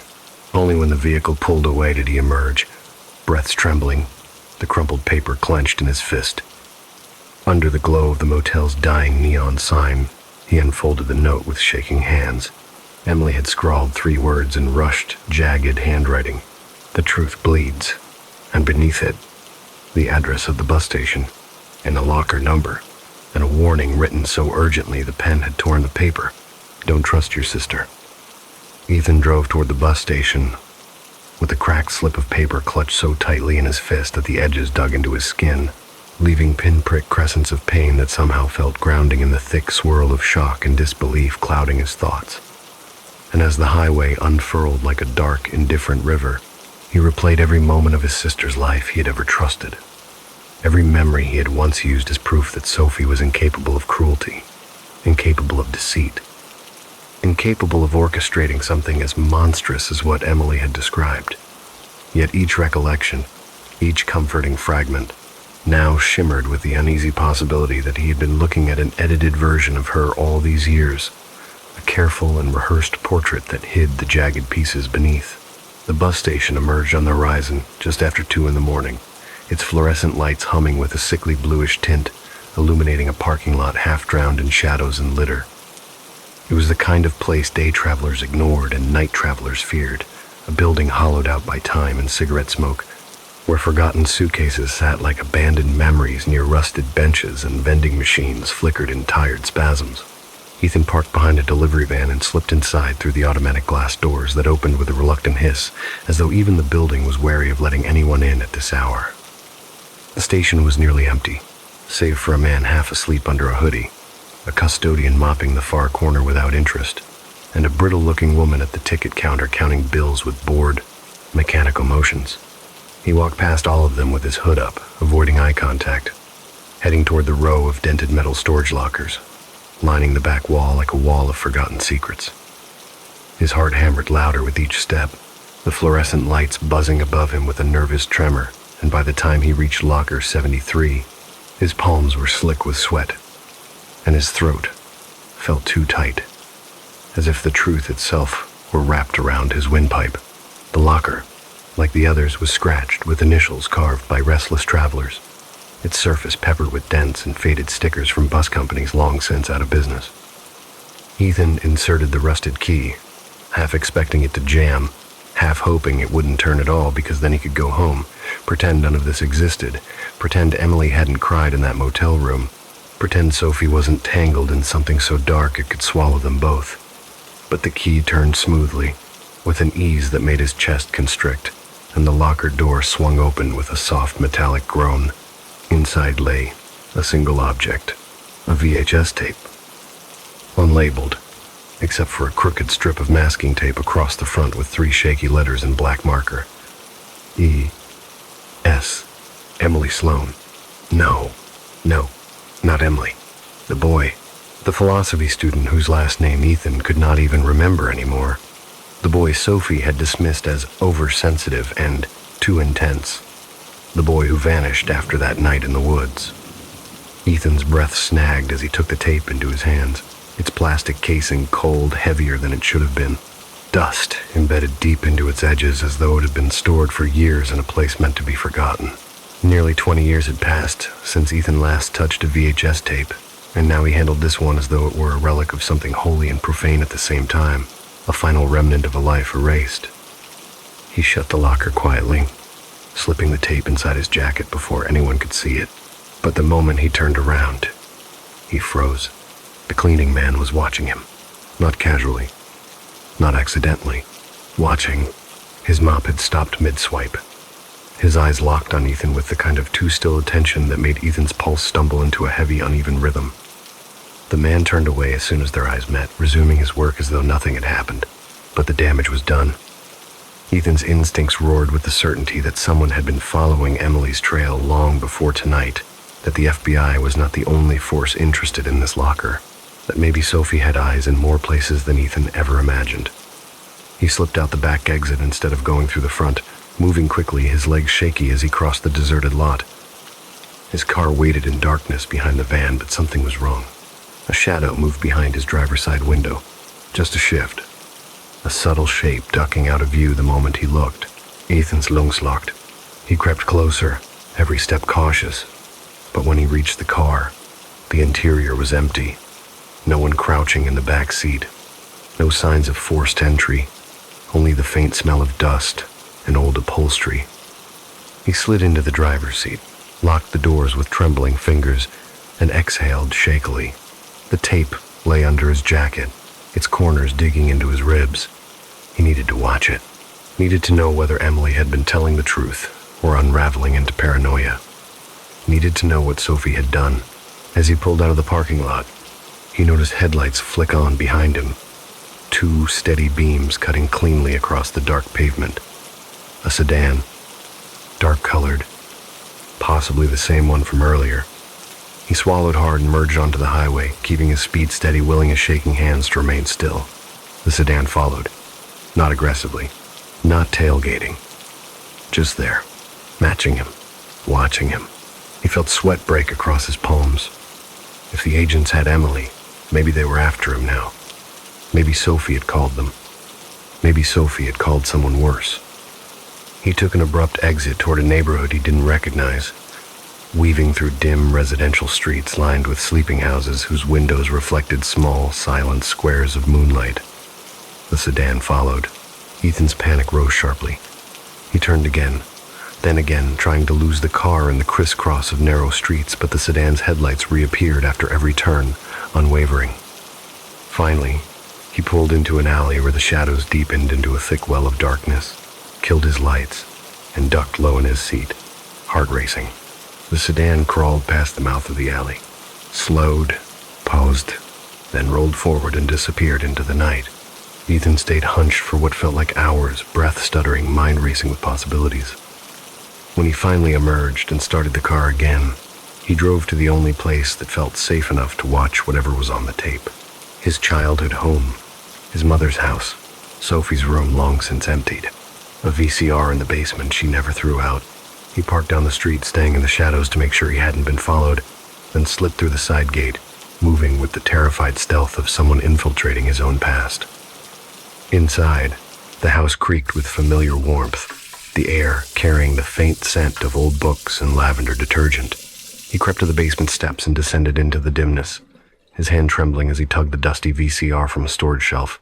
He plugged it in, the machine humming weakly to life like a creature waking from a long sleep. He inserted the tape. The screen flickered. Static. Then an image emerged, grainy, warped at the edges, recorded in near darkness. A forest. Breathing, restless night air. Leaves shivering under moonlight. Then, a voice. Not Emily's. Not Sophie's. A boy's. Shaking. I don't think they're coming back. Ethan's breath hitched. The camera shifted, catching a silhouette. Sophie's silhouette. Standing in the trees, looking at something on the ground he could not yet see. The boy's voice trembled again. Please, Sophie, don't leave me here. And Sophie's voice, cold, hard, unfamiliar, cut through the speaker like a blade. No one's coming for you. The tape distorted then, but not fast enough to hide what came next. Not fast enough to hide the truth Sophie buried in the dark. The basement seemed to shrink around Ethan as the tape continued, the air thickening with an almost physical pressure as the grainy footage trembled through static and shadow, the camera jerking clumsily as if the person holding it were terrified and trying not to breathe too loudly. Moonlight filtered through branches in thin, fractured threads, illuminating the forest floor in a pale patchwork, and revealing, little by little, the contours of a clearing where damp leaves glistened under the weight of something unseen. And Ethan leaned closer, unable to look away even as dread pressed hard against his ribs. The boy's voice, shaky, trembling, painfully young, whispered something the camera barely caught. It was just a joke. Please, Sophie. Tell them it was just a joke.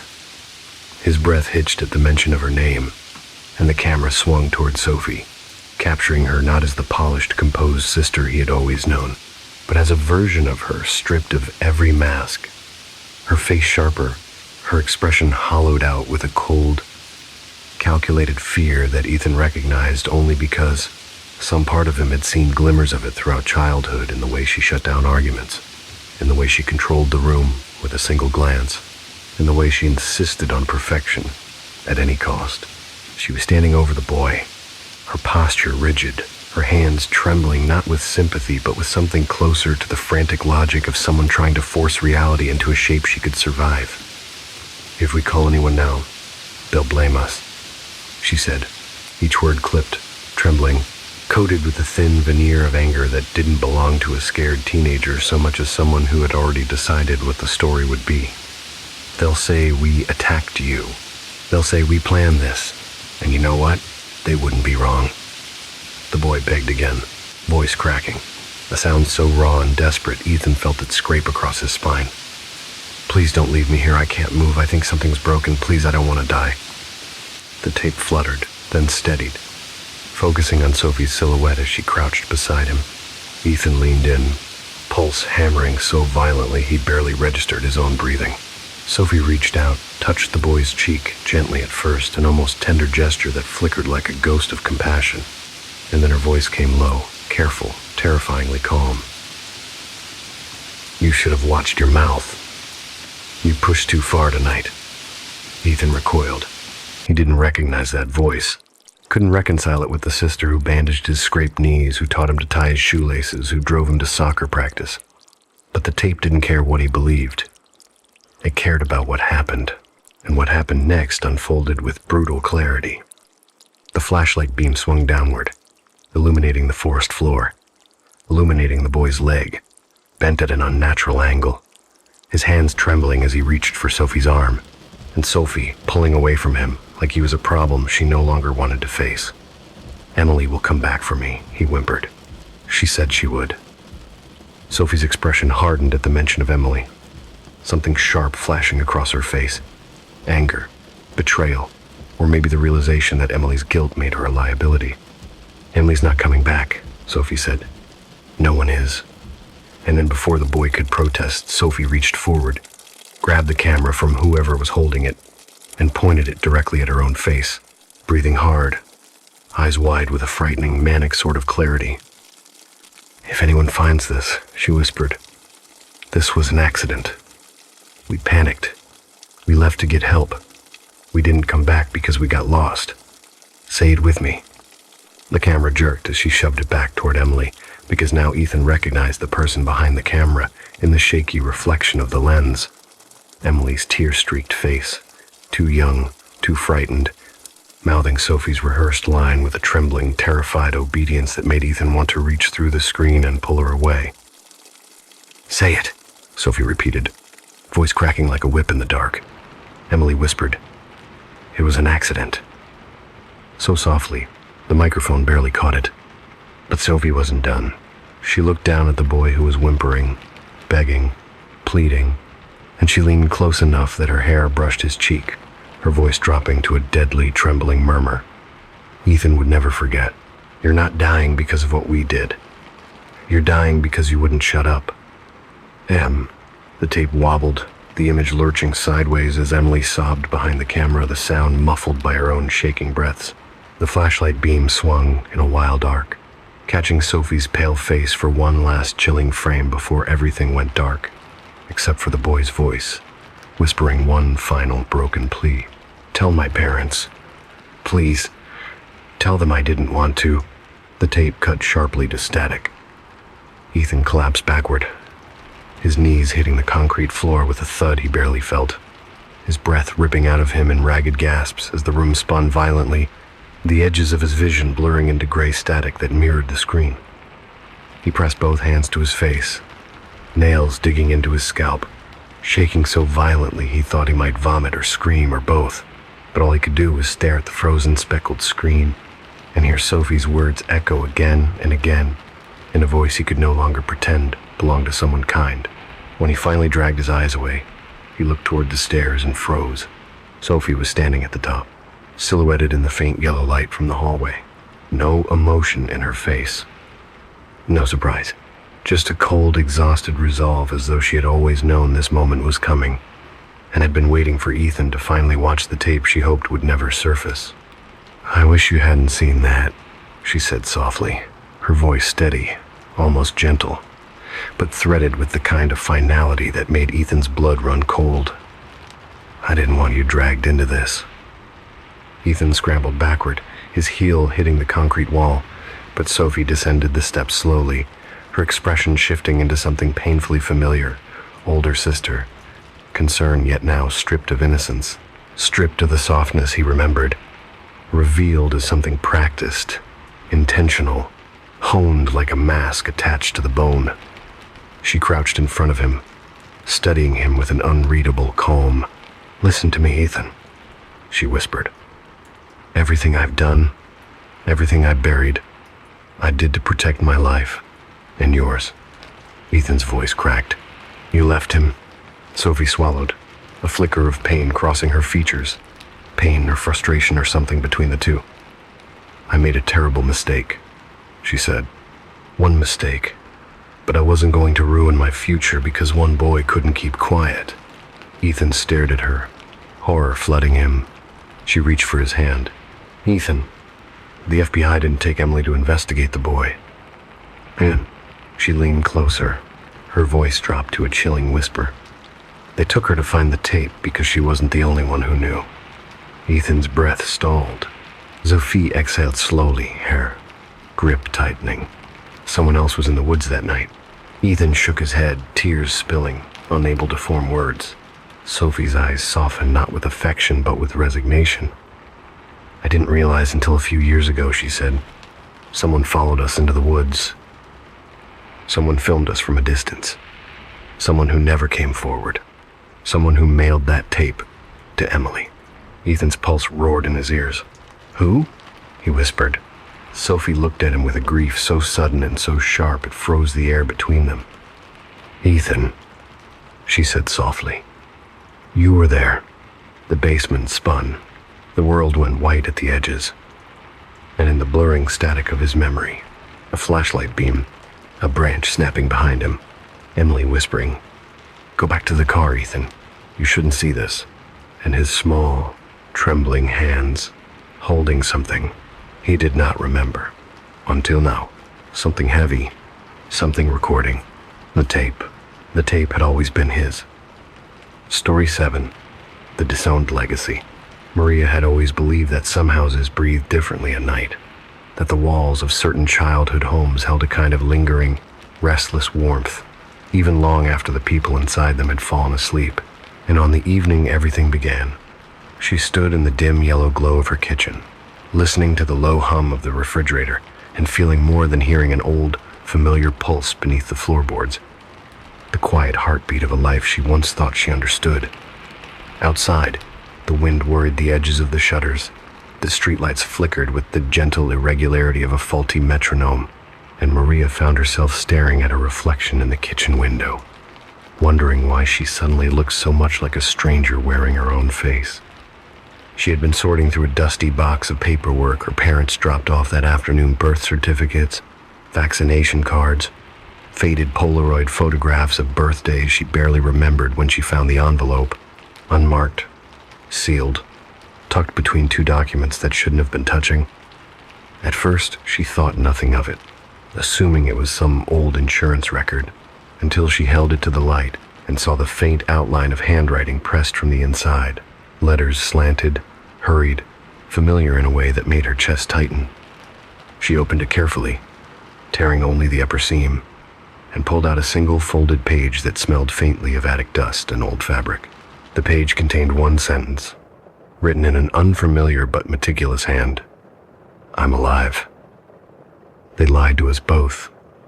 Her heart lurched, beating too fast, too loud, and for several seconds she simply stared at the words, trying to understand them, trying to reconcile the message with the story she had carried her entire life, that she had been born a twin, but her sister, Lena, had died during labor, an unspeakable tragedy her parents rarely talked about, but always carried with a soft, melancholic dignity that made Maria feel she shouldn't question it. Yet here, in this plain envelope, without explanation or context, someone claiming to be Lena was reaching across years of silence, collapsing the boundary between the living and the dead with one impossible sentence. Maria felt her hands shake, the letter fluttering slightly as she held it, and she whispered into the empty kitchen, "This isn't real," although the words came out thin and unconvincing, like a lie whispered by someone who wanted to be caught. She sat at the kitchen table, the shadows stretching long across the wood grain, and she tried to think of any reason why someone would send such a message, why someone would impersonate a dead sister she had never known, why they would target her family, why they would use handwriting that tugged at the back of her memory like a half-forgotten tune. A faint buzzing pulled her out of her thoughts, the vibration of her phone on the table, and when she picked it up, her breath snagged painfully. An unread message, from a name she had never seen before, Lena V. The profile picture was blank, the account new, the text short and devastatingly direct. "You don't know me. You should have. We were born together. They told us both a different story. We need to talk." Maria stared at the words as the room seemed to tilt around her, her pulse rattling in her ears like loose change. She typed back slowly, fingers trembling. "Who is this?" The reply came almost instantly, as though the sender had been waiting all night. "Your sister, the one they threw away." A cold, rising sickness curled through Maria's ribs. Her first instinct was to call her parents, demand an explanation, but even as her thumb hovered over her mother's contact, she felt an old, primal hesitation grip her, the faint but insistent memory of how her parents always went still, always lowered their voices whenever the topic of her birth came up. She realized suddenly that she had never actually seen medical paperwork that confirmed the stillbirth. She had never seen a grave, never seen a death certificate. She had simply believed the story. Because why wouldn't she? Because children don't question the architecture of the world they are raised inside. Another message arrived. I know you don't believe me. I didn't believe them either. But I have something of yours. Beneath the text was a photograph. Maria's breath stopped. The image showed a small, faded baby blanket, a particular shade of soft gray with a stitched border her mother used to trace with her thumb whenever she told Maria bedtime stories. Maria owned the same blanket, stored in her own closet, worn thin along the edges from years of childhood clinging. But here, in the photograph, was its twin, an identical twin blanket. The caption read simply, "Mine." Maria dropped the phone onto the table as her entire body went cold. She rose from her chair with unsteady legs and walked to her bedroom closet, rifling through boxes until she found her childhood blanket, the one her mother insisted she had been wrapped in at the hospital, the one she had kept through countless moves. She held it up to the light. The stitching was identical. Every thread, every tiny imperfection matched the one in the photo. Her stomach twisted violently, as though something deep inside her had been waiting decades to be recognized and now was screaming for acknowledgement. She sat back down, clutching the blanket in her lap, and stared at the phone as the next message appeared. I want to meet you. I need you to hear what they did. The truth isn't what they told you. And beneath it, a location, a nearby cafe, quiet at night, tucked between an antique shop and a shuttered florist. Maria's fingers hovered over the keyboard. If this is a joke, it's cruel, she typed. The reply came after a long minute, long enough that Maria almost convinced herself the sender had vanished. I wish it were a joke. I wish I didn't exist in the space they put me. But I do. And so do you. The message ended with a final line that struck something deep and fragile inside her. Something she didn't know how to name. You and I were meant to grow up together. They broke us apart. M. Maria stared at the words until her vision blurred. Something hot and sharp filled her chest. Not quite grief, not quite hope, but something painful and electric in between. She stood slowly, put on her jacket, and stepped outside into the warm November night, the streetlights casting long, trembling halos across the pavement. The world felt different now, as though she were walking through a version of her life slightly misaligned from the one she remembered. Every familiar detail edged with the possibility that everything she thought she knew had been bent at the root. As she walked toward the cafe, the wind picked up, brushing against her neck with a strange insistence, as though urging her forward, as though whispering that the truth she was about to hear had been waiting for her since the day she was born. Wrapped in silence, abandoned in someone else's story, ready at last to step into the light. The cafe sat at the edge of the quiet street like a forgotten lantern, its interior washed in the muted amber glow of a single overhead fixture that flickered every few seconds in a tired rhythm, as if exhausted by the burden of staying awake at such an hour. And Maria stood on the sidewalk outside for a full minute before gathering the courage to step inside, her hands buried deep in her jacket pockets, fingertips still brushing the frayed corner of her childhood blanket, as though the worn fabric could anchor her to the version of reality she had believed in for 30 years. The bell above the door chimed weakly as she pushed it open, and the warm smell of old wood, steeped tea, and fading pastries greeted her with a familiarity that felt strangely out of place tonight, as though she had stumbled into a parallel life that resembled her own but was skewed slightly, its angles softer, its shadows deeper. Only one person sat inside, at a small table near the back, partially obscured by the tall shelf of chipped mugs and antique teapots. A woman looked up the moment the door closed, and Maria felt her breath catch in a sharp, involuntary gasp, because the woman's face, its contours, its softness, the slope of the cheekbones, the faint asymmetry in the eyebrows was both foreign and unmistakable, a reflection she had never seen before yet, recognized instantly in her bones. Lena rose slowly, as though afraid too sudden a movement might make Maria vanish like a startled bird. And when she stepped into the light, the resemblance hit even harder. They were not copies, not mirror images, but parallel lines that had diverged long ago, shaped by different childhoods, different homes, different loves and losses. and Maria felt an ache open inside her, a hollow she had never known was there, until this moment made it pulse with sharp, undeniable life. Lena managed a small smile, shy, fragile, trembling at the edges, and said, in a voice so soft Maria barely heard it over the hum of the refrigerator behind the counter, I've waited a long time for this." Maria stood frozen, her throat tight, her mind struggling to catch up with the reality in front of her. The woman who shared her face also shared her blood, her forgotten beginnings, the story she had been denied.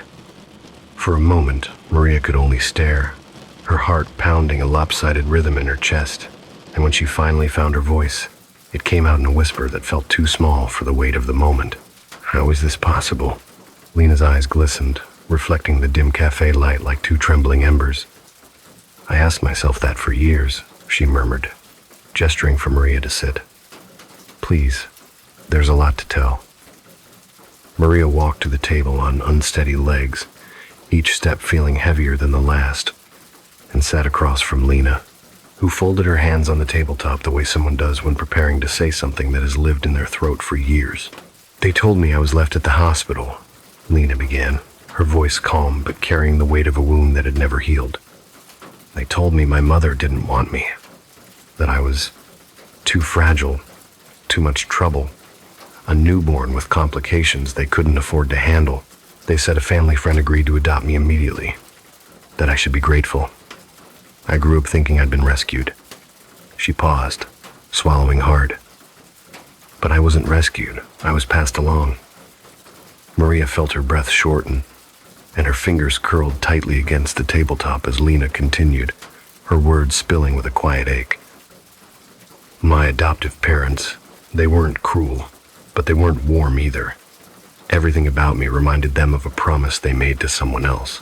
They kept the truth from me until I was old enough to notice the things that didn't add up, the paperwork that looked forged, the stories that kept changing, the way my mother flinched whenever I asked about my birth." She looked down, her thumb brushing the edge of her teacup. "When I turned 28, I found a box hidden under their bed. Inside were letters from your parents, the ones who raised you. They said the same thing every time, that I should never learn about you, that I should never contact anyone from their family, that it was better if I believed the story they created." Lena lifted her gaze, and her voice, though soft, carried a trembling undercurrent of anger and heartbreak. And at the bottom of the box was the blanket, my blanket, the one I was wrapped in when we were born. Hey, Maria felt tears prick her eyes, her chest tightening as she tried to grasp the enormity of what she was hearing. A lifetime of certainty cracked and shifted beneath her, like the sudden shattering of thin ice, revealing a dark, frigid depth she had never imagined existed. "But why?" she whispered. "Why would they lie?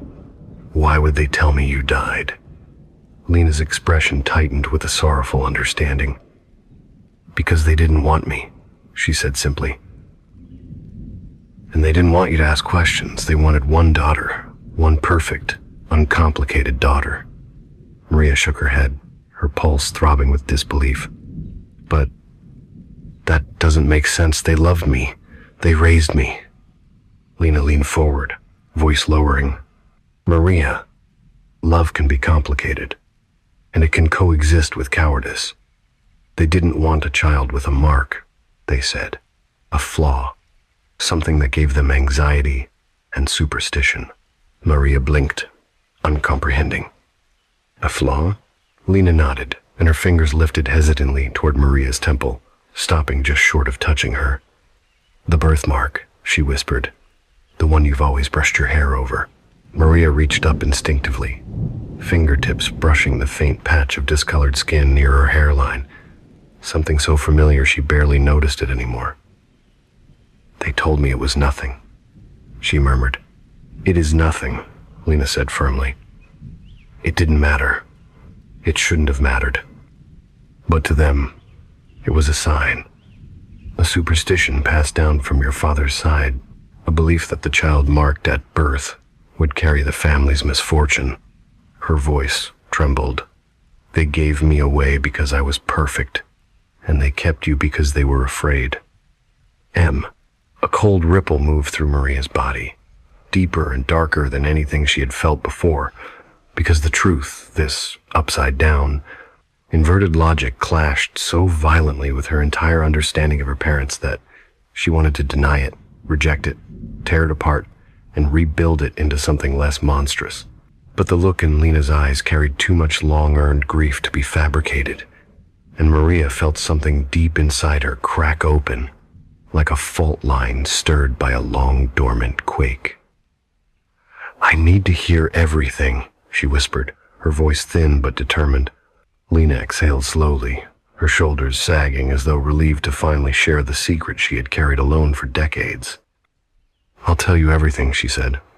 "But you should know, the story gets darker. They didn't just give me away. There was more, much more." She leaned back, her gaze steady and sorrowful. "And the truth doesn't end with us, Maria. It never did." Maria felt the room tilt almost imperceptibly as Lena leaned back in her chair, her fingers tracing the rim of the chipped teacup with a restless circular motion, as though the quiet orbit of her hand could keep the memories steady long enough to speak them aloud, and Maria found herself holding her breath without meaning to, as if something instinctive inside her already knew the truth Lena was about to reveal would not simply expand the story, it would rupture it. The cafe around them seemed to dim, the hum of the refrigerator fading into a low vibration beneath the floorboards, a subtle tremor that made the shadows along the walls lengthen and breathe as Lena gathered her thoughts. "After I found the letters," Lena began softly, "I confronted my adoptive parents. I thought they'd deny everything. I thought they'd tell me it was a misunderstanding or a mix-up or something, anything. But instead, my mother just sat down on the edge of her bed and began crying in a way that frightened me. The kind of crying that sounds like it's being pulled from a place too deep to soothe." Her voice tightened.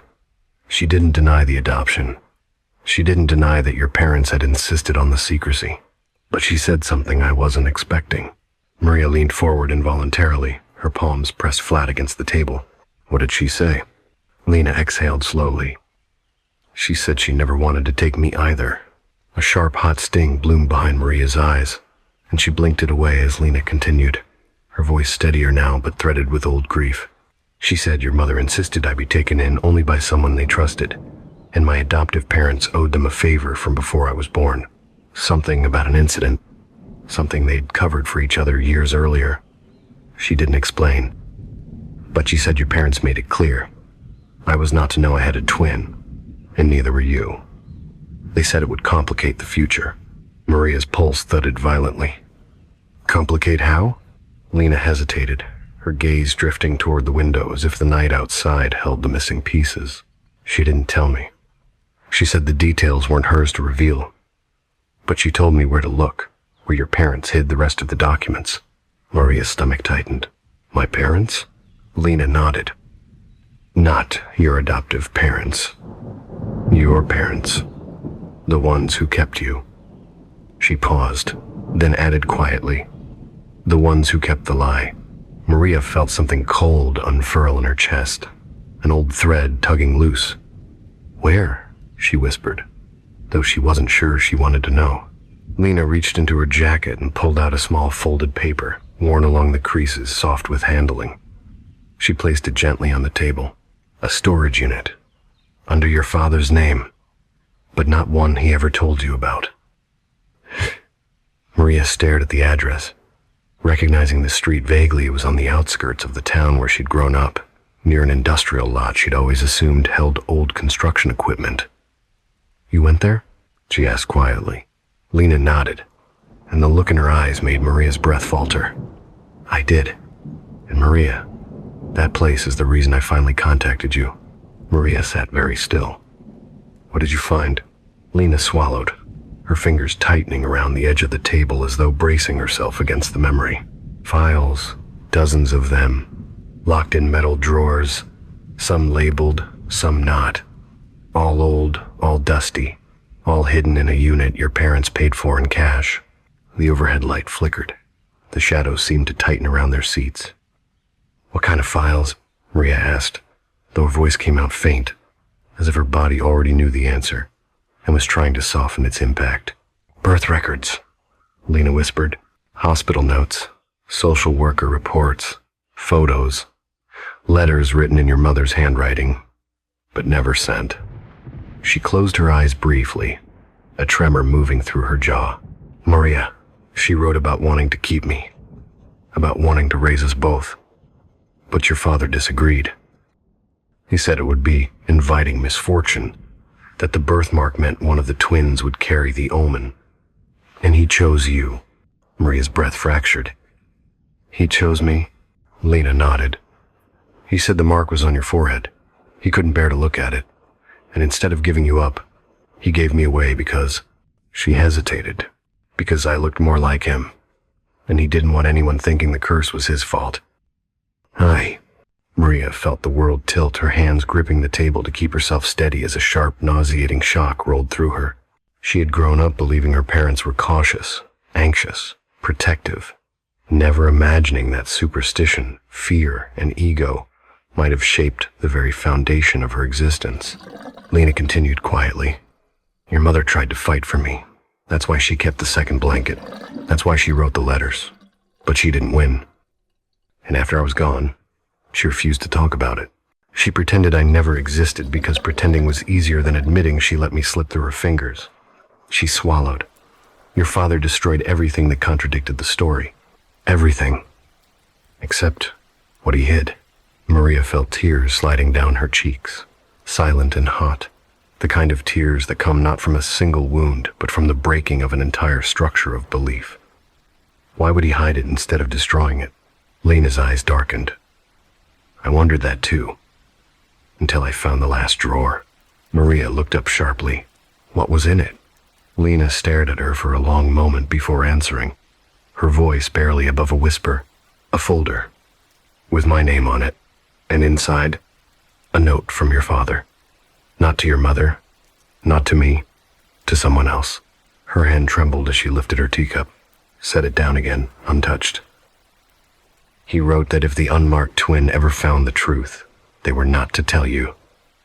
Ever. Maria felt a chill crawl down her spine. The unmarked twin, she echoed, her voice barely audible. Lena nodded slowly, deliberately. That was me. The twin without the birthmark. The twin he gave away because he believed you were the cursed one, and he didn't want to be responsible for raising a child who carried the omen. He kept you because he believed he could fix you, shape you, protect you from the thing he was afraid lived inside you. Maria stared, numb, unblinking. And me? She whispered. Lena's expression softened with a sorrow that felt impossibly deep. He believed I was too perfect not to draw the misfortune away from you. So he sent me out into the world like a shield. The cafe fell silent. Even the hum of the refrigerator seemed to fade, as Maria's breath stilled in her throat, her hand lifting to her temple where the faint birthmark pulsed with a heat she had never noticed before, as if awakened by being spoken aloud. Lena looked at her, eyes shimmering with understanding and fear. You weren't the one they feared, Maria, she whispered. You were the one they kept close because they feared losing control of the story they'd chosen. End? And then she leaned forward, voice trembling in a way that made the hairs on Maria's arm stand on end. But the story didn't end with what I found in that storage unit. She swallowed, because when I left, someone followed me.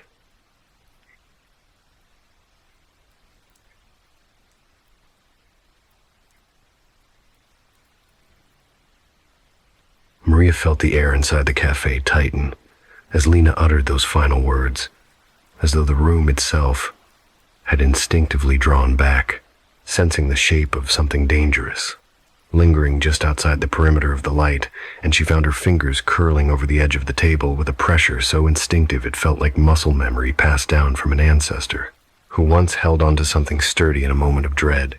Across from her, Lena's breathing had quickened, shallow and careful, the way an animal breathes when describing the memory of a predator.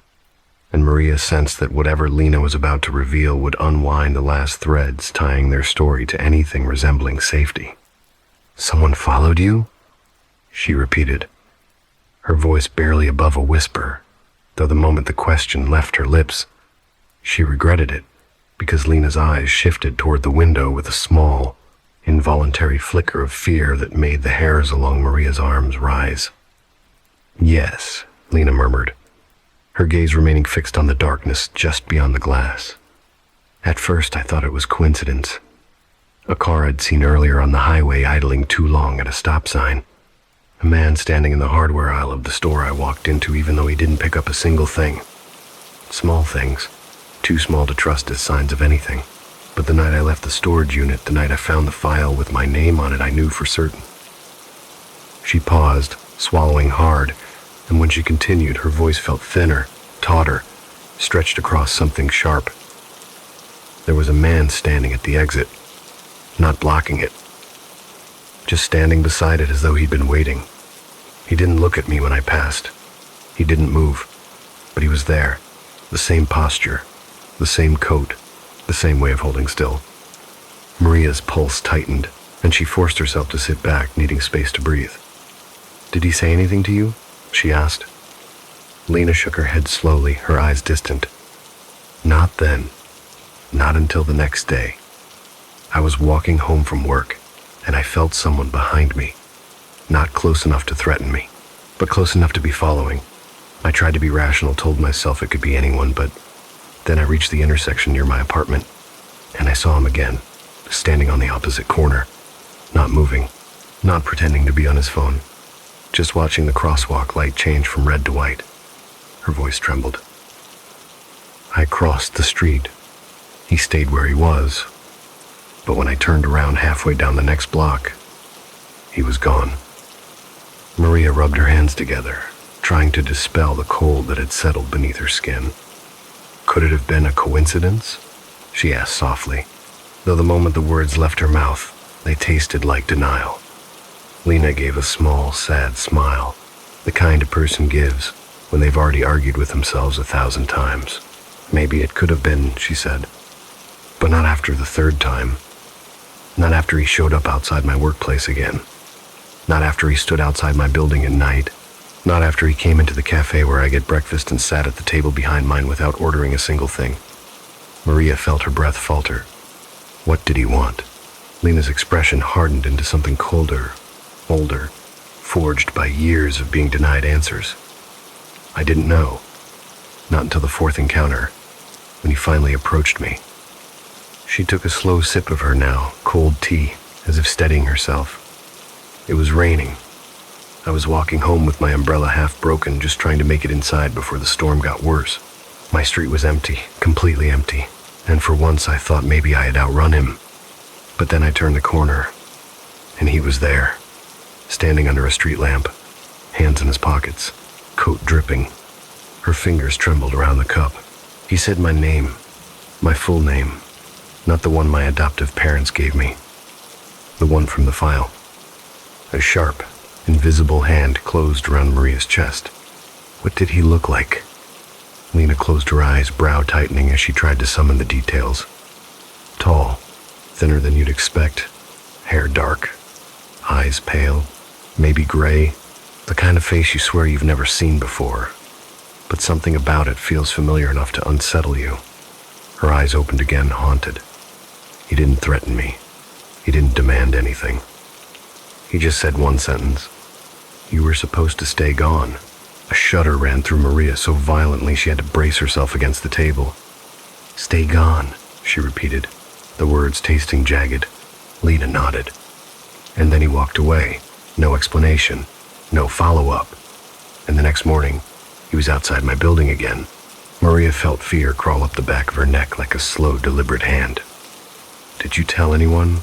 The police?" Lena's laugh was brittle, humorless. "And say what? That a man in a coat told me something cryptic? That he followed me without technically breaking the law? They would have dismissed me as paranoid. And maybe I was.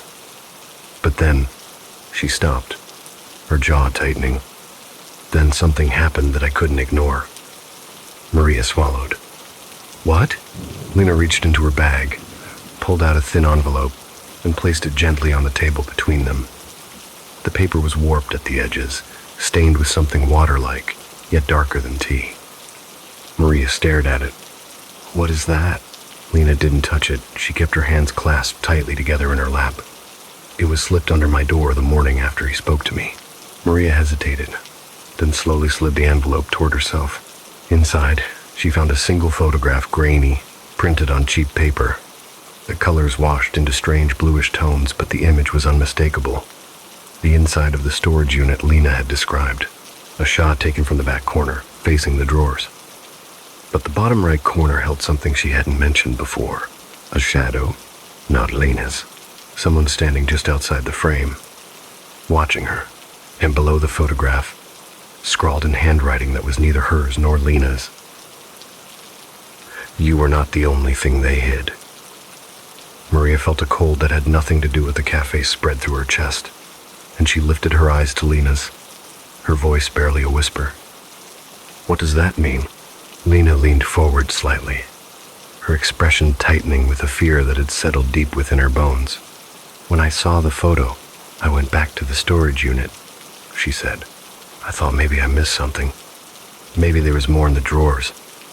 But when I got there," she paused, swallowing, her voice cracking. Someone had cleared it out. Maria's breath caught. "Cleared out? As in stolen?" "No," Lena said softly, shaking her head. "As in emptied. Completely. Every file, every drawer, even the dust on the shelves was gone. Maria started, stunned. And the lock on the door?" she whispered. Lena held Maria's gaze for a long moment before answering. "It wasn't broken," she said softly. "It wasn't picked." She exhaled shakily.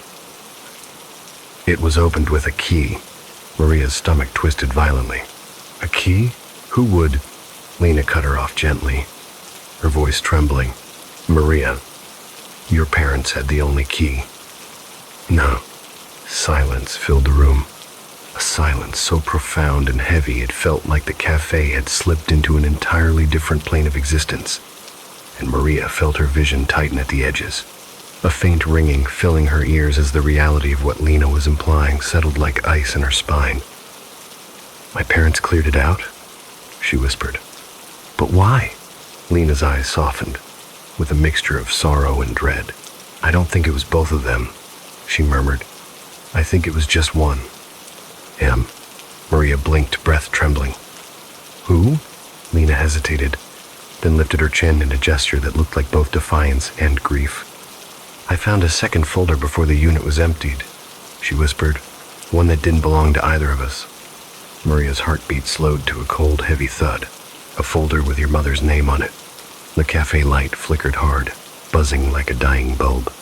Lena's hands trembled around her cup. "And Maria, whatever was in that folder terrified me more than anything else I found." She leaned forward, voice nearly shaking apart, because it didn't explain why they gave me away. Her next words fell like stones into the fragile quiet between them. It explained why they should have given you away instead. "Huh." Maria felt the world narrow to a thin, trembling thread as Lena's final words hung between them. The dim cafe seemed to tilt on its foundations as though the building itself recoiled from the weight of what had been spoken, and for a long, breathless moment, neither sister moved, neither blinked, neither dared disturb the fragile quiet settling over the room like a thin layer of dust that had waited decades to be touched. Then Lena reached slowly into her bag once more, her fingers trembling, not with hesitation, but with something heavier, resignation maybe, or the exhaustion of someone who had carried a truth too long and was finally preparing to let it slip into another pair of hands. She withdrew a narrow folder, weathered and soft at the edges, its cover marked only by a faint crease in the shape of a thumbprint pressed long ago, and she slid it across the table with the care one might use when placing a delicate artifact on display. "This is all I managed to take before the unit was emptied," she whispered, her voice raw. "I wasn't supposed to see it. No one was." Maria stared at the folder as though it might shift under her gaze, the room beginning to sway with a subtle, nauseating pull as dread unfurled inside her. Her hands felt numb as she opened it, expecting medical forms or hospital notes, something clinical and distant. But instead, the first page was a worn, lined sheet torn from a notebook, written in her mother's looping handwriting.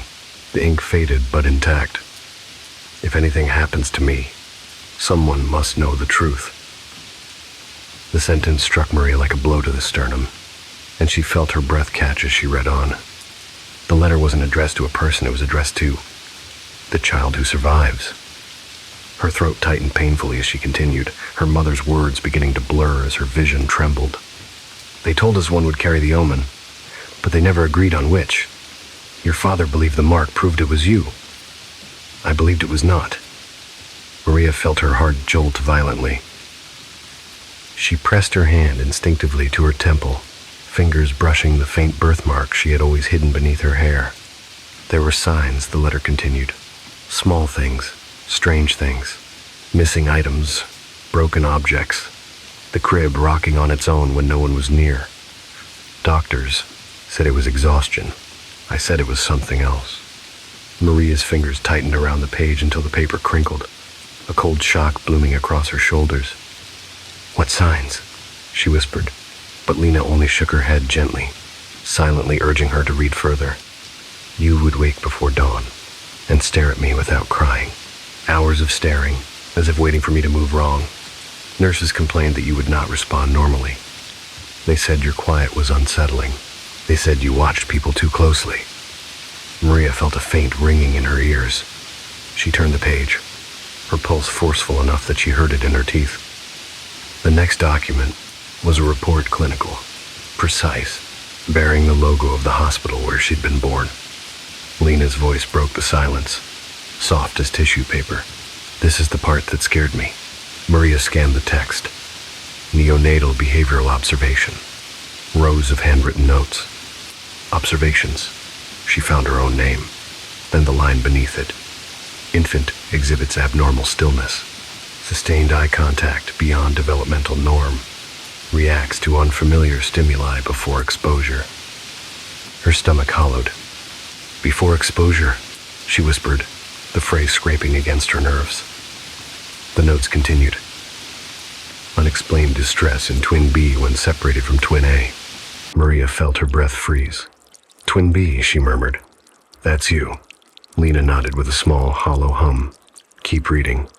Maria dit. Recommend separation. Supervised adoption. Mother resistant. Father supportive of removal. Is. Maria closed her eyes for a moment, pressing her fingers to her forehead as the truth shifted, reassembled, cracked apart again. They thought I was dangerous, she whispered. Not sure if she meant it as a question. Lena's expression softened, but she did not contradict it. They thought something was wrong with one of us, she said gently. But they couldn't agree on who. And the doctors didn't help. They wrote reports without understanding what they were seeing. Maria looked back at the file. A final sheet. A single paragraph. Her mother's handwriting again. I am afraid of what choosing wrongly will mean. Maria felt her heart drop into some deep, dark place inside her. She turned the letter slowly, as though it might change if she looked carefully enough. If we give her away, and she's the one marked, the curse will follow her. If we keep her, and she's the one marked, the curse will stay with us. But if we misjudge, the child who remains will grow under a shadow they do not deserve. Maria's breath came thin and uneven as she reached the final line, her mother's handwriting trembling with fear, or guilt, or both. I pray we never learn which child was truly cursed. Maria lowered the paper slowly, her entire body tingling with a cold that felt as though it had seeped into the marrow of her bones. I don't understand, she whispered, though part of her feared she understood all too well. Lena reached across the table, her hand hesitantly hovering near Maria's, as though wanting to offer comfort but uncertain. She had the right. There's more, she said softly. One last thing. She pulled a small plastic evidence sleeve from the bottom of the folder. Inside it, sealed carefully, was a Polaroid, a photograph taken in the hospital nursery the day they were born. Lena pointed to the tiny timestamp in the corner. This was taken right before they separated us. Maria lifted the Polaroid closer. Two babies lay side by side, swaddled in identical blankets, hers and Lena's. One newborn stared upward, eyes wide, eerily alert. The other slept peacefully, face soft, relaxed, untroubled. "What am I looking at?" Maria whispered. Lena swallowed. "Turn it over." Maria flipped the Polaroid. A single line was written on the back in a nurse's rushed handwriting. "The quiet one watches the room." The edges of Maria's vision blurred. The cafe spinning gently around her as a sensation she had never felt before crept up her spine. Cold, electric, ancient. She didn't remember being that infant, didn't remember the staring, didn't remember any of the behaviors described. But the evidence lay before her, unsettlingly real, profoundly intimate, and Lena's voice wove through the distortion in her thoughts like a thin thread trying to hold her to the ground. "Maria," she whispered, "I don't know what really happened. I don't believe in curses. I don't believe in omens. But whatever they saw in that hospital, whatever they thought, it shaped everything." Maria set the Polaroid down with shaking hands, unable to stop staring at the infant version of herself whose stillness radiated through the faded image like a held breath. "They kept me because they thought I needed to be contained," she said, voice hollow. "And they gave you away because they thought you didn't." Lena didn't answer. A long, trembling silence stretched between them until a soft tap echoed from the window beside their table. Both women froze. A figure stood just outside, his silhouette barely visible behind the reflection of the cafe lights. Tall, still, familiar. Lena's breath caught audibly. "That's him," she whispered. "That's the man who followed me." Maria's heart lurched violently into her throat as the man lifted one hand and pressed it gently, deliberately, against the glass. Not in threat, not in greeting, as if confirming something, as if recognizing someone. Maria's skin prickled with a cold that reached her bones, because the angle of his head, the slope of his shoulders, the stillness of his gaze, even through the reflection, triggered something deep in her memory she didn't know she possessed. A sense of déjà vu so strong it hurt. Lena grabbed her arm. "Maria, don't look at him. We should call someone." But Maria couldn't look away. Something inside her, something instinctive, buried, waiting, rose like a tide she couldn't stop. And then the man outside did something neither of them expected.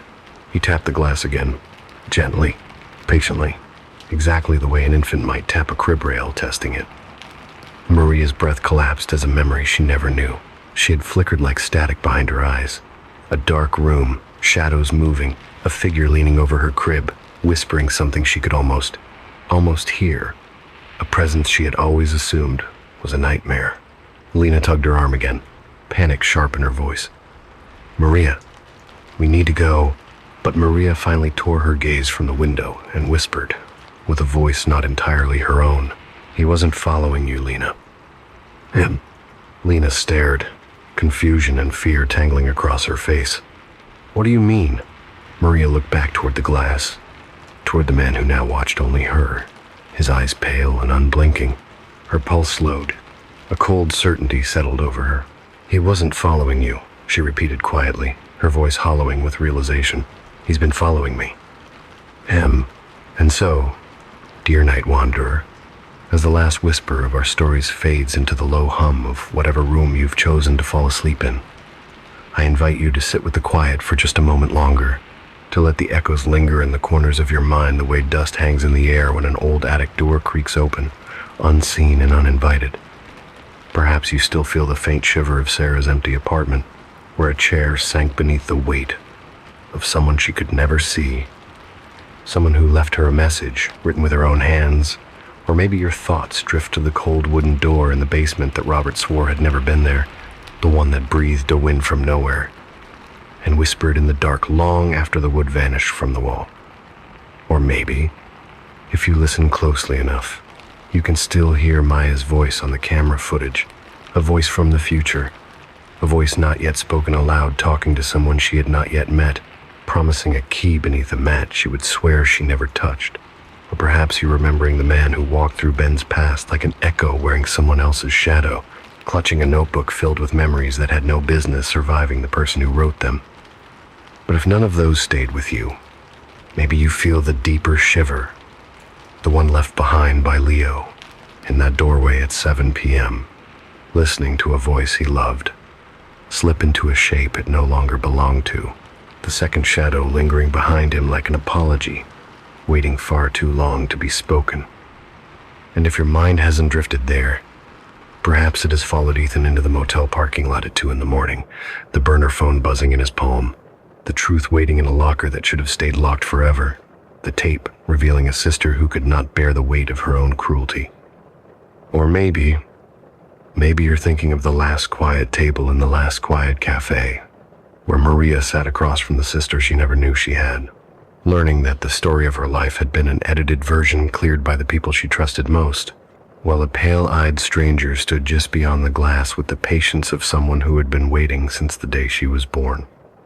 But wherever your thoughts settle, wherever your breath softens, each of these stories has left something behind, not a ghost, not a curse, nothing so dramatic or demanding, just a thread, a whisper, a soft tap on the edge of your awareness, reminding you that the world does not always unfold in the bright, sharp lines we draw around it in daylight. Most people go their whole lives without noticing the empty chair that dips when no one sits, or the door that wasn't there yesterday, or the reflection that lingers 1 second too long in a darkened screen. Most people never watch old footage, play scenes they haven't lived yet, or feel the weight of someone else's forgotten obsession settling onto their shoulders, or catch a glimpse of their own shadow, stretched into the shape of someone they used to know. People like certainty, like the warm lantern glow of explanations that close the door on the unknown, but here, in the quiet hours when the world turns slow enough for the strange to slip through its seams, it becomes easier to wonder what we've missed, what we've lost, what we've stepped past without ever knowing it breathed beside us. You and I, here in the dark, know better. We know that sometimes the refrigerator orders things you never wanted. Sometimes your hallway grows an extra door. Sometimes your camera remembers conversations you haven't had yet. Sometimes your childhood nickname calls your name from a stranger's mouth. Sometimes someone you loved leaves behind a shadow that is not theirs. Sometimes the truth on a videotape changes the shape of your family forever. And sometimes the life you've been given is only one version of the story, curated and contained by hands that shook when they wrote down the truth. But the good news, if you can call it that, is that you've survived the night with me. You've walked through each story, felt each chill, followed each thread into the narrow places where fear curls in on itself like smoke. And now the road stretches onward, quiet and waiting, the night thinning gently around you as the world prepares for morning.